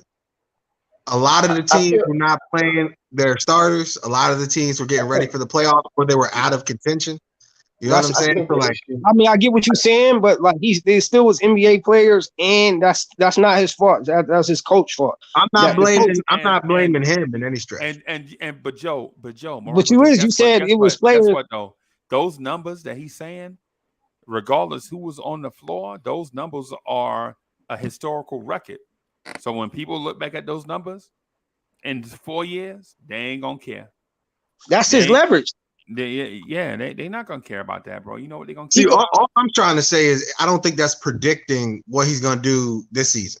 With future performance, right? No, yeah, I got you. I don't believe that little stretch right there with those 10 games. I think the 40 games where he shot 12% from 3 is a little bit more of a predictive stat that what we're gonna see next year. But can you agree? But Joe, to your point, can you agree? Ain't it's hard to get a rhythm in 20 to 17 minutes? No, not 20. Yeah, I mean it is, but that's part of the role he's in. He's got to get the rhythm quick. If he doesn't get it, then it's going to be a problem. That's not this type of player though. Like he can honestly say that. Yeah, that's your critique to me, coach. Yeah, you could say in the 20 to 17 minutes, I'm not a irrational player. But coach, over 26 minutes, what can you say about me? 20 minutes a game is significant. That's not my point. My point is clearly that's what my point is. Wait. Say that again. Are you saying quickly in 20 minutes a game? I think he played more than that. Actually, I think he was at 23 minutes a game this year. Yeah, he played more than that. 23. Well, 23. Well, okay. Yeah, you can say 23. So I don't believe that 3 to 4 minutes is going to make much of a difference. It did though. It did though. What makes the difference with Quickley is not even that. What makes the difference from Quickley, because Quickley is getting the minutes, the shots, the role. Quickley gets everything. The only thing that he's not doing right now is making baskets. You can't be a scorer that can't score. And Freeze, I think so. That's the only difference. I'm sorry, man. We have to learn how to read stats, right? And to decipher what they mean. So it can very well be that when he plays 27 minutes, he performs better because the games he's performing better in the first 20 minutes, he plays more minutes because he's earned it, right? So it looks as if he's playing better because he's playing more minutes, when in reality he's playing more minutes because he's playing better. Right. You understand what I'm saying? So to the games that he's making shots, Thibodeau keeps him on the floor. Right. The games he's not making shots, Thibodeau takes him off the floor. But he's not playing better because he's playing 3 more minutes. Right. No, what I'm getting at is and you know, Kim Lowe brought it up. Yo, he's an under 40% shooter. That's a 26 fact. minutes or 40 or 48 minutes. That's why I was just about to say that. The point is Quickley, and I'm not knocking Quickley because I want him to be good. I think he's one of my favorite young players. I like Quickley. Right. But what I'm getting at is if he can get his shooting percentage up to 42.5. Listen, if he get it up to 44, he borderline most improved player in the league. Right? If he get it up to 42.5, Quickley's a 17-point per game scorer, bro. And if we bring in the friendly neighborhood Spider-Man, that man coming off your bench quickly, like like Quickley's gonna make more money as a 6 man than he will as a serviceable starter. Okay, that's a fact. That's just how the NBA works. So I think Tom Thibodeau is doing him a favor by making him a 6 man, because I don't think Quickley will ever be a very high end starter. I don't see that. I think at most he can be a serviceable starter on a bad team. But I think where he can be valuable is a 6 man on a very good team, and that's why I think we should be developing him in that role. I do think that Quickley can shoot lights out later. Like he will be able to shoot lights out. Shooting 91% from the free throw line means you can shoot the ball. I think I don't know what happened this year. I think he'll shoot over 40% from three sometime in his career. I don't know if it'll be this year. Would you guys consider Jordan Poole a good shooter? No, he's a scorer. I'm saying, but he shot like 90-something% from the free throw line. Like in a gross. I mean, he's a great scorer, but would you consider him a good shooter? I think I don't know. It's not enough of a sample size. In college, Quickley was a lights out 3-point shooter, best 3-point shooter in college. Like in his college career, like he was the best 3-point shooter in the SEC. Jordan Poole played 57 games in his rookie year and shot 33% from the field. Yeah. Period. Yeah. He had like a historically bad rookie year. But he plays with a lot better talent now. So Quickley may look better with better talent around him. He get better looks, better shot selection. Yeah. Like a lot of his shot selection is based off of first we get into our offense late, and then he has to like figure something out and throw it at the rim, which is partially his decision making. Because when we get into our sets late, he has this thing where he can push the pace. But once that pace gets shut down and then we get into our actions, kind of late, and then it's like awkward, and then he doesn't know what to do. Then he's dribbling around in circles and then just throwing up a floater, and it's just like it's bad shots, and that's like part of the decision making. And you don't need to be like a true number one and figure that out. But there's room for growth. Isn't he a big reason the shot clock is winding down though? Because he's not a effective primary ball handler. That's part of the reason. Primary facilitator. It's part of the reason, but there's also the flip side of it.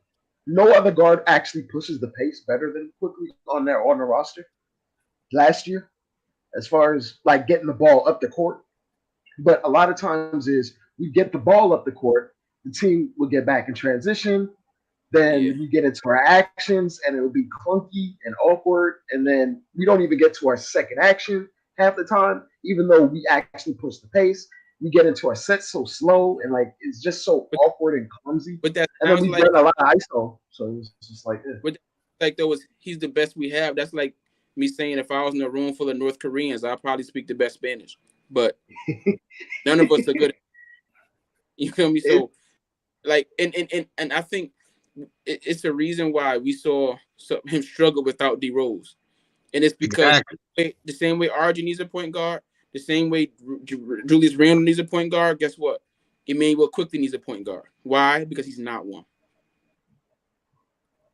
I'd close my eyes.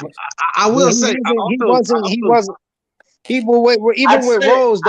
wasn't averaging it as much as he wasn't. He was shooting better, but it wasn't really. He wasn't. His points game didn't really like go like it wasn't. Yeah, but like Rose don't make him that much a better of a player. Like I don't really understand. Like Rose got him organized. That's why. Without D Rose, for the first whole 2/3 of the season was very. Like he didn't know how to. The game was too fast for him. The game was too fast for him at the time. But that's what proved. It felt like it was slowing down for him towards the end of the season. Like he was starting to figure out his first, second, third lead in the offense. He was slowly figuring it out. He was still making mistakes, clearly, but it was against lesser players, lesser talent. But you could see the wheels turning in his head. Like he was slowly starting to figure it out. If I dribble to this part of the court, this particular player is going to come off and help off the corner. Then I can hit the guy in the corner. And he started manipulating out of the pick and roll. Like semi-consistently, but not always there. But like you could see the wheels turning in his head. Earlier in the year when he was trying to do it, it was just like a clutter. Like it was just too fast for him. Like he started panicking. He didn't want to make the extra pass. So he started over-dribbling. And then you could start to see like he started to manipulate out of the pick and roll a little bit better towards the end of the year. And Champ, that's my point, Champ. He making strides, he making effort. Since college, he been positionless. He never been in that point. So for him to say, I want to try to be a point guard, that was my point about the numbers. He was averaging 7 assists, 10 assists, getting assists, bro. So that's my thing. You can't pull up his Kentucky days and say, oh, why wasn't he giving assists? Because he was a shooter. That was his point. Derrick Rose helped him out because of shooting. But when he tried to facilitate, he actually showed he could do an okay job at it. His problem is he don't know how to break down the defense, too. You remember J.R. Smith? Yeah. Of course. Right? You remember that whenever Mike Woodson or any coach he's ever had would ask him to think the game, it would mess up his game. Right? Yeah. J.R. Smith played best when he could just go out there and react and play within the flow. I also think what's more, we got to think about what's more valuable too. Like it's IQ more valuable as a shooter with the primary ball handler on the floor. I think he's way more valuable to our team as a shooter and scorer than a ball handler. I think I'm gonna let you go, Champ. You got a good point. I know where you're going, Champ, but I just want to ask you this before you go.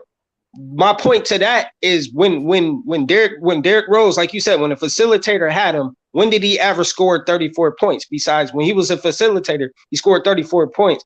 And I know it's against the Raptors. I know what y'all get, but he still started at the 1, and it was against NBA players. So that's just my point. Do we need him to score 34? Is Immanuel Quickley scoring 34? He had 12 assists too. What more do you want from your 1? Yeah, well, I'm saying like on an every game basis. We don't need that. See, we that's my point. We all agree with the scoring. We all know the kid can score. But we talk about him being at the 1. That's what I thought we was talking about. That's the point. Him playing the 1, him being the facilitator, him being the leading point guard. I think we're giving him a lot of slack because he never been at this position since Kentucky, since his college days. He's been positionless. So I get where you're going with the JR point, and I'm gonna let you finish, gang. No. Just to finish that point, I just think Quickley might be the type of player that's better when you ask him to think less, right? But my next point is like, how good do you think Quickley can be as the point guard of a team? Like, how good do you think he could be doing that? I got to piggyback off Dre, like with Dre point towards the end of the season. Like that's what I'm saying. Your defense is not like y'all defense of him playing against, like you can say garbage time, whatever, but it still was NBA players. It's not like he in the G League. I'm gonna give you a stat. Let me give you a stat. Before the All-Star break, Quickley had 6.2 drives per game. After the All-Star break, it was 10.3. Like he started attempting to break down the defense, going north and south instead of going east and west, because he realized it's not going to work that way. You have to go and make a quick decision or move the ball. And like he started figuring, okay, I need to go to the rim. He may not finish, but we started to see him actually go almost all the way to the rim instead of just taking floaters. And when you're getting to the rim, you're causing breakdowns, you're causing collapses, then you're hitting guys in the corners, you're hitting guys off the roll, or you're hitting guys off the dump down, which he did more towards the end of the year, which is even more like post All-Star break. So it wasn't just straight the last 10 games. Like he made a conscious decision to drive to the rim way more often. So you can see the wheels turning. I'm not going to say that he's got it all figured out or he's going to be this amazing point guard. I just see that he has particular traits where it could translate. And Champ, I know you go and Dre. That played into my point with the Brunson signing. I just felt like he got screwed because towards the end of the season, he was striving towards being a starting point guard. Like Brunson's here, it is what it is. But that was my whole point of me being mad. Like that's why you could see why I was angry, because Dre point, you can't argue with that. Like you cannot argue with him ascending because he got this shot. Now that clearly proved that Tibbs is stubborn. And Alex Burke had no point of starting all them games, even over Immanuel Quickley. That's my point. I said, let's give it a shot, bro. Let's see what Quickley can do in a 10 to 15 game stretch of starting PG. And he never got that opportunity, and that's so unfair. Ascending to where, though? And that's my thing, right? You mean? Go ahead. I think one day Quickley can be capable of being a starting point guard, right? But what level of starting point guard? That's my point, right? So I think he would be a serviceable starting point guard. I think his value is higher when you allow him to do what comes natural, right? But go ahead, Tim, you didn't finish? Him thinking the game is not natural to him. And Andre Bryant in the chat made a good point. He said if Kentucky played Quickley as a point guard, he probably wouldn't have got drafted. He got drafted because his value as a shooter was shown off ball when Maxey. That's not totally accurate. Exactly. They started Ashton Hagans because Ashton Hagans looked like the John Wall. Ashton Hagans out of high school, he looked like he was going to be the great Kentucky point guard. And then what would happen is they would start him at the point, and then Quickley would play the point and save them in games, Quickley and Maxey together. Because remember, there was a point where Quickley didn't start. Not only wasn't Quickley starting, he wasn't even getting minutes in his second year. And then all of a sudden, they was like, yo, let's let Quick handle the ball some, right? Because Kentucky going into the season thought it was going to be Ashton Hagans and Nick Richards. That's what all of their postseason awards was centered around. Ashton Hagans fell off, and then it was Nick Richards, right? And then they changed the campaign. Quickley was so hot that they changed the campaign during the season to Quick and Nick. And see, when you're in New York, you don't see that kind of stuff. Like when you're in New York, you see UConn basketball stuff. Like everything UConn, you see UConn best player on it, right? But down here, we see everybody's stuff, right? Kentucky went from Ashton Hagans and Nick Richards to all of a sudden Nick and Quick, right? Quickley wound up finishing SEC player. Quickley was so hot as their primary ball handler that he won SEC Player of the Year. People keep saying that Quickley's not a point. And champ, right. I'm not saying that Quickley is a Chris Paul type point guard. What I'm saying, in stretches, Quickley can carry a unit if you trust him, right? As a secondary ball handler, all you're going to get is spot up shooting from Quickley. That's all you're going to get when you play him off the ball.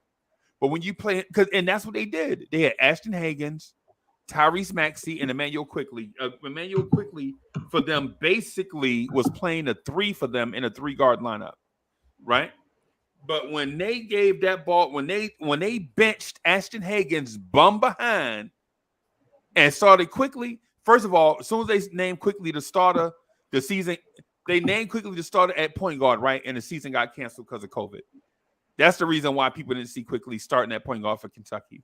Because when they gave him the reins, he was going to be the starter going into the SEC tournament and in the NCAA tournament, but the season got canceled for COVID.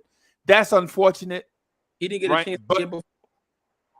Nah, he came off the bench the year before. Because I came into college as a point guard. Out of high school, yes. Yeah, high school he came in as a point guard. As a point guard, yes.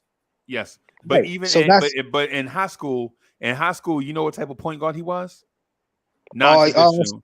Not non-traditional. He was not John Stockton. He was not Chris Paul.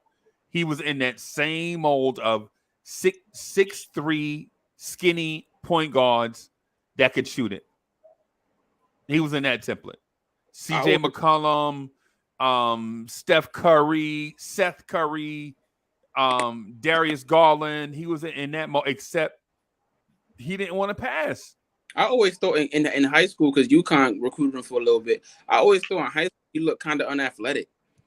In high school, like he looked a little like, but like methodical, like. It was herky-jerky.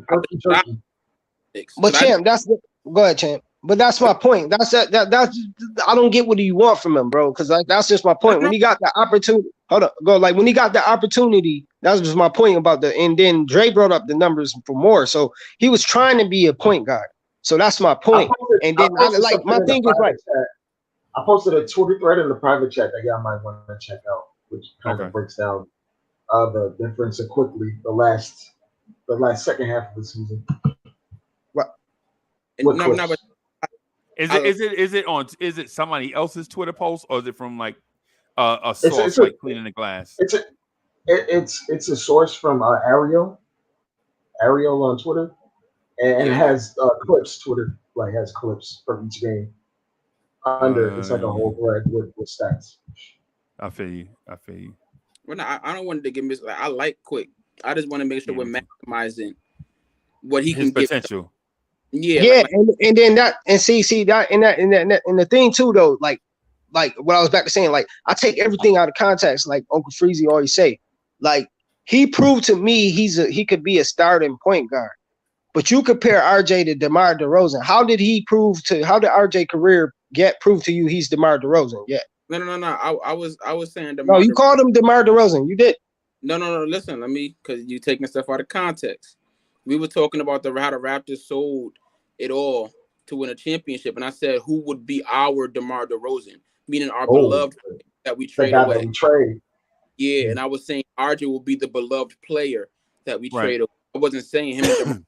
Okay, yeah, I thought you was comparing them. My fault, because that's why I was like, dang, I don't get. If you see that out of RJ already, how you don't see IQ being a starting PG? That's all I was gonna say. I think I would rather Jordan Clarkson over a couple starting point guards in the league today. Like, give me Jordan Clarkson off my bench instead of I don't who's like Champ. But Champ, we all know, not to cut you off, we all know Jordan Clarkson. Like, we don't even got to look at his assist numbers. We all probably know he never averaged probably over at least 9 assists a game. So he never tried. He's letting you know he don't want to be a point guard. He's a 2. So like that was a bad comparison. To back to Dre point. Go ahead. Point guard. I know the kid has the desire to because it was word that came out that Quickley can't believe that he's gonna be a superstar. Like, Quickley doesn't lack confidence. Like, and I have no doubt that he wants. I love it, bro. I love Quick. I'm just like, I just know that we have Jalen, and like there's no point in racking your brain over Quickley being a starting point guard. We have Jalen Brunson. We need to use Quickley as a super sub, right? Not every team has one of those dudes. Like, that's a luxury to have. That's facts. And if Quickley is what he thinks he is, it doesn't matter how much money Brunson's making ahead of him. If the work shows up on the court, it's gonna show up on the court. That's true. But Drake, I trust people to be who they are. I expect, hold on. Like, not to cut you off, gang. But I'm just saying, like, with Brunson, like, he's gonna get back to that 23 minutes a game. So I expect him to have the same numbers. But I want, like, him striving. I think, like, he's one of my favorite players. So I think him feeling assaulted by them basically saying the point guard is here for the next 4 years. I think he got potential to be in player of the year. But in reality, he's going to average around the same minutes. So I don't see him really ascending like that. But that's my point about the 26 minutes and above. And when he's a starting point guard towards the end of the season. When Brunson was drafted out of college, right? No one expected him to hit $100 million after his rookie contract. Not at all. He worked his way into that opportunity, and Quickley has 2 more years basically on his deal. So if he's what he think he is, it don't matter if Brunson's ahead of him. He's gonna put that workout on the court. Go ahead, Champ. And I'm saying, if Quickley comes out next year, and let's say he come off the bench playing 25, 26 minutes a game, he's averaging like 15, 16 points a game, $6 million of the year. Like, Quickley is going to get the bag from the New York Knicks. No, just like what's his name? He gonna get the bag. He'll get the bag from. He'll get the bag. I'd rather go play with John Wall, team up with John Wall, and be a starting guaranteed position and get a max deal or close to it. Then he don't like. That's my thing. I don't think Quickley value himself as a 6-man. That's my problem. I think he values himself as a point guard. And if he values himself as a point guard, and if he can see himself averaging, like I say, I don't mean to keep bringing up the Raptors point, but that's when he started. He had 34, 10, and 12 because that's his leverage. He could say, yo, when I'm a starter, I can average close to these minutes. Not saying he's going to average that, but it is fair to say he can at least average a double-double, at least 17 to 20, and at least 10 assists. So my thing is, why would he want to play a 6-man role when he can go get a bag in Washington? You might be right. Quickley might say, forget your 15, 16 million a year. I'm going to go bet on myself. Exactly. And I'm going to sign a 1-year deal in Washington and show y'all I'm an all-star. That's unprecedented. If that's what you or more blessings to him. More blessings to him. Like, if that's what Quickley might be, that kind of guy. But that proves my point. That's why I think, like, your favoritism towards RJ what's the point of drafting a star like that? And he's also a Knick too. Why you don't have the same feeling for a Knick player that we drafted, a 25th pick that panned out to be on this panel right now? Because how often do we talk? Hold on, how often do we talk about 25-year-old, 25th draft picks? We don't. So on a panel, he panned out more than his expectation. Well, let's answer the question one point at a time. So how often we talk about it? For one, Knicks fans don't value late first round picks. A lot of the fan base want to tank. Right? And Champ, am I right? Yeah. Am I right? Penn State. Right. So when we talk about players like Immanuel Quickley, Quentin Grimes, Deuce McBride, we don't want to talk about them, bro. We want to talk about Obi. We want the Obi saga. Oh, we doing Obi wrong because he's playing 17 minutes, but he need 18 minutes. You know what I'm saying? So that's one reason why your man Quickley is not getting the love he deserves. Because think about it, Immanuel Quickley is the forgotten man already, bro. Soon as you sign Jalen Brunson, crazy. It's crazy, right? No. But you know who is not forgotten? Obi Toppin. And Obi came out in that same draft. He came out in that same draft, and Quickley, for the most part, for his career, has been outperforming Obi Toppin. Yeah. And it's not like they've been trying. And it's not like they had not been trying to bury Quickley.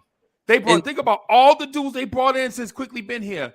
They brought back Elfrid Payton. They brought in Kemba Walker. They brought in Austin Rivers. Exactly. They brought in Derrick Rose. You know what I'm saying? All these guys they brought in to bury Quickley, and Quickley the one still standing. The only dude in Obi way is Julius Randle, and there is the crime. And Open Freezy, that's a great point, man. Oh my God, that was a great point. Probably because of Quickley, but neither here nor there. Right? I'm gonna give y'all that point, but you tripping when you bring up RJ Barrett. You just tripping, right? Because don't switch the cloth. Don't switch the cloth. No, because that's what you asked me. You said, "Why do?" No, I thought no. I thought you compared him to DeMar DeRozan. That's my fault. Nah. See, now both of y'all moving the goalpost. My man asked specifically about why we don't give love to the number 25 picks. Exactly. Right? Yeah, you're moving the goalpost. Don't move the goalpost. Yeah. Why don't you give love to Quickley, but you give love to RJ Barrett? That's what he said. Right. No, I said no. Don't take it out of context. I said why don't you said drafted? The point Uncle Freezy just made is that late draft picks don't get get love, bro. But Immanuel Quickley, RJ Barrett got drafted just like Immanuel Quickley got drafted to the Knicks. That's my point. And you hold on in confidence, Champ. You said, oh well, if he want to bet on himself, let him go to Washington. But you just said hold on. But you just saying he's a Knick, just like RJ Barrett. But you also minimize him. You say go back to a 6-man role, which is crazy because like Freezy point, it's plenty of players that came into the Knicks that was going to never ever maximize his potential. Clearly, so since college they've been trying to bury Quickley since he got here, bro. When he got. But, that's a fair point. To my point, though, the year that's a fair drafted, point. Didn't they bring in Austin Rivers and Alec Burks? Yeah, but nobody knew. And Derrick Rose. First year he got drafted. It kind of mirrors Jalen Brunson's career so far. It kind of mirrors Jalen Brunson's career. Exactly. That's what I'm saying.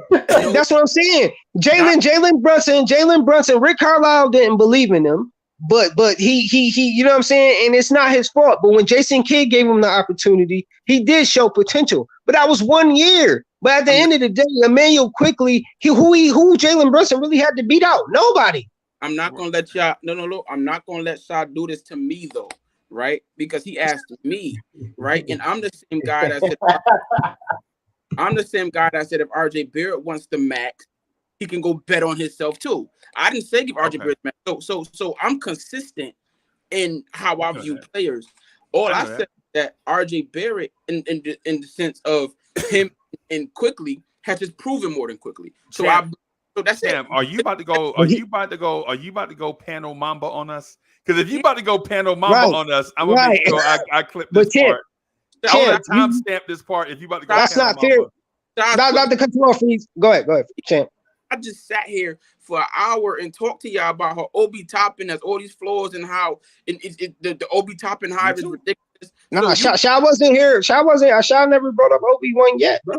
I wasn't here when y'all was talking about Obi. Nah, I was.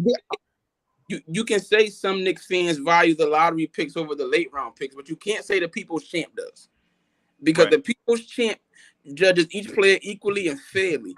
Right. Fairly. Not really, Champ. Not to cut you off, Champ. How? Not really. Hold on. That's a contradiction, Champ. Because you just compare R.J. Barrett, a third pick, right? Who started day one, right? He been a starter since his career, right? When did Immanuel Quickley ever start? And you just say he was better. I didn't compare. So how you judge everybody the same? How? If Quickley never had the opportunity, you say RJ's way better. You gotta let him respond. My fault, Champ. One, I didn't compare them to Sha. You did. I responded to you bringing up his name. Second, I didn't say R.J. Barrett was way better. I said R.J. Barrett has proven way more, and he has.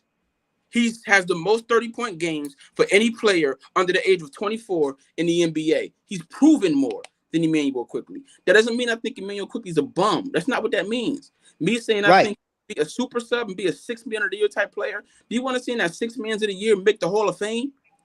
Right. That's but Champ. All right, I gotta run right here because I want the show to go 5 hours. Yo, you know we 5 hours. I want to respond to that. 5 hours, bro. Right. 5 hours, bro. We'll be back. When Dre hit me, Dre was like, "Yo, how long y'all gonna be on?" I was thinking right then, like maybe another hour, but now not another hour. 2 hours and 15 minutes. You know what I'm saying? Hey, tune into. Hey, look, I want to show y'all something, man. We've been working on something. Y'all don't go nowhere. I want to show y'all something, man. I gotta show y'all something. It's fire. I want to show y'all something. Yeah! Coming your way. A YouTube special event. A collabo between two YouTube monsters. Vibes and stuff. And the front stoop. This is a 10-episode special event. Starting August 15th. Don't miss it. Yo, so we got all this stuff going on, bro. And I want to do a joint, man, with Smoke. Hey, Smoke, I'm trying to find you. I'm trying to find somebody tough enough to stay on the panel with you and answer these tough questions, bro. It's like it's tough. It's tough. So I want to do like a joint on Thursday afternoons where it's you and somebody else just talking topics like what if Leon Rose organization front office don't make the playoffs this season? What happens? I'm gonna throw out some real tough questions like that. But the thing is, you can't have the People's Champ because the People's Champ already is locked in with some other stuff. I just need 2 hours with Sha. There's a show. Nah, man. Hey, it's whatever. Hey, Champ. I want the debate because I can go. Like I said, I was ready to piggyback off of what you had to say, so I'm ready. Man, come on, bro. Bring your number. Champ, I'm ready. Champ, you can't listen to me, bro. I thought you was rocking with Rivera and Greeny. Nah, he wants some smoke. He wants some smoke, Uncle Freezy. You know what's my name, Uncle Freezy? Smoke. All right, that's what he want. I could do my new school Knicks with my brothers, and me and Sha. I need my smart. This 2 hours. Champ, you can't do that to me on the air, Champ. Champ, you sort of hit my phone with that, Champ. You dog it. What they call you when what's the name when somebody got to throw the hands? They say I need my 30. Me and Sha. Yeah. Oh, you need your fade. You need your fade. Yeah. In Cali, well, in Cali they say fade. Yeah. Hey, well, maybe we can work on something, man. But yeah, man. So Sha Smoke, man, we got to do, man. People talk about you a lot, man, and we got to take advantage of the. You still got my number, right, Uncle Freezy? Yeah, I got your number. I got it started. All right. I got it favorited. I bet. Yeah, I still got yours. Yeah. What kind of question is that? Do I still have your number? Yeah, man. Yeah, I got you. Okay. Yeah, we'll work on something, man. Like Thursday afternoons, like maybe like 6:30. You know? Oh yeah, I'm with it. Because I got me at work yelling, man. I'm in the screaming.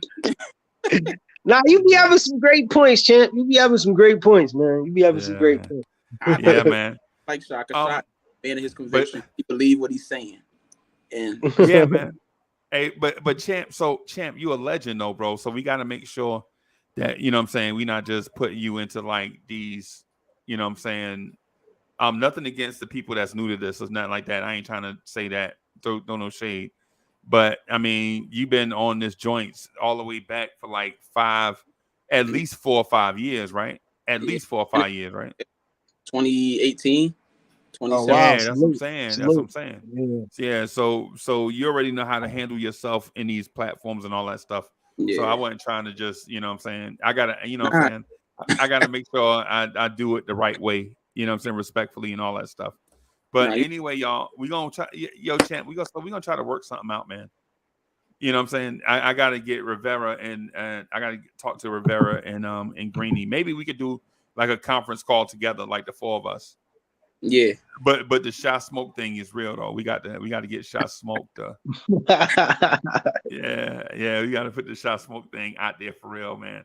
But anyway, y'all, I gotta run, man, because so it's about 4 o'clock now. So in about 4 hours, I gotta be up for the rest of the day, like doing vibes and stuff, Knicks morning drive and all that stuff. So appreciate y'all, man. Dre, as usual, you know what it is, right? Peace. Yeah, man. Yeah, Salute, man. Dre. I'll holler at y'all Salute, later. champ. Right? Salute, Uncle Freeze. Salute. Yeah, man. Salute, Hey, Dre. Smoke, that's the name of that. Okay. Say what? Right. What you say, Ant? Hey, I was Dre is the reason, man. When I'm losing my mind, man, Dre always come in nice and I try to keep a balanced take,